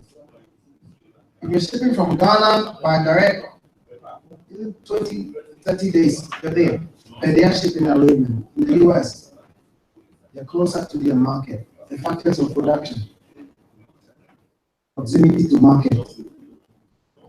So they are able to do this volume. So as you try, I want to go to America to do business, yes. But America's population, if I'm not wrong, is about 160, 70 million, no? 300 million people. If 1/3 of them take your product, and they need it twice a week, so we have to be real, okay? Otherwise, it's good, but it's good for those who are ready. And get ready now. Prepare yourself with basic things that need to be done. Each other and get some international experience, and gradually step into the deeper waters. But, like he said, Agua ends in 2025. After that, if it is not renewed, all kinds of. So, you need to create your own market. Agua is the old one. And I think most of you are very lucky, because when we start our business, we don't get opportunities like this. And I can see a lot of you can do very well with just some little guidance. And like we said, time and time over, we are a free zone company. Our basic idea is responsibility 70%. Well, but even the free zone is 10 years. So, with all the opportunities, I sat down, and that's one thing business people have to do a lot. I sat down and I said, if I develop all my market outside, what happens 10 years from now? When there is no, or when my free zone license expires, what happens? I said, okay, why don't I stay here? Look for companies that are importing materials, certify those, and expand my market here. So that 10 years from now, I don't have to worry. So use Agua as a bonus. But if among yourselves, your packaging doesn't add, like I'm saying, we're coming from different countries. The standards differ from country to country. as you try to bring those to Ghana, you realize maybe the standard is a little higher. As you try to go to Burkina, you think maybe they have a very different standard. You need to learn all of this before. And I can tell you there's enough market because most of the things you're producing, I bet you're more consumers here than in the United States. But I'll be very frank with you. This is what I think a lot of African entrepreneurs think. Okay, there's Aqua. They have to consider to buy part of our products. Okay, the government has given you the chance to export. Now you are on your own. No matter the opportunity you get, you have to do these things right. And that helps you to get, and don't have the mindset of African products, Mexican products, Chinese products. You are competing with everyone. If you have that mind, then you'll be compelled to do packaging that rivals everyone. See, I always say to people, I don't understand why, apart from raw materials, we cannot produce things of good quality. It costs more. The Chinese labor force costs more than the Ghanaians. That's a fact. The salary levels are higher. So even if you move your factory to China, you might get raw materials, these things cheap there, but you still have to import it to Africa and create a market. For the things that you're doing amazing things. But sell it to your own people. You see, if you look at the story of Dakwa, it's a product that everybody knows. So the tendency is to taste something else. But the opportunity is to present it to your own people in a more appealing and a different way. When you eat fufu and canned soup, you eat rice and tomato sauce every day. There's a way I know that food. Christmas time, we're all going to eat rice. But then somebody comes to you with rice, but jollof. It's not rice and stew on the side anymore, but it's jollof. It's the same food, but it is presented to you differently. And the reason why I think we are not able to trade among ourselves, we take sometimes ourselves for granted that maybe we don't like it, maybe we don't have the money to buy it. If you travel around the world, I wonder how Africans make it. Everything is from their pocket, cash. If you go to many countries, they live on credit. So among these two populations, who has the purchasing capability? We do. But because we take our presentations for granted, and because we have the money to buy it, we choose something else. And at the end, you see African businesses now abandoned by their own because they are taking them for granted. Now trying to compete in a market where they are not even close to compete in. That's why I am happy to be part of this program, because I worked for the big brands. I know the amount of effort they put in color, in choices. And I know that many of you cannot afford that. You go to Nike. Nike has a lab. Last week, they were testing the next Nike running boots. they are able to afford the most expensive runner on earth, the Kenyan marathon runner. Bring them to their studios and let him wear the shoes and run if he can run faster or longer. They're testing, they're researching. Eventually, you see every runner, sportsman trying to buy shoes, Nike shoes. They've done their homework. Nothing will be handed to us if we take our presentation for granted. Nothing. Sometimes product that can be sold for premium price is sold for nothing because, okay, you know, this doesn't look good, but I know that I need shea butter, so, you know, but I'm not paying top CD for it. The value of the product, added value, packaging, is devalued because the packaging cannot match the quality of your product. And these things are all coming from you.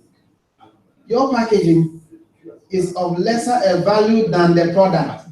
So because of that, people want to pay less.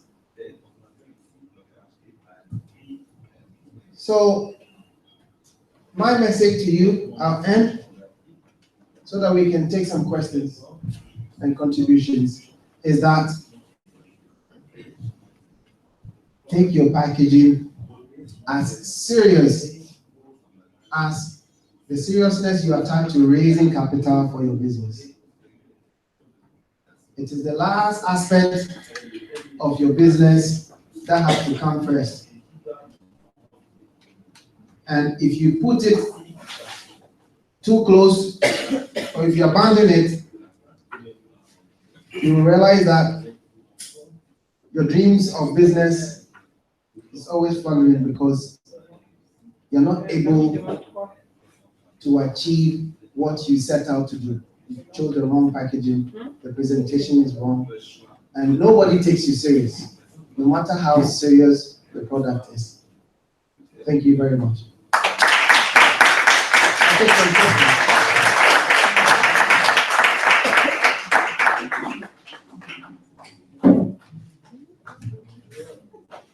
Et vraiment, on n'a pas de mots pour remercier M. Raymond qui nous a tenus en haleine pendant au moins plus de 2h30.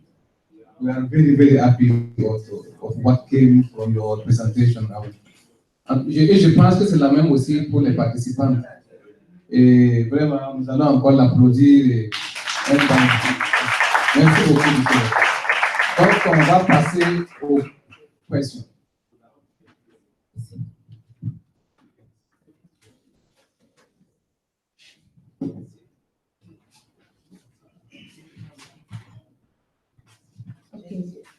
Vous préférez qu'on fasse question par question ou bien on regroupe les questions et après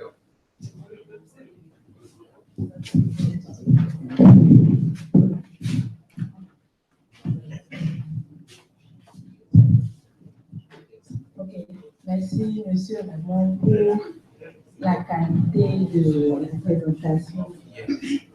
J'ai plusieurs questions.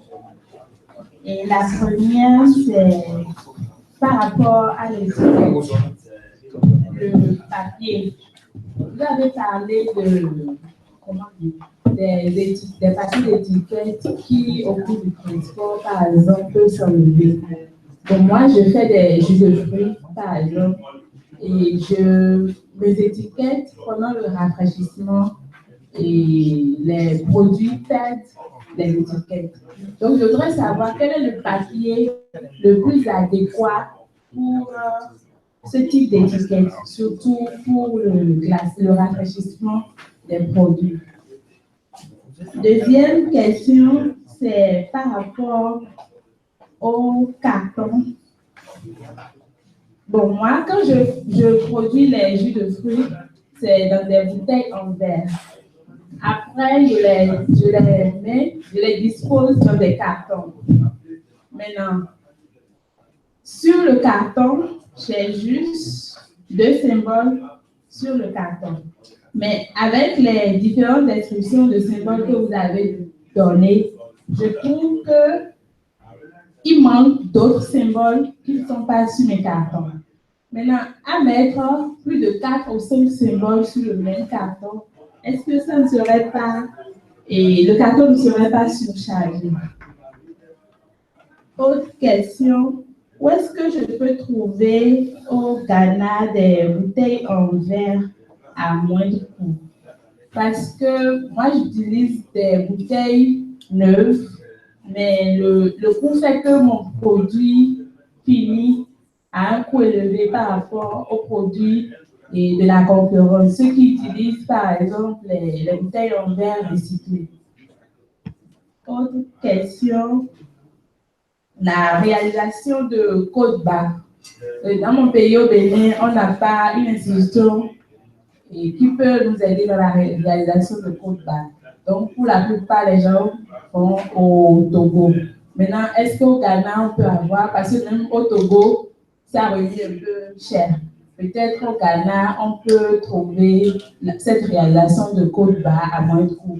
Parce que moi, je fais plusieurs variétés de produits et dans plusieurs types de contenance. Donc là, ça me fait en gros plusieurs produits en termes de code barre.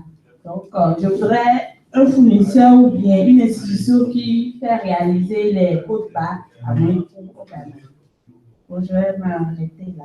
Merci. Thank you. So the first question is, what kind of paper or packaging material is appropriate enough for refrigeration if you are in the beverage industry? There are several of them.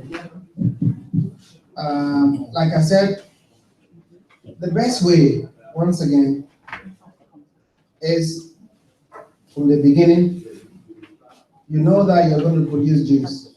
Take. You know that you're going to produce it in bottle. Take. You know that you need a label. What kind of label? That's the time when you need to consult or research. Now, if you look at the beverage industry, which is where you are, the usual paper is what we call wet strength.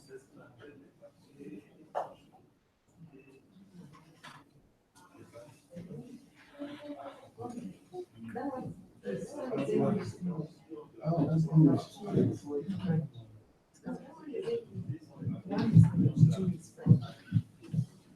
So you need what we call wet strength paper. And wet strength paper basically comes in different forms, okay? And different thickness, what we call grammage. Now, if you look at beer labels, especially in Ghana, Star Beer, you look at Guinness labels, you realize that no matter how wet it is still together, the beer labels, because it comes from the stock, from wet strength paper. If you use any paper other than that, when it's wet, it will tear. And if you're transporting fresh fruit juice from one place to the other, you want to assume that maybe it's actually even transported in a refrigerated truck. If by the time you get to the consumer, the label is already off, you can imagine what's going on in his mind. And so you need wet strength paper for your kind of beverage packaging. The other thing is cartons and the symbols on it.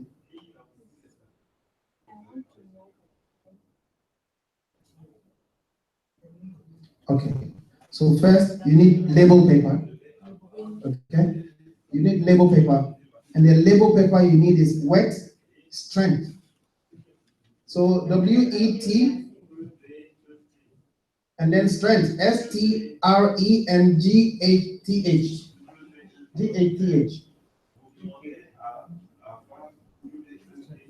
strength, like you are very strong. So it is wet, but it is very strong. Wet strength. Okay? When you come tomorrow, I think we have some stock of label paper at the factory. I will show you. Then you talked about cartons, which is your tertiary package, and symbols. So you don't necessarily need every symbol on earth on your box. And it's actually a design requirement that things are clear and not cluttered on your box. But if you are transporting breakable materials like bottles, and you are arranging them in carton paper, it does not hurt to have right up, which means that don't turn the bottle, don't turn the cupboard down. It does not hurt to have a sign that this is possible recycling. But like I'm saying, in terms of importance to the product, I would say bottom up is more important at this stage because you're transporting. If they turn it immediately, it will begin to spill. You don't necessarily need to put recycle the bottles because really you are not going to do recycle. But in some countries, you'll be required to put recycle on it. So that if they finish using it and they put the disposal bags in front of homes, they know that for the recycled bottles, they can place it here. It might be required. And that's why he gave you the website where you can have all the requirements there. But it's a good idea that you understand symbols and what they mean as it relates to your packaging. And the other, even for your carton, you realize there are different types of cartons. So this is what in China, they don't speak that much English. So you say carton, okay, carton. You give him the size, everything fine. How many? One container. Okay. The carton gets to Ghana, Togo, Burkina, only to realize that maybe it's 2-ply, or 3-ply, or 5-ply. Maybe what you really needed for your carton is lightweight carton, 2-ply, you're fine, less expensive. But you go and say carton, then they bring you 5-ply. So the 5-ply means it's much thicker and much stronger. If you are not putting a whole television in that box, you don't need 5-ply. So you need to understand, even for the carton, that there are about 4 different types of cartons that you have to order. That's why you need to take time. And all of them come with cost implications. Regarding bottles, once again, you have chosen your packaging material. And I say that for beverage and for the kind of products you're doing, bottle is not a bad idea. But so is plastic not a bad idea. So if you're realizing that you're in business and your packaging, like I said in the last presentation, is costing you more and making your product, or you're selling a lot, but you're not making money because everything is going into packaging and cost, then it's about time to rethink your packaging. And this is my advice. If you want to move from bottle to plastic, Think about the consumer. What is he thinking? Maybe the company is struggling. They used to have these nice bottles, now they're doing plastic. Maybe the quality is different. So what you do, my advice, redesign your logo or redesign your label. And as part of the redesigning of your packaging, you put in plastic. That way you communicate very clearly to your clients that you're going to redesign your packaging, whatever, and then you can slot that in. So there's no misconception that, oh, now he's going from good to bad or bad to worse. So all of that, like I said, packaging is communication. You might get it right or you might get it wrong. And if you create a wrong impression, they're beginning to think, oh, this company, we think they're going down. Now they're using plastic, they're going down. But Coca-Cola uses plastic. But it's the way you communicate that to your clients that will have an impact. Barcode. Barcode for me is the easiest thing to print. And I don't know, from the way you're talking, it's as if you buy only barcodes and stick it to the product. Because usually, all barcodes come on the product. So during production, the barcodes are printed together with the label. And if you don't have barcode, you can't get into the supermarket. Because they don't have time to be going through computer. What's the name of the juice? No. So everything is arranged and stocked and audited through barcodes. So the best advice is not to print the label and print barcode aside. It's to print the label together with the barcode together. So that you don't have, if you look, the barcode is part of the label. If you want to know where you can get it, I'll show you tomorrow when you come to the factory. I'll show you how we produce barcodes, standalone barcodes and barcodes together with labels. We can do that here. You can do that at the factory. I'll show you tomorrow. Like how we have GS1 in Ghana. And how we have GS1 that sell the numbers to us. I think that's what Okay. So only the barcode, yes, starting using it with your product. You must get one, you must buy one, or you must buy one for each product. In our country, there is no. Oh, okay. She can help you. Yeah, she can help you. Yes. So.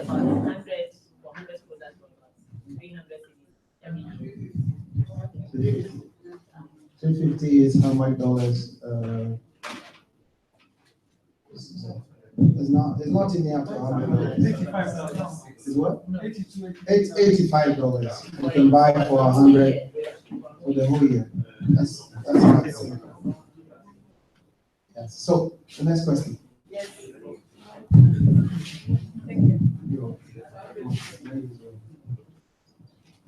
Okay. So thank you very much for your presentation.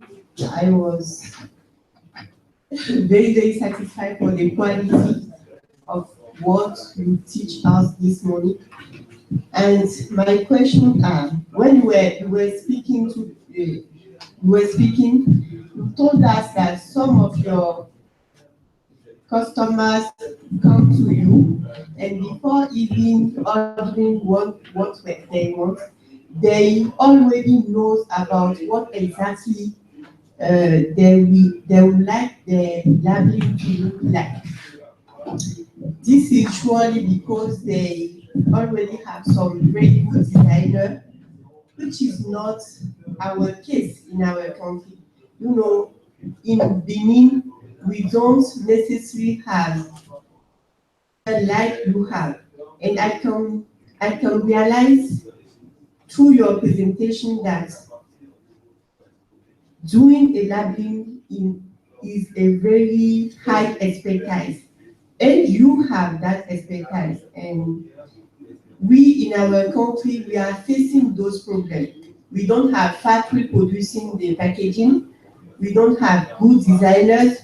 We don't even have administration able to give us all necessary things we need for our product to make some standards. And I would like to know you, like you are, because you are in Ghana, and even if we would like to work with you, still Ghana is far from our country. And even if we are considering the tech issues, we all know that this is not true, because they say they are going to apply that, but in the reality, when you start buying products from abroad, still the customers, they don't even inside the country know that there are some exoneration like that, which the people or the dealer in the country can take benefit from.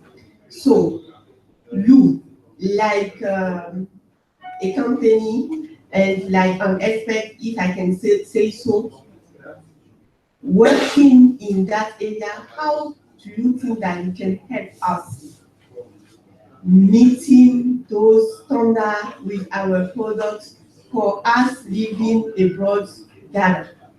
Thank you. Okay.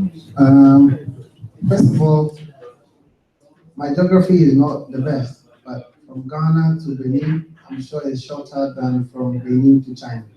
Yes. Okay. Now, so we have established that, and this is how freight works. It works according to the weight and the distance. So first, we know that the distance is shorter. That's one. Two is that you belong to ECOWAS, okay, which makes it easier. Three is because we have the license to export anywhere, which makes it cheaper. So if we have to work together, we are working with Walmart in South Africa. That's where their head office, their African head office is. And so we have an arrangement where, okay, we want this design. This is the concept. They'll write you a whole concept note. These are the colors. Walmart is one of the biggest, if not the biggest shopping mall in the world. You know how many colors? 2. So they will tell you, if we're doing a normal image printing, that's it. They will send you the images you design and you put it in. If it's about an abstract design, they will tell you we want white, green, or blue. That has to be the theme for the design. And we're using this design as a pharmaceutical product. So then we understand exactly what they want. They never come here. So we will design, send it to them via email. They will make comments on the design, send it over. And it's important. For example, when we are doing pharmaceutical work for Ghanaian companies, this is what you get in China. So they design, they print, they send it to you. When we finish the design, before we run the whole production, we take the final sheet, he signs on it, I sign on it, our quality control person signs on it, then we take the full sheet to the company. And the company now looks at it and say, increase the black a little bit, increase the green. Then we come back, we do that. Then once they sign on it, 3 signatures from our side, 3 signatures from their side. I am happy, they're happy, we start production. If we want to work with you, it will be the same. So in terms of design, maybe you send us your existing design, because you also don't want it to be too different from what the clients know. So you can send the design or send the concept, how you want the design. We will try our hands on it, send it to you, you make comments. It takes time. And it's important that you allow that time so that you can reflect over it, we can work on it, and eventually what comes out is our expertise and your expectations.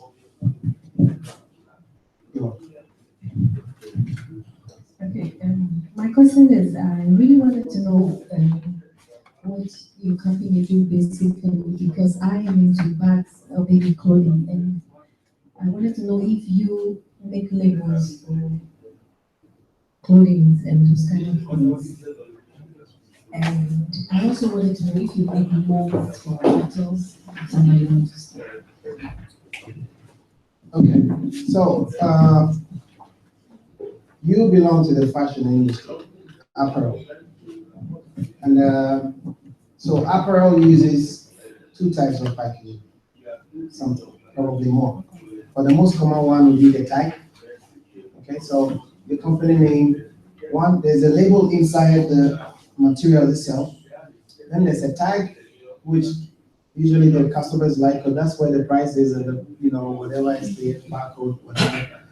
And then usually, if you're presenting it in a different way, you have boxes in which you keep them. So if it comes to boxes, we can do that. If it comes to the tags that you need to hang on the rope on the product, we can do that. What we are not doing at the moment is the label that is inside the material.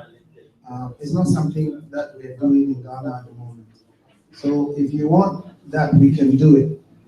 The problem we have is when you go to the factory, you understand.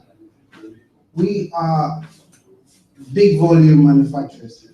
So we're doing a lot of volume. Like I told you, we're doing label. Our label machine is 12 inches, right? 12 inches. Okay, 12 inches. If your label is this size, you'll probably get in one repeat length, maybe 20 labels. Okay? 20 labels, the machine is running at 175 feet per minute. And that alone will probably give you almost 10,000 labels in a minute. So the difficulty we have here is to do the small orders. It is something that we have been working on, and hopefully we will bring in some small order digital label makers to be able to produce 1,000, 2,000, 3,000 kind of labels. But in terms of tags and boxes and all of those, that you can do at our facility. The labels will be woven, or the labels will be paper? So usually the label inside the cloth is woven. That's what we don't do. Yes. Yes. But the priority now is to get printed labels in small volumes. So we have to invest in a smaller production unit that is able to do labeling for people who are doing 1,000 labels a month or 500 a month.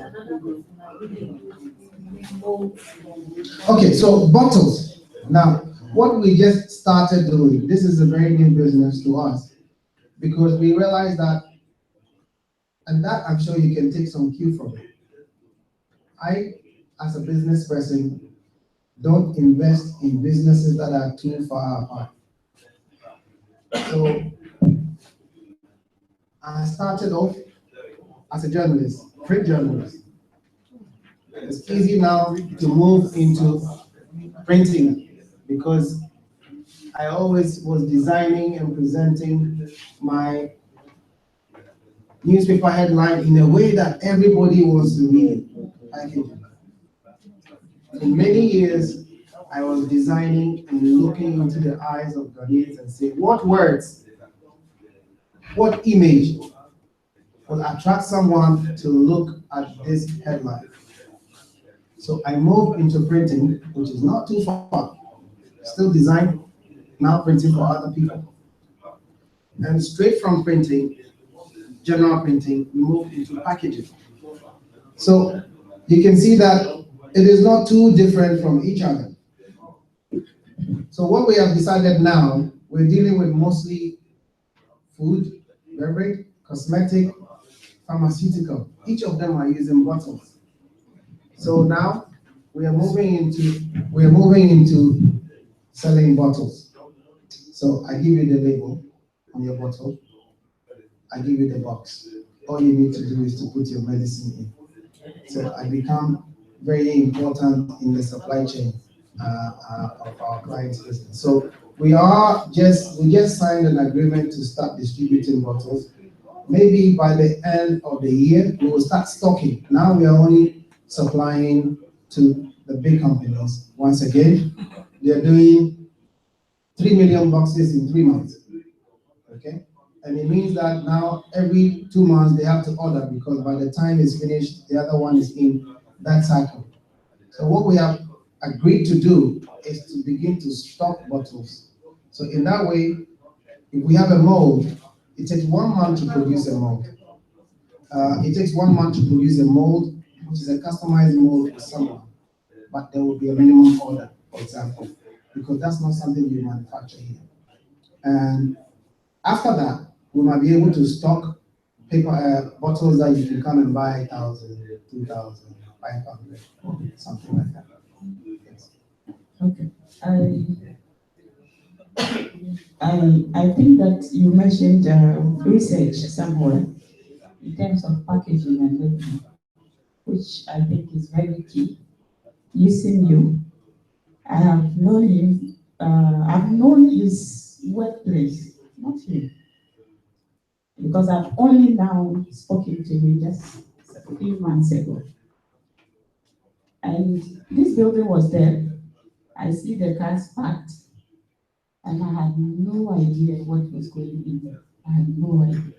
So when we had the opportunity to be taken in there, I was shocked that you have such a personality, very close to you, that will be very helpful to your business, yet lack of research, I would call it. You don't know. So I want to emphasize on the fact of looking within and working with each other, very important, because we are looking out where our strengths, will not take us. At the moment, we will grow, but then we are not there yet. So if we learn to work with each other, neighboring countries, sister to sister, network platforms that we have created, that we are creating today, then we can grow big. Maybe it means that we didn't package ourselves well. That's why we didn't know about it. But there's a reason. The reason is because we are a security press first. And we don't advertise security printing. It's a very specialized market. You're doing checkbooks, you're doing scratch card. And the security required for printing scratch card is more sophisticated than printing currency. Because currency, I need to steal the physical currency before, or I need to take a plate out, or I need to take a physical design. But scratch cards, I can look and memorize in my head. If I have a camera, I can take a photo or a video of 1 million things. So, 1, you can't go there with a phone. 2, you can't go there with a recording device. 3, if you're not enlisted to be on that floor, if you put your hand, the door will not open. So there are a lot of protocols. Then also we have cameras everywhere on the floor. We are, by our agreement, required to store that video for 3 months. Because by 3 months, most of the telecom companies have started dispatching the scratch cards and it's being used. And the only time when they will call for it is if there's a problem. Either some cards have been used by someone, which happens, because the pins are not generated by us. So within the telecom companies, a lot of things happen. And so that's why we've been very quiet in that corner. But now that we have added packaging, will be more visible. But she made a very important point. If you're in a network and her packaging is amazing, there's no reason why you can't ask her, where do you do it? Can you show me where? And look around, you might find, even if it is not that sophisticated, work to create something amazing that has the capability in your neighborhood. It works, it comes to the same thing. Next. Merci. Ma question va poser d'abord sur les coûts de l'emballage. Moi, je suis du Burkina Faso, un pays enclavé où les articles coûtent très très cher. Et bon, comme tantôt si je disais tantôt que moi je suis du Burkina Faso, où les articles coûtent très cher parce que c'est un pays enclavé. Donc, par rapport au coût de l'emballage, ça nous amène à commettre beaucoup d'erreurs. Et si j'ai tenu à apporter des articles sans étiquette, c'est un peu pour prendre ça comme étude de cas. Et encore, il y a un autre article que j'ai laissé avec un emballage une étiquette qui n'a rien à voir avec le produit.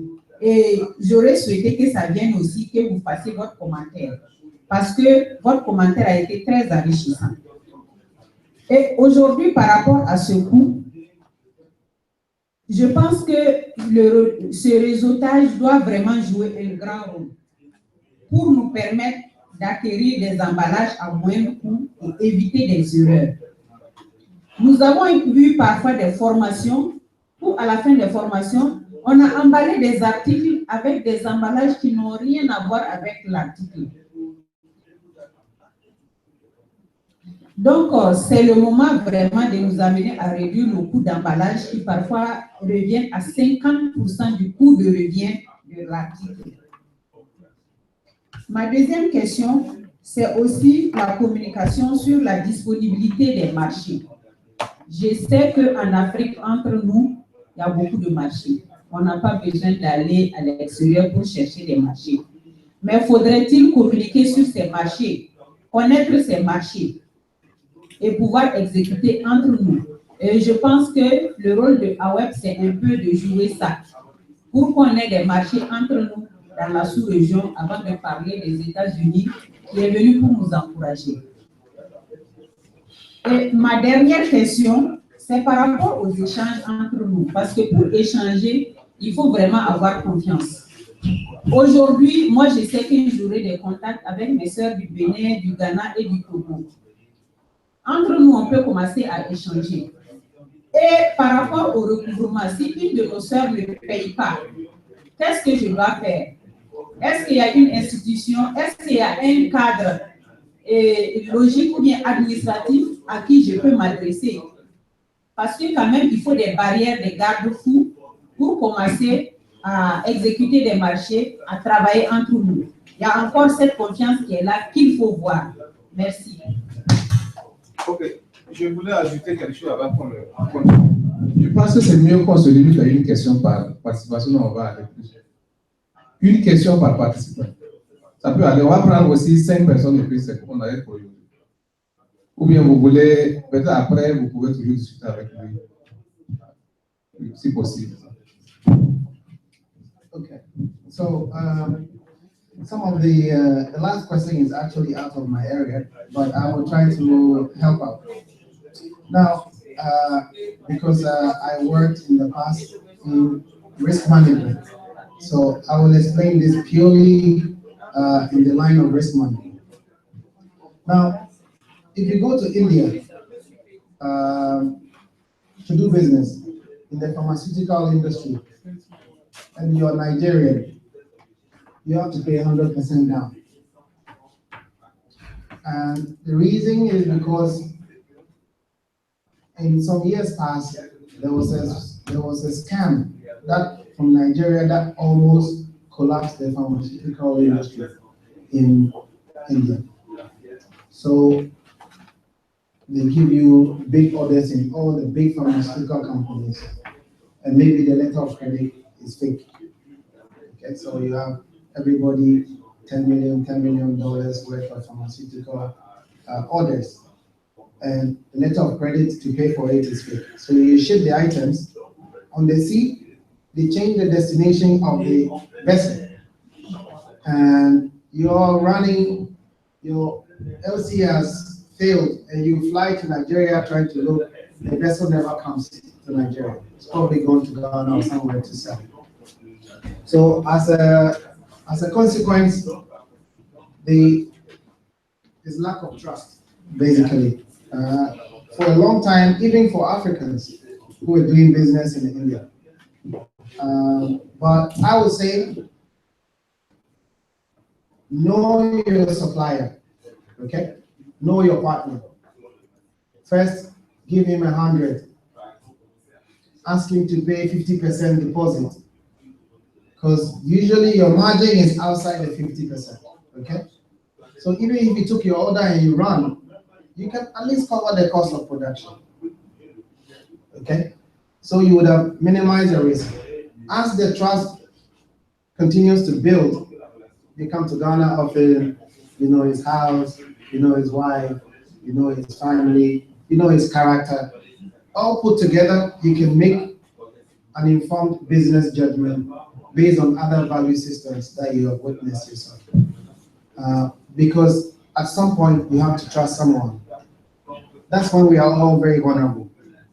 But reduce the risk. If somebody came to you and said, I want 10 million pieces, ship it to Ghana. You take a minute to reflect over it, and you say, well, immediately I can give you this much. And these are the terms. You pay 50%. If you can pay for 10 million, at least you can pay for 50%. If you took it and you run away, it's a loss. But you only lost your profit. At least your cost of production you're taking and you will not collapse. So that's very important. And use the relationship over a period to understand how they operate, to understand how they act. We print for companies, we produce packaging for companies. We have a bold contract, 30 days after delivery. Then on the 30th day, the phone is off. Okay. Then on the second day, I've traveled for a conference in New York. So when I come, I'll sign your check. So the conference will take 15 days. So you are now 1 month, 15 days. When he comes, I haven't resumed work yet. So when I resume work next week, another 1 week, then you are 20 days. So by the time you realize you are 2 months. So at the end of it, you produce for the client once. It takes 2 months to pay. Second production, 2 months to pay. So you begin to form an idea that my expectation of receiving a payment at the end of the month is not realistic for our relationship. So maybe you begin to plan for 2 months. But you begin to understand how the client operates and the supplier behaves. So you can make judgments on that. The other thing is cost of packaging. Like I said, if we have gone through everything we have gone today, and you're very conscious that packaging, the only disadvantage of packaging is that it adds cost, and you have made the right decisions to minimize the cost, then the other thing will be where you buy your packaging from, because that can make it less or more expensive. Now, fortunately, under ECOWAS, we can ship goods among ourselves freely, okay? And I see that in most ECOWAS countries now, they are beginning to set up free zones. So when you have made that cost low, and you can purchase from a free zones company like us, or from someone in Togo, or Benin, or Burkina, then you are within the right low-cost scenario. If you buy from a country where already they impose taxes on environmental products that affect the environment, it counts on the price. Then it comes to Ghana, and maybe Ghana and India does not have a trade agreement, so Indian products are taxed 20%. Then you realize that your costs begins to go up. So research. First, if you really take your business serious, research where you can find packaging. Research where the relationship between that country affects your country in respect of taxes and imports. And finally, find a supplier in that place because everything begins to be cheaper.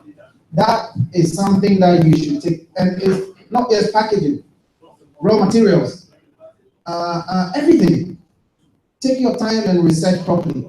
You might find a supplier in Burkina whose products whose raw material is a little expensive.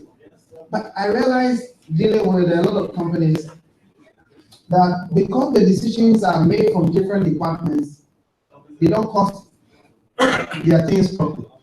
So you're buying one box, pharmaceutical box, 100 milligrams at $0.03 in India. Okay. Then you have paid the money for 3 months. So your money has actually been locked up for 3 months. If you have put that money in a rollover savings account, you would have earned interest on it. Okay, so you lose that interest. You paid it there. Then you have to do a letter of credit because it costs money to do the letter of credit. And then it takes 3 months to get here, and then you store it for another 2 months. You build the place, you have the staff that is sitting down, watching your stuff, and all of that. If you put all of that as part of the cost of the unit cost, you realize that you are actually not saving a lot. So it's important that you look at the overall cost factors, from cost of financing to minimum orders to distance to convenience. Now our clients can walk. Yesterday, a client walked to us and said he just won a contract in Gambia and he needs 10 million boxes. But he immediately needs 1 million boxes to start the order. And because we're here, we can do that and he can start production. In the past, he has to wait 4 months to get the packaging of that particular product to come from China. And if there's pressure, he brings it by air. And I've already told you the consequences of air freight. So you realize that you're not really saving, you're actually losing. But because over there, the unit price looks so cheap compared to the local price, which is delivered to your doorstep. People think this price is too much, but they haven't taken time to look at the opportunity for going and the convenience and all of that together. So you can find great partners in the sub-region. You just have to look. The lady who's been trying to do business with us from Burkina, he's always in touch with him. And the first time I thought, this looks like a joke. There can't be that much orders coming from Burkina. But she's pretty serious. And she was introduced by someone in Ghana. She contacted us, and now we are working towards making packaging for that for her in Burkina. So you just have to look, you might find it. So I guess that's about it. Communication among yourself, you have already mentioned it. You are absolutely right. Communicate among yourself. You will find suppliers of raw material, packaging, and other things in the sub-region. And you know, sometimes out of goodwill, you can have comfort. Say, oh, I need share packet, but I have a 50%. But because she knows you, she might be able to guarantee even raw materials for you in Ivory Coast. Okay? So you really don't have to physically bring a guarantee, but because of the relationship and he knows your character and he's done business with you, you never know. Help each other. You never lose. So communication among yourself, intertrade among yourself is really, really important. You cannot go wrong with that. we speak different languages, French, English, but our culture is almost the same. Our mindset is almost the same. One right communication can target everyone. The pharmaceutical companies that we work for, one side is French, the other side is English. They're shipping to Ivory Coast, they're shipping to Nigeria, they're shipping everywhere. So just two languages. One here, the other here, the other side, product details. Done. And you can actually now begin to expand your market by just language addition, communicating in a different language. Now opens a whole new market for you. Je voudrais proposer qu'on arrête pour aujourd'hui et demain on regarde. Ça peut aller. Il est là, il y a des questions, vous pouvez poser. Last question. Yes. Thank you for the question. I wanted to ask about the color of the barcode. In label, you ask you remember the color, do you remember the color of the barcode? And then you have specific color, because I see normally black and then sometimes blue for the barcode. Okay, so it really depends. Some companies have even white. Okay, you look at this person. You see his barcode is in blue. And let me tell you why. Now he has red. Okay, he has red, and he has blue. Those are the two primary colors. The moment you go and choose a green barcode, now you have added a third color to it. A sensible way, he's choosing his barcode to be printed in blue to confirm with the blue color, so he can stay within his. But usually, black, blue is really, but it's part of your design now. The moment it appears on your logo, it becomes part of your color. So you have to choose them very wisely. If it's adding an extra color to your design, it's not worth it.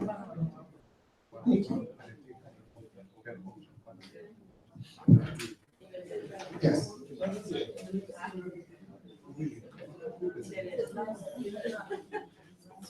Okay.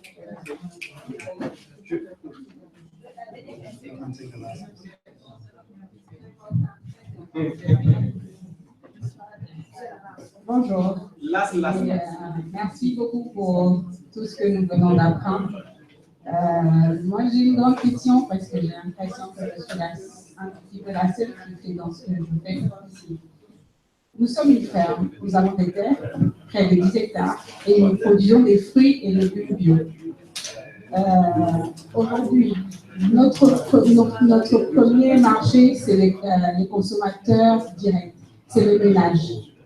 Est-ce que nous avons besoin d'emballage pour ces gens-là? Parce qu'aujourd'hui, ils vont au marché, ils achètent directement leurs carottes, ils achètent directement leurs concombres sans un quelconque emballage. Est-ce que nous avons besoin d'emballage pour eux? Aujourd'hui, nous travaillons, mais nous visons forcément les marchés régionaux, les marchés internationaux. Qu'est-ce qu'il nous faut comme emballage pour ces marchés-là? Aujourd'hui, par exemple, je vais dire que nous vendons dans les sachets biodégradables. C'est tout ce que nous arrivons à faire pour l'instant. Nous avons un légume phare que nous essayons de vendre. Je peux dire que nous essayons de le faire dans un plastique avec on ferme le bout, mais est-ce que c'est adéquat? Donc, voilà un petit peu ma question. Déjà pour les petits consommateurs, c'est-à-dire les ménages, pour les supermarchés, qu'est-ce qu'il faut? Et maintenant, pour les grandes exportations, qu'est-ce qu'il va nous falloir? Merci beaucoup. Okay, so you're selling to households, and the reason why sometimes households decide to go directly to the market, maybe they'll get it cheaper, maybe they'll get it fresh, and so you, as you've started, have to look at the future of your business. One, do you intend to go beyond households? That's a question you have to ask yourself. And the other question, which is for me very important to ask yourself, is what if someone enters the same market and begins to package for households in a very nice way? What happens to your brand? Those are questions you begin to ask yourself, that maybe today your normal household doesn't care. The income starts improving 10 years, 5 years from now. They want things differently, nicely packaged, nicely washed, good brand, because there's a way people feel good that they buy the best brands. So if your market is rewarding you for what you're doing, one would say fine. But a time will come where you can't sell, especially in other countries coming up, where you can't sell tomatoes exposed to the sun and the weather and dirt and dust. You cannot do that. And it's important that you begin to prepare yourself on standards, especially if you're in the food industry, especially if you are thinking beyond households. And I think by household you mean mothers coming to the market to come and buy. But look at the future of that business, because somebody like this lady will come in, look at the market, present this same product to households in a way that is more attractive and cost effective, and you're out of the market. So look at it. If you intend to go into the supermarkets, most supermarkets have very stringent, strict rules on taking food and its packaging. So you might begin to want to look at that as well. It doesn't hurt to sell food in a healthy, nice way to household. It doesn't hurt. Okay? So why wait for someone to occupy that space that you have already begun to create? They are your clients. You know their habits. Begin to work with them on the next level, now that you have them in your hand. So the next time you start producing, selling to them in a small, nice package, small sticker, they begin to get excited about it. And you can then move on to the big markets, supermarkets, but they will tell you, you need a barcode, you need a shrink wrap, you need this, you need that. If you are transporting eggs, for example, you can't put them in boxes because they will break. There's a reason why the container that houses egg looks that way, because the eggs can sit in comfortably and you can pack them in. So if you're going to be transporting your products from the farm to the supermarket, everything we have said here will now apply. One, you want to know from which farm? Which farm? If you took your product and it's sitting in the warehouse, one, you need to label it so that everybody who goes there knows I bought chili pepper from Fresher Farms, for example, and the price is there, the barcode is there, the container is there nicely. So those, you can't get into the supermarket without packaging. That's not something you will even accept at all. But for the sake of your market, begin to look at the long shot, because your clients today will not be the same 3 years from now. Maybe now if your husband earns 1,000 safer. 2 years from now he earns 300 safer. And he starts going to the mall to shop. Instead of going to the mall to shop and then coming back and going to the market, if he finds vegetables in the shop, whilst he's shopping, he buys it and he's gone. You begin to lose your market. So you need to focus on that and plan ahead of competition.